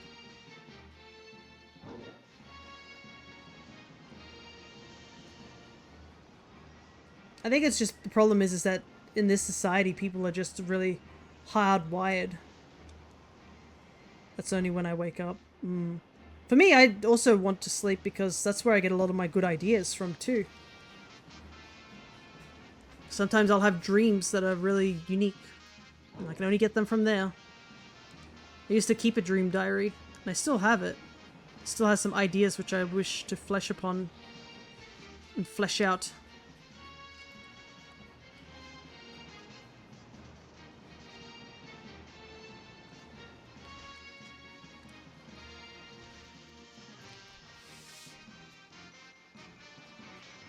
But I feel like nowadays people are always rushing a lot, so it's a lot harder to really get the time to sleep. Can't really remember mine when I wake up. Yeah, some people, it's just different for other people. Some people don't really dream at all and they only get occasional dreams. And I mean, I'm not always going to get good dreams either. I've had plenty of stress dreams when I'm really high strung about something and worried about something. I end up just getting stress dreams, which are not fun because you try and sleep to try and get the stress away and then you just end up stressing in your sleep.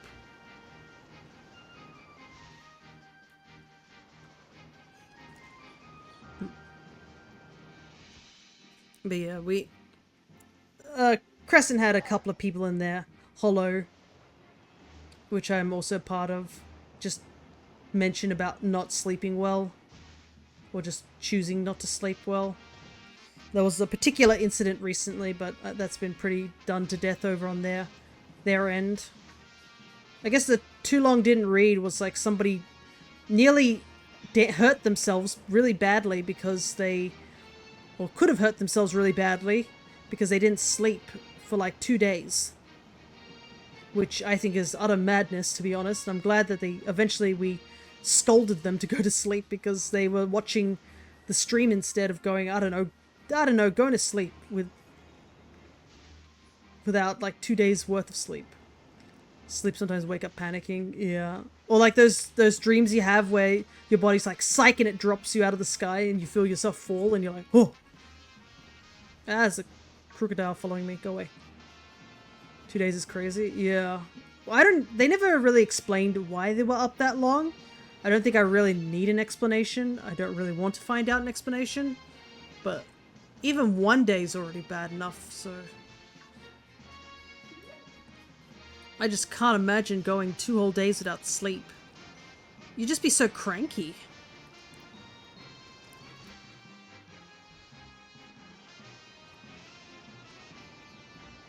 But yeah, they nearly hurt themselves because they passed out. Well, their body started shutting down because they were so tired.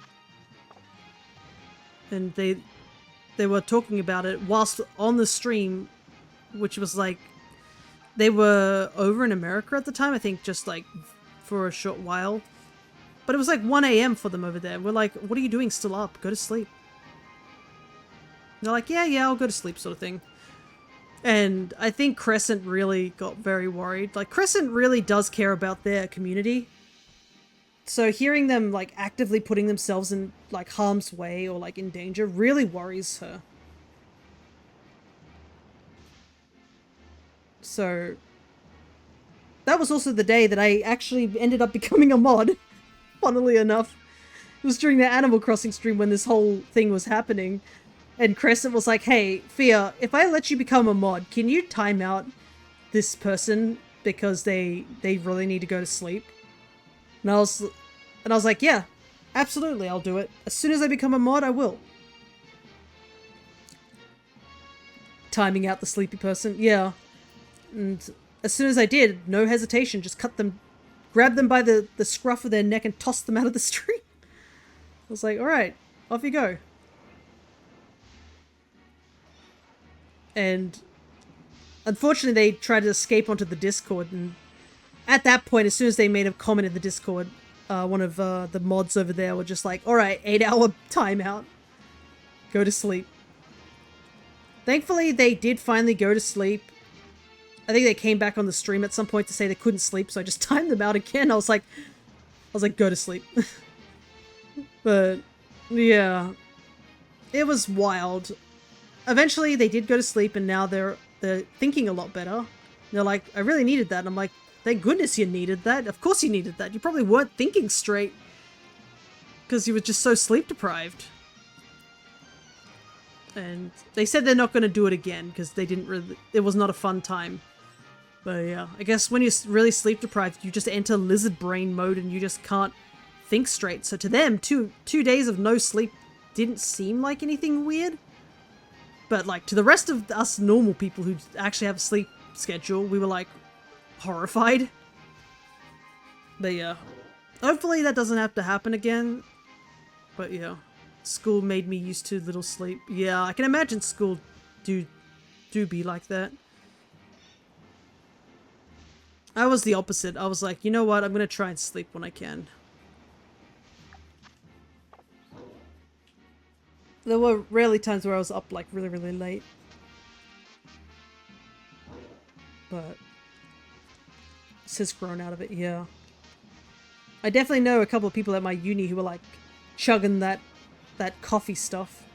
The iced coffees.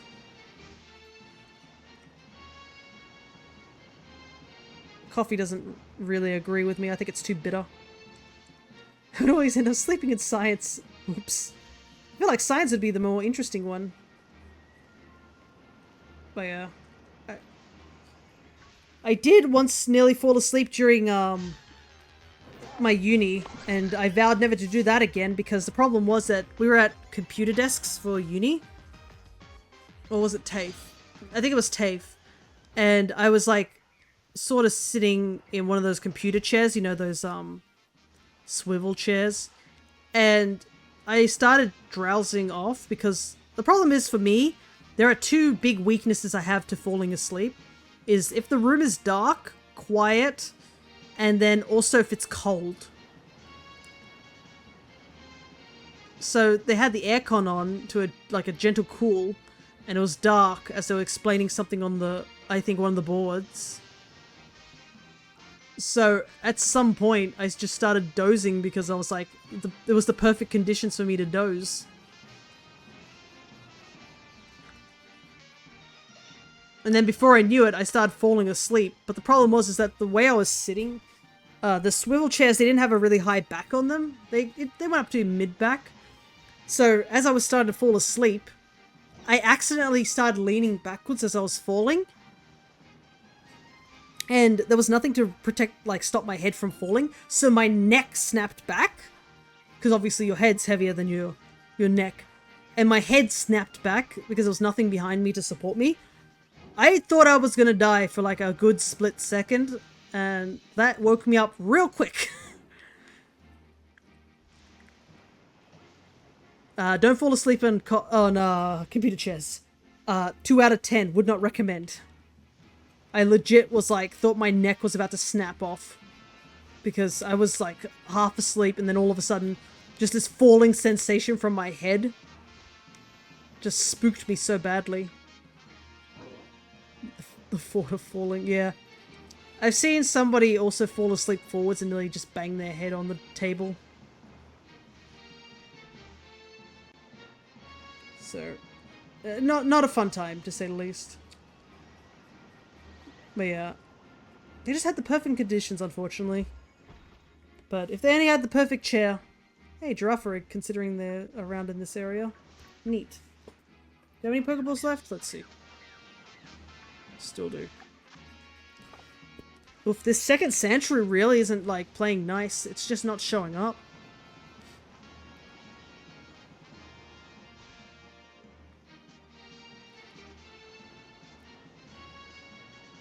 I just need one more, too. After this, we only have one more sandwich. And if we can't find it, I'll just catch it off stream.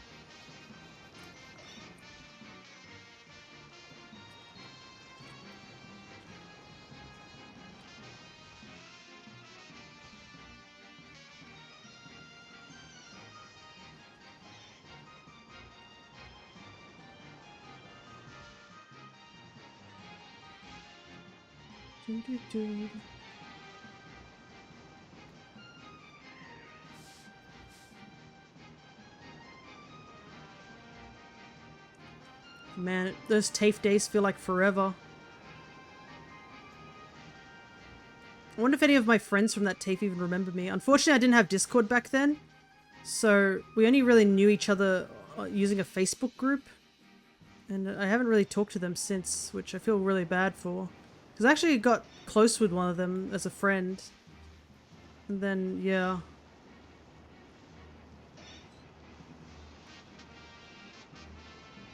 Thankfully, with my newest uni, I developed much closer friendships, and now I do talk to a good small group of them through Discord. The rest of them, not so much, but yeah. It is a bit of a shame. I was playing D&D with another group of them, but they haven't really talked or anything like that. And that D&D group ended up getting cancelled. It got too complicated and the times were bad. Like, one of our players was, every time we, like, would play, he was just exhausted to the point where he was just falling asleep at the beginning of the session. So he was just not able to keep up.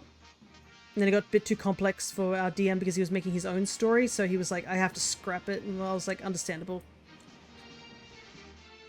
So that just fell through. That's why I'm always like so cautious with, I guess, D&D sessions, because of the D&D sessions that I've had, only one of them really, one ended well, one got cancelled, so that didn't end well, and then two of them I've had, like, they got cut short and, you know, bad ending sort of thing. So, you know, not the funnest of experiences at times, but that's D&D.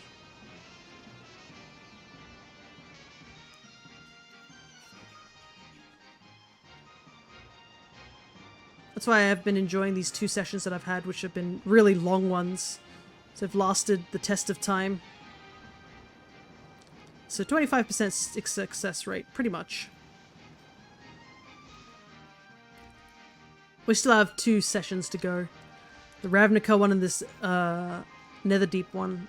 The Netherdeep one technically ended on a bad ending, but we're continuing, so we could fix it and make the ending a little bit brighter.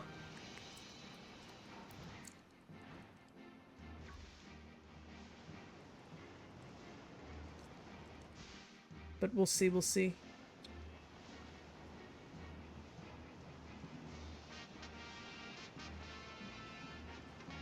Fix the mistake. Yeah, that's pretty much what we're trying to do. We're doing a Dragon Quest XI. But yeah, we gotta fix our mistake, and then we also have to continue our story elsewhere, because we have other things that we gotta do. It's not just, that thing. That was our main goal, but we still have 2 other things that we need to do. We need to rescue our friend who's stuck in the donjon.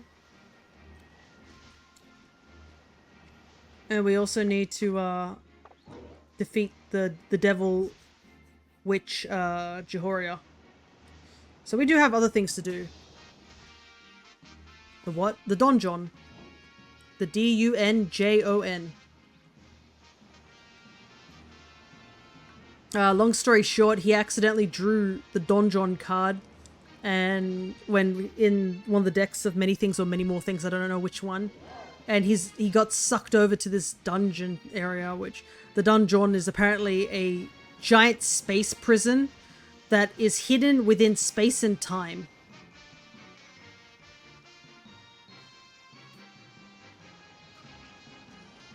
So it's very, very hard to get out of. And it is so secluded that the only way to find it is to use a wish spell to find the direction to it. You can't even use a wish spell to bring someone out of the donjon. You have to use a wish spell to find the donjon. That's how absurdly hard it is.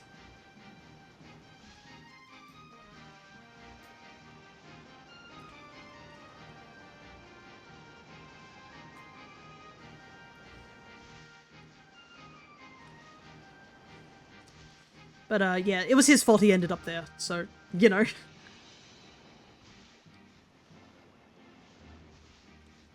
He was, not the most intelligent character. I would say not player, character. Because he sold some of his intelligence to Jehoria to get a horn that gave him really incredible powers. But it didn't matter because he lost that horn at some point. Oopsie doopsie, because he pulled a card and the card erased all his inventory and that took the horn with it. So now he's just dumb, but he doesn't even have the item that he traded his dumbness for. Now he's also stuck in the donjon. Well, dang. Well, the problem also is that not only does he have a lower intelligence, because he had the lower intelligence, our goblin knew that he had the lower intelligence and was manipulating him. Like, constantly goading him to pull cards or going into dangerous situations before him. Like, hey, you go open the door sort of thing for us. Because, you know, goblin be a goblin. And he would never pull that stunt with any of the other members, I don't think. He certainly wouldn't pull that stunt with me, because I'm pretty sure I'd punch the goblin in the face. I'm so sick of him. My character. He was doomed from the start. Well, the thing was that he was somewhat intelligent, but like he traded it for that horn. So when we went to a casino to do a heist, him and the goblin went off and met Jehoria, who... Ah, thank you, thank you, thank you. Thank you. Last 5 minutes. I will explain the rest of the story in just a moment.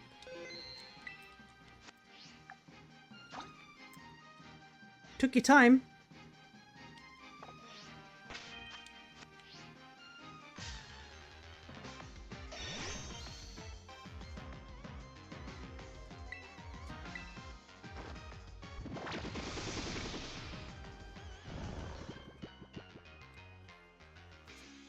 Yeah, he's just a little lad. We can evolve this one of them too.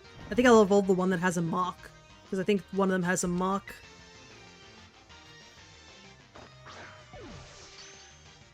There we go.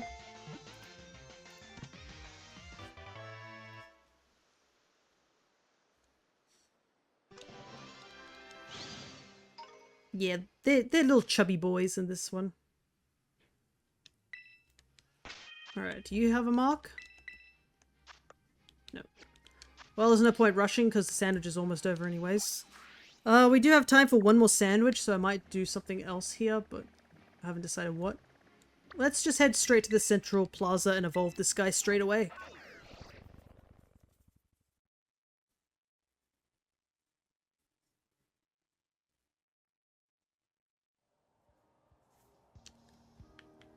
Mudkip? Maybe. We still haven't done Mudkip, have we? We weren't very lucky with the Mudkip findings. I just have to go down back to that other place. It's this one. Yep.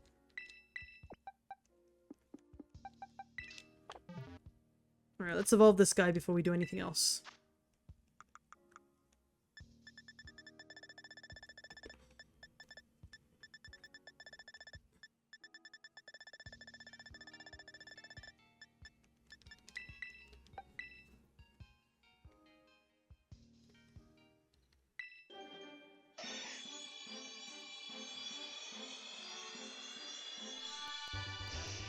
There we go. So he is a darker blue, I believe. It's a little hard to tell from the get-go, but I think it is a darker blue.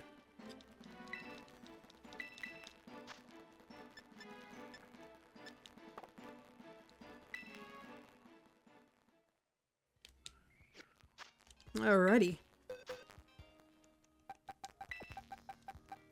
I can actually compare it, I believe. Let me see. Whoops, wrong one. Let me see. Shiny one. If I just find... So here's Sandslash. There's a shiny. Oof. That's shiny Sandslash. And this one's regular Sandslash. So yeah, it's a darker blue, and I think the icicles get a little darker in color. It's a little less noticeable, but yeah.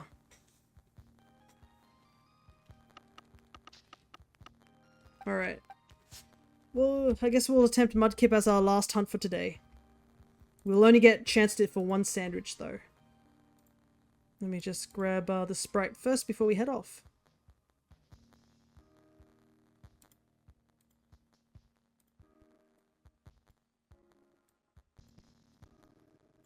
Nope.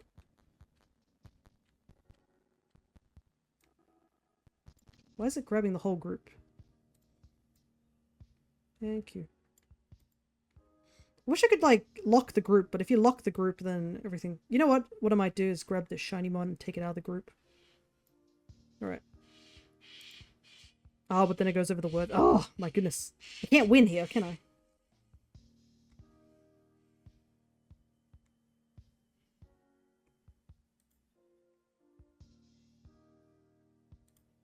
Leave it at that. Alright. Where do I need to go for the Mudkip? I think I need to go over here. Alright, hopefully we have a little bit of a better luck this time. Because we were not so lucky.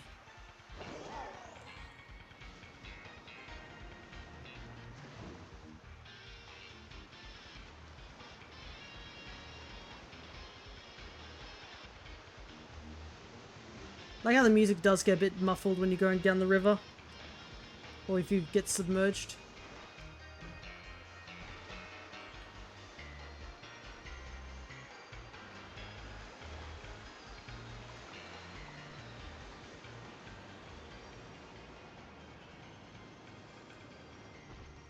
Alright.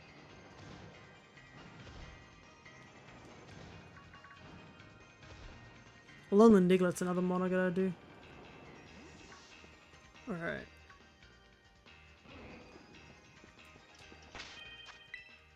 Now we just gotta find the location.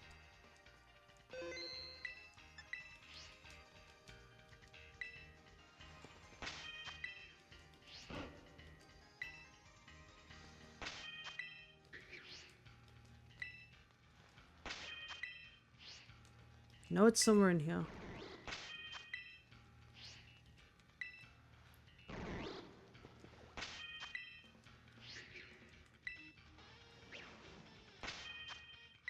There's exactly one location somewhere in here that you can put it.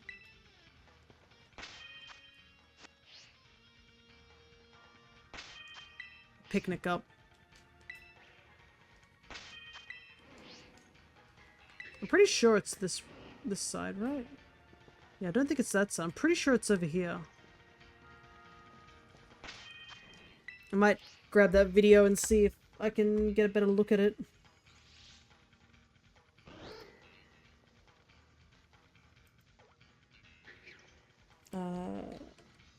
Violet, shiny, mudkip.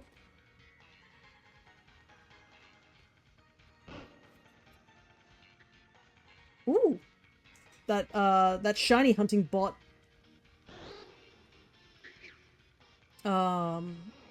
It's made it to the next route, so they must have finished the cave. If you don't know about the shiny hunting bot, it is such a funny little bot. Okay. Yeah, I'm at the wrong location. But yeah, there's a guy who, I think in Australia, made a bot that would just constantly just be encountering Pokemon over and over again.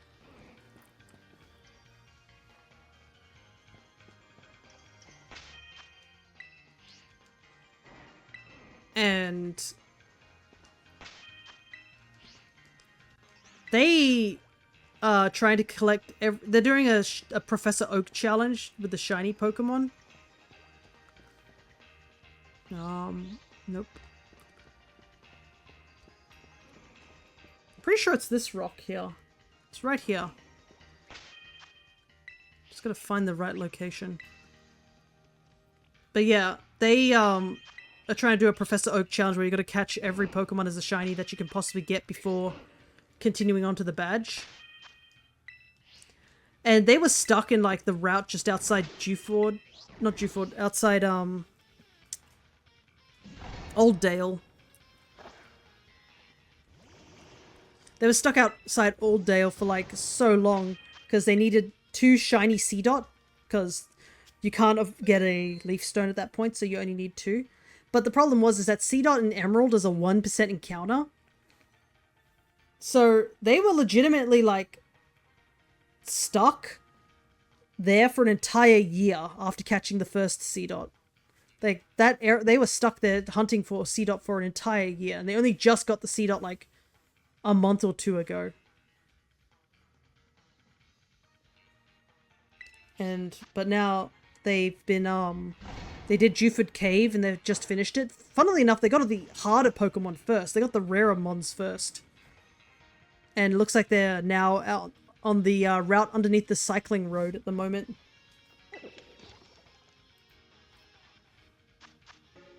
Water.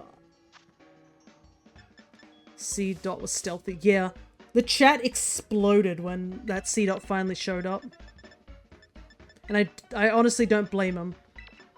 I was like half watching in the back. I would like log on every so often to be just like, oh, let's see how they're going. Oh, I forgot caves are like bright as hell.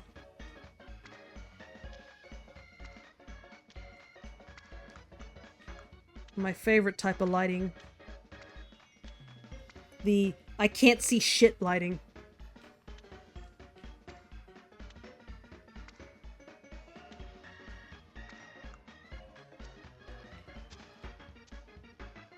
I'm gonna squint my eyes just to take a look at it. Maybe I should put my goggles on that to have better sight.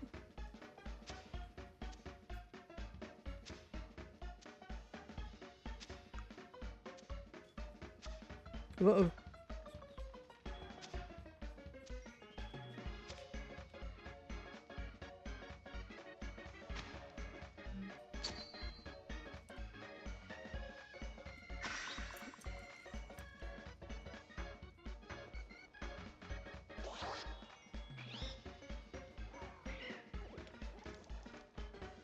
Okay. But yeah, I wonder how far they've gotten with the runs so far. I could take a look right now. Why not? So they're missing 1 Electrike, 1 Minum, 2 Gulpin, 2 Oddish, 1 Plusle. Plusle's gonna be rough. Plusle's a 2% encounter. Yikes.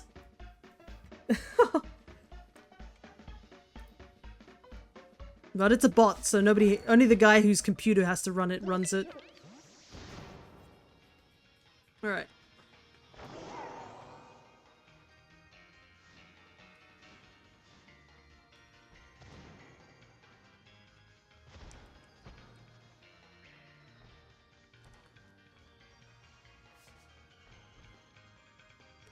Let all the mudkips spawn in.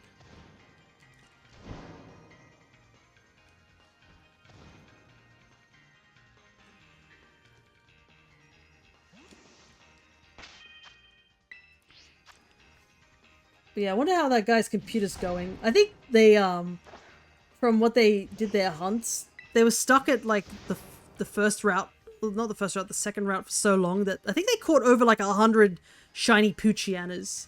They had to actually get rid of some of the mons that they caught as shiny because they just had so many duplicates of them. It was insane.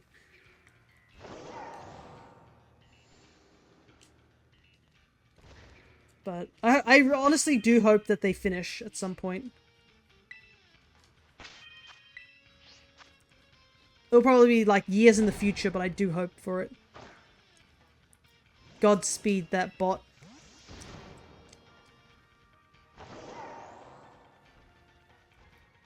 We'll get to the end of humanity and the bot will still be going.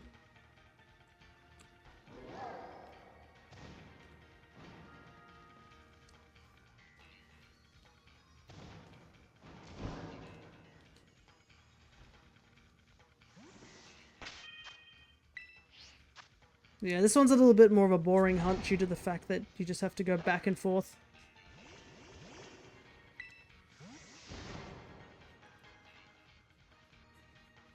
Can't really run around or anything like that for this one.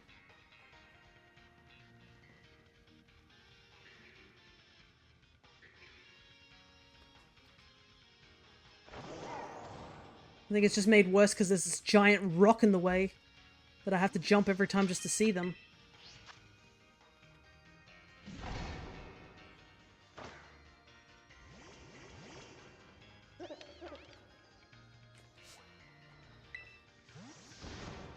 If I didn't have to jump, it definitely would save a bit of time. That's why this one's a little bit more of an annoying hunt.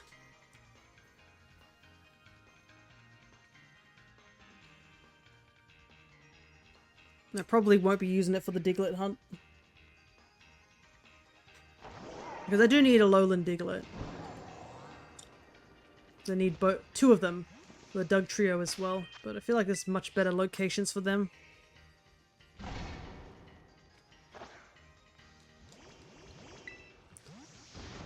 But I'm not too fussed if we don't find the Mudkip. We literally achieved what we needed. Like, easily. I wouldn't say easily, but we achieved everything. We got every single Pokemon that we needed today. With no extra shinies. Just exactly what we needed. No Combees. Which is always a good thing. We got the Vivillon. We got the 2 monkeys. We got the Ninetales. We got the Sandshrew. The Sandslash. We pretty much finished everything. I was honestly a little worried that we weren't going to get finished in time. I mean, we nearly got a little scary when one of our sandwiches fell through for the Sandshrew, but we got it on the last 5 minutes of the 3rd sandwich.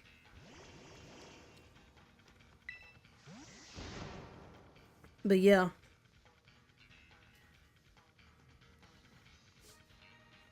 In the end, we got everything.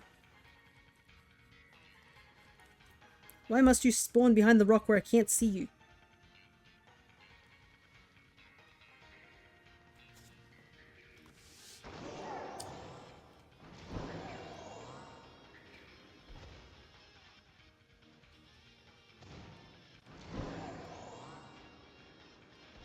Thankfully, Mudkip's really easy to see. That's like the one saving grace of this situation. I cannot imagine people using this spot for Gothito or Gothitelle. That would be so awful.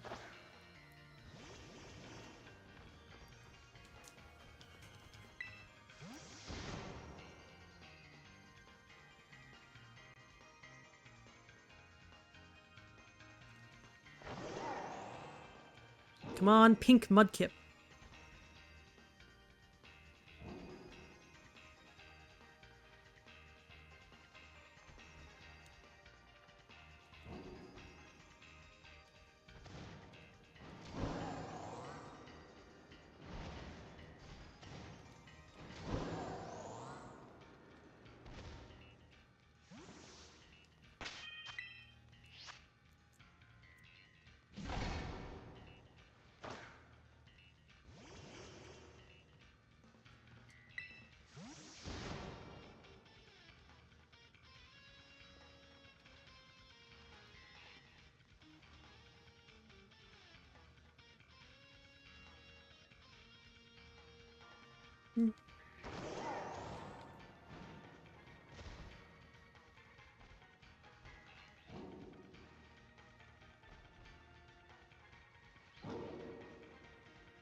Feels like they're not spawning in.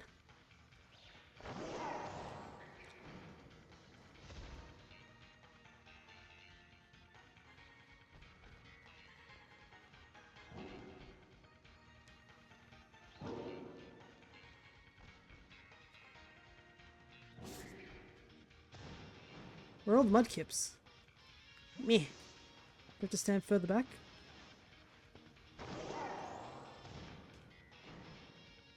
Okay, now they're spawning in. It's so weird. Sometimes they don't spawn in at all, and sometimes they spawn in really quickly.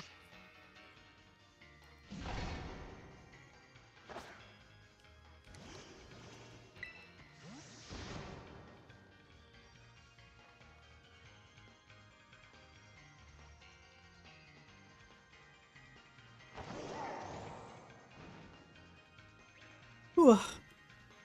Ooh, I'm definitely hitting the tired zone myself. We've still got another 23 minutes to go, though.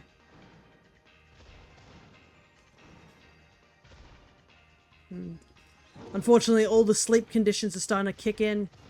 The storm clouds are starting to show up a lot more. So it's getting actually darker in this room.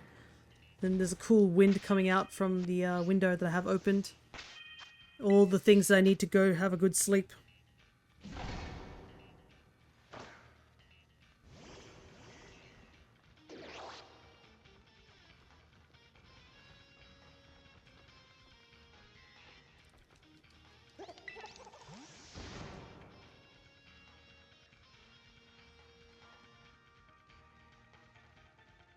But I have a feeling that at some point I might have to just RNG manip the Mudkip. Or at least the second one, because I need two. One to get a Swampert and one to get Mudkip. Because I don't really want to be doing this over and over again. Because it's a little tiring.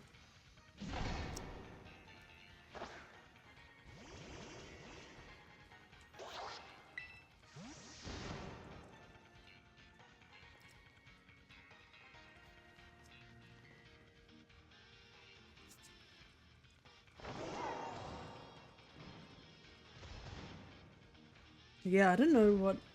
I guess, what other mons can we really get from here? Pretty much the Alola mons.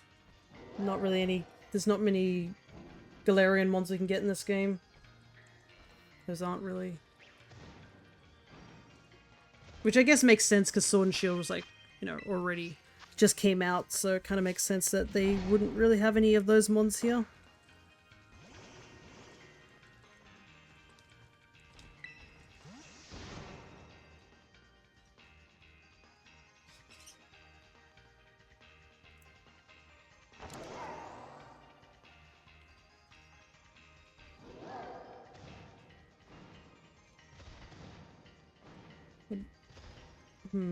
Still have, oh, I still have to do the Gigantamax forms. Still sort of chipping away at that. I'm still missing a lot of those mons too. I'm still so mad that we can't get the Melmetal. That the shiny Melmetal isn't available as a Gigantamax form, which is so dumb. You can't give it the soup over. Despite, well, I guess the Gigantamax form one we got was due to getting it from, I believe you get it from home. There was a special event for that. But it's so dumb that you just can't get one from like Go and something like that and then give it the soup to Gigantamax. You can't even do that for like the regular ones, let alone a shiny one. It's so silly. Game Freak and its constant like making cool shinies and being like, yeah, nah. An endless cycle. I feel like it's easier to see the Mudkips with Koraidon rather than Miraidon, but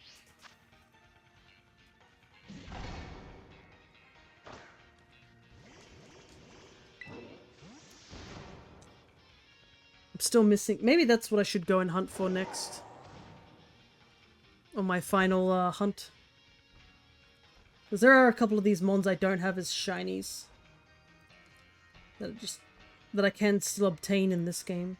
I believe it's like the final starters of the Galas. Colossal I don't have. Sandaconda I don't have, and Toxtricity I don't have. Everything else I have is a shiny. I want to get a Sizzlipede, but that doesn't exist in this game.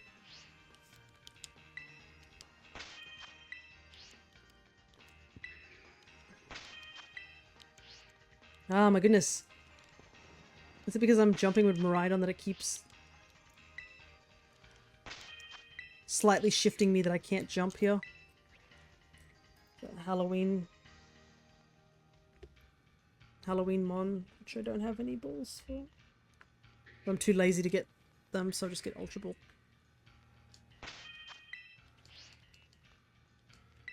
Why is it so difficult to stay in one place to do this? Am I really shifting enough up when I'm like jumping up and down that this doesn't always work? It's so weird.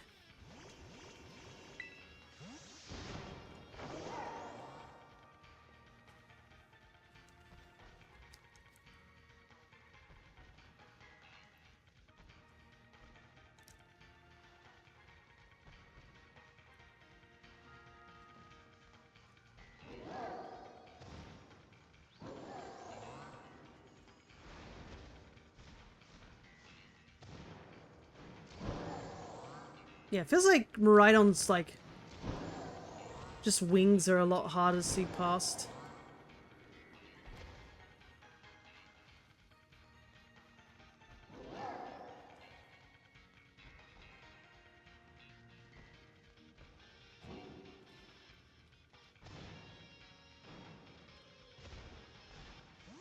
Yeah, I got it, but then again I did kind of throw an Ultra Ball at it. Getting a little tired of this hunt version. Can I just leave?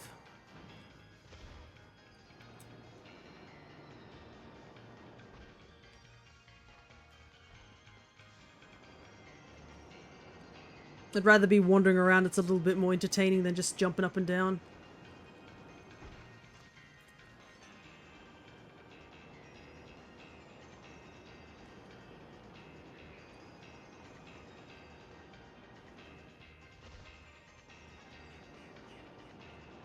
Oh my god, the moment I did it, the shiny showed up. Seriously. I hate Picnic Reset. It doesn't do anything. It's so boring.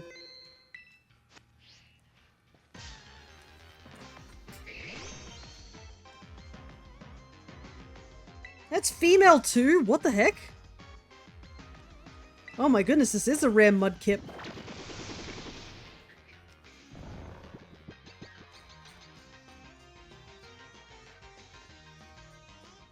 But I'm pretty sure it's like the old odds of it.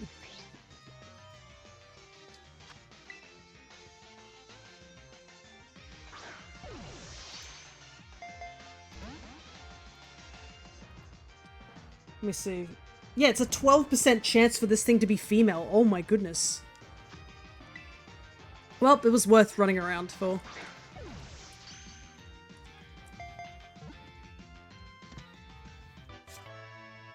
Alrighty.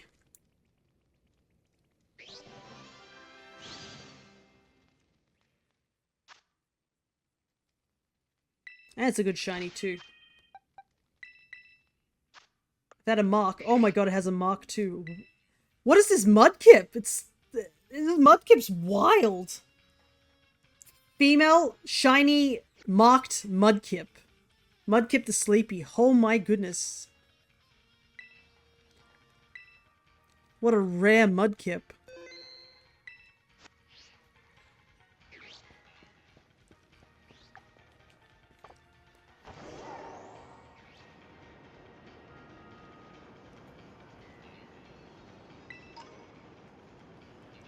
Well, I guess I'll just loop around the cave until the sandwich runs low.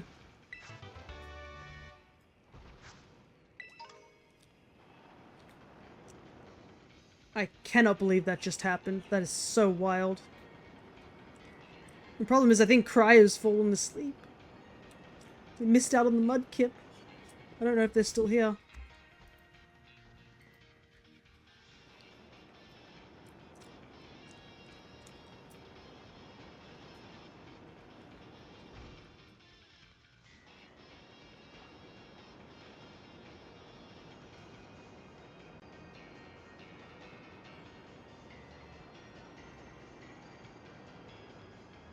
Alrighty. I don't know if I want to evolve this Mudkip. I think I want to keep it as a baby. Just because how crazy of a catch it was.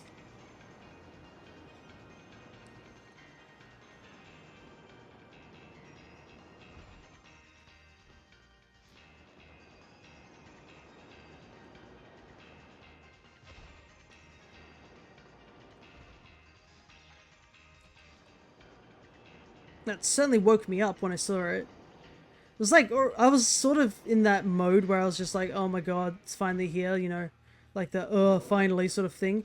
But yeah, once all those things started clicking, it got a lot more interesting.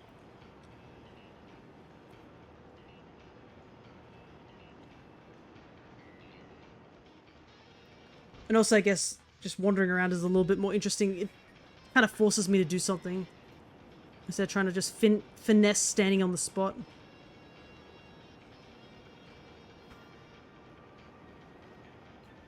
Honestly, I could probably just end the stream there. That was like, that. It's not going to get any more hype for a shiny catch. Like, that's probably the one of the rarest shinies I have. I don't know if it's the rarest, but it's pretty rare.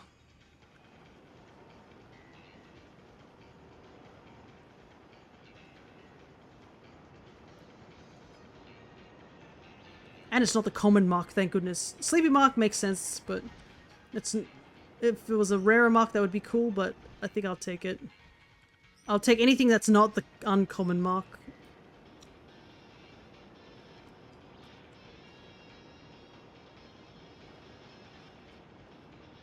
Oh, it sounds like it's starting to rain outside.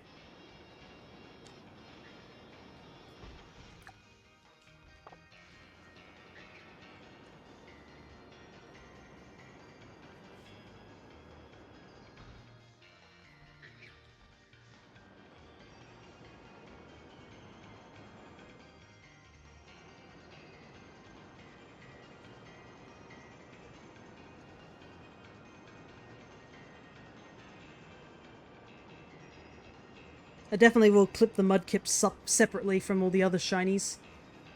From my highlight.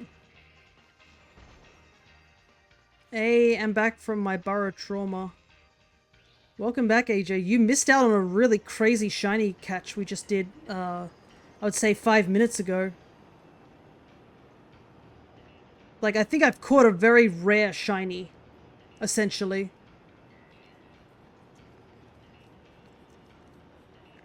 And I was just discussing how crazy the shiny odds are of this one. So, we caught a Mudkip here. And it was shiny. After I was just doing a picnic reset in the corner, I said, this is getting boring. I'm going to actually just start wandering around instead. It's a little bit more interesting. The shiny spawned. Started the battle. It was female. And the starters being female is a 12% chance of that happening. And then I was like, wow, that's kind of crazy. Imagine if it was marked as well. So this is a shiny female marked Mudkip.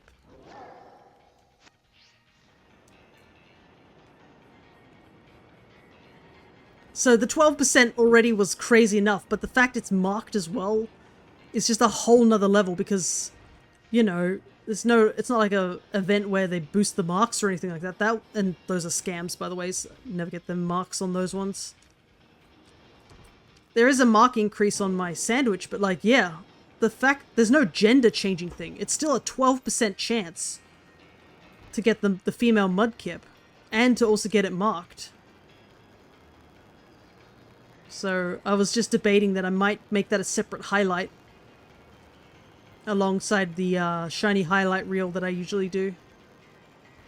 But yeah, like, clearly we've just topped the shiny encounters for today. Today has been a very, very good day, to say the very least. We got all the shinies that we needed, and we got a very rare shiny Mudkip, which I think I'm going to keep as a Mudkip. I could evolve it, but I think I might just keep it as a baby Mudkip.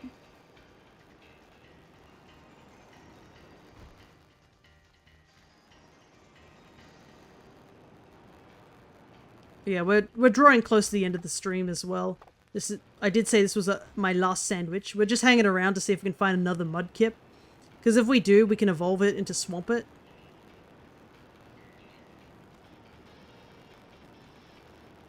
But yeah, just crazy. A very successful shiny hunting day. Hopefully that doesn't mean all my luck's like drained for the next D&D session tomorrow. But yeah, I think this is a very good run compared to last session's run.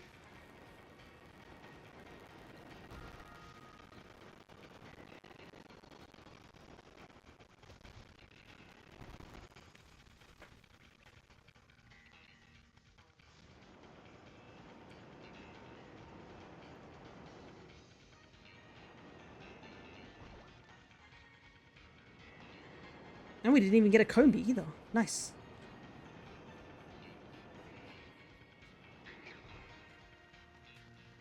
No B.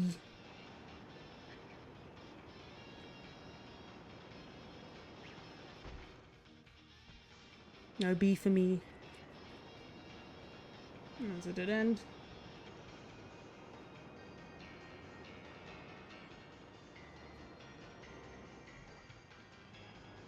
Just trying to find my way around this tunnel.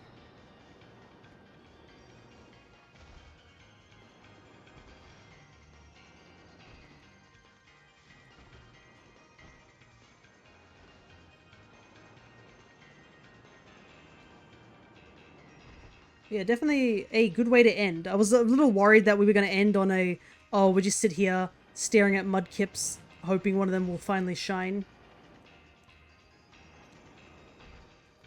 And nothing happens, because I think last time we tried it here and we didn't find any Mudkip. So I'm really happy that we finally found the shiny here.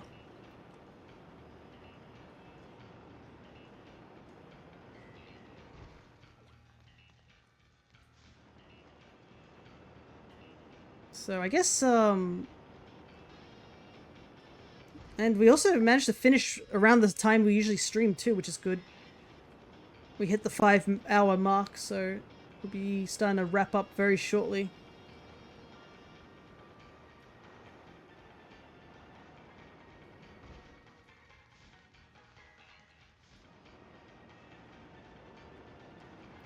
So I guess next session after the D&D session, we will be jumping into that new game that I said we were supposed to do today. But, you know, instead we did this because of the event that just came out. Which I am very excited to start a new game. That's for sure.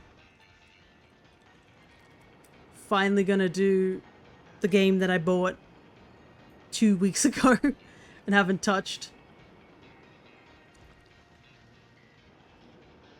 We'll pretend Paper Mario just doesn't exist for like a short while. As per usual, poor Paper Mario.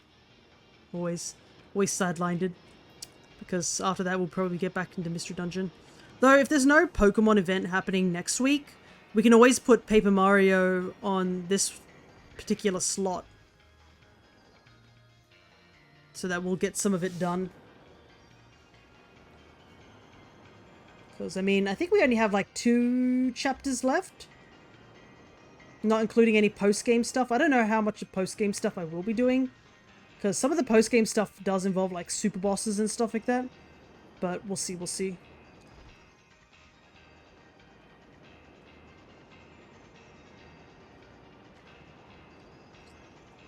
And plus, if the post-game gets might be a bit too like long, or like, oh, this might take me a while to do, I might consider just moving on, but we'll see, we'll see.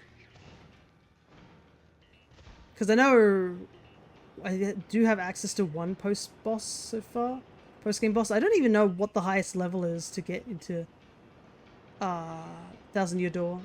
Because the difference between Thousand Year Door and the original Paper Mario is that just... once we were done, it's sort of just like the story ended and you couldn't even like quit. Once you beat Bowser, that was just it. But the post-game's a little bit more fleshed out, I think, in Thousand Year Door, if I'm vaguely remembering.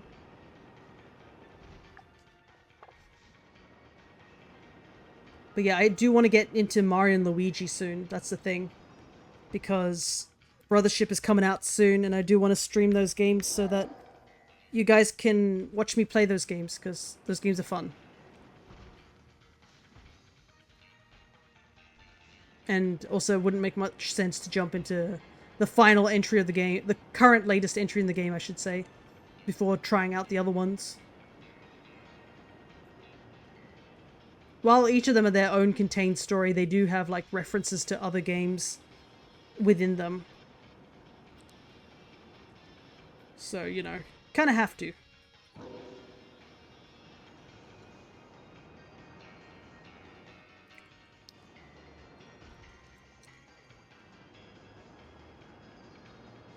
And then Mystery Dungeon is Mystery Dungeon. We'll just keep chipping away at that. Though I think we'll get a good chunk done next session, because we will be focusing on like actually going through some of the more later dungeons just for recruitment purposes. I don't know how much of the Buried Relic we're going to try out. Because there are some mons that we can get in Buried Relic, just that are not the legendaries there. We do need to run through it at least once in order to like unlock a good chunk of the mons to recruit in those dungeons. Which we also will need. But yeah, it's definitely a food for thought sort of thing.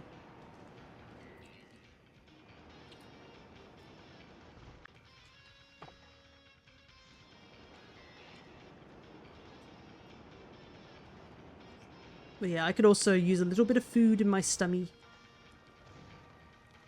Haven't eaten, so could really use something to eat. So once this is done, I'm gonna go and get something to eat. And yeah, I am planning on starting something new in November, which is not very long away. It's only like a little over 10 days away. Like, supposedly Halloween is happening soon, which is weird, because it doesn't feel like it. Like, I do see some Halloween stuff, but it feels like more like Halloween is already over feeling, the way, you know, the shops present it, because they have all the Halloween stuff and then Christmas stuff just everywhere else.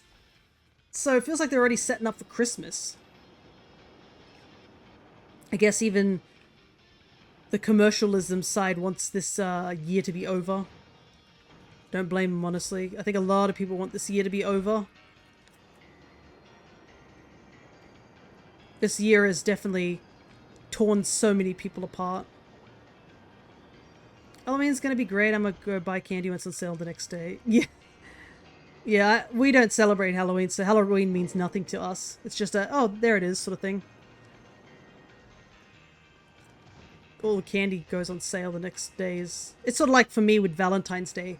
I couldn't give two shits about Valentine's Day. The real important day is afterwards. It's cheap chocolate day. That is the true best day in February, where all the chocolate's on sale.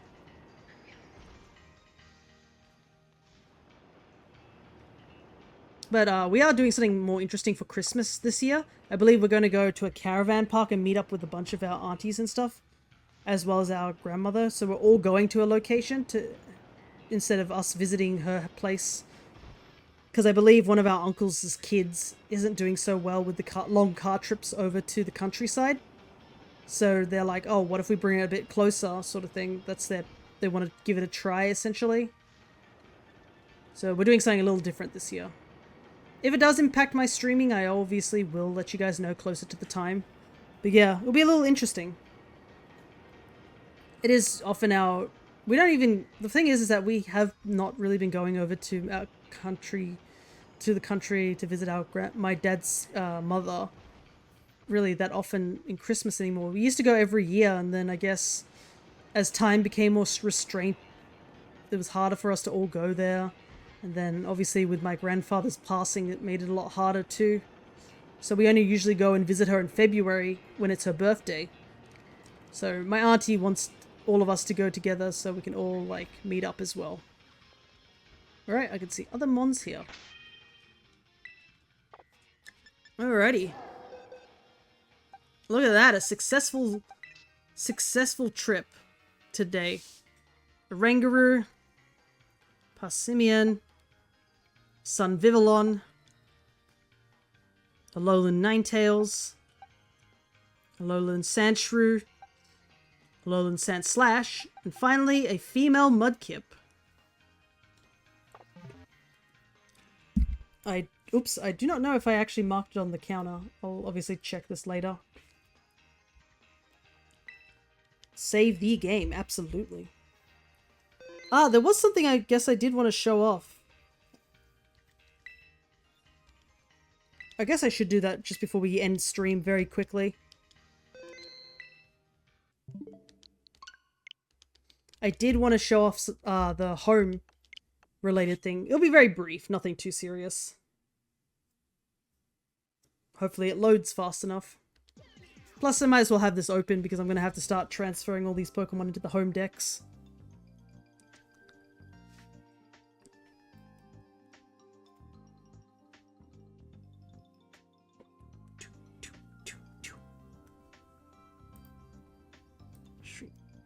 Yeah, keep grabbing everything. I just wanted to grab the shiny.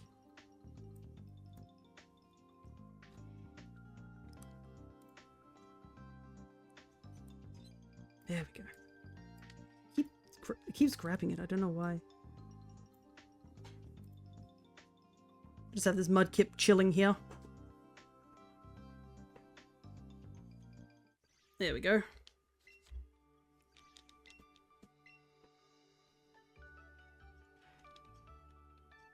So if you complete all 3 Pokedexes for Pokemon Scarlet and Violet, you do get this as your reward. It's over here. Look at that.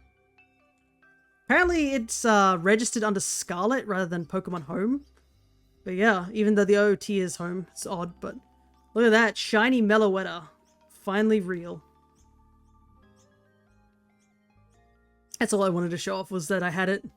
Yep, we got the Hatsune Mikumon, and it's actually Hatsune Miku colors too.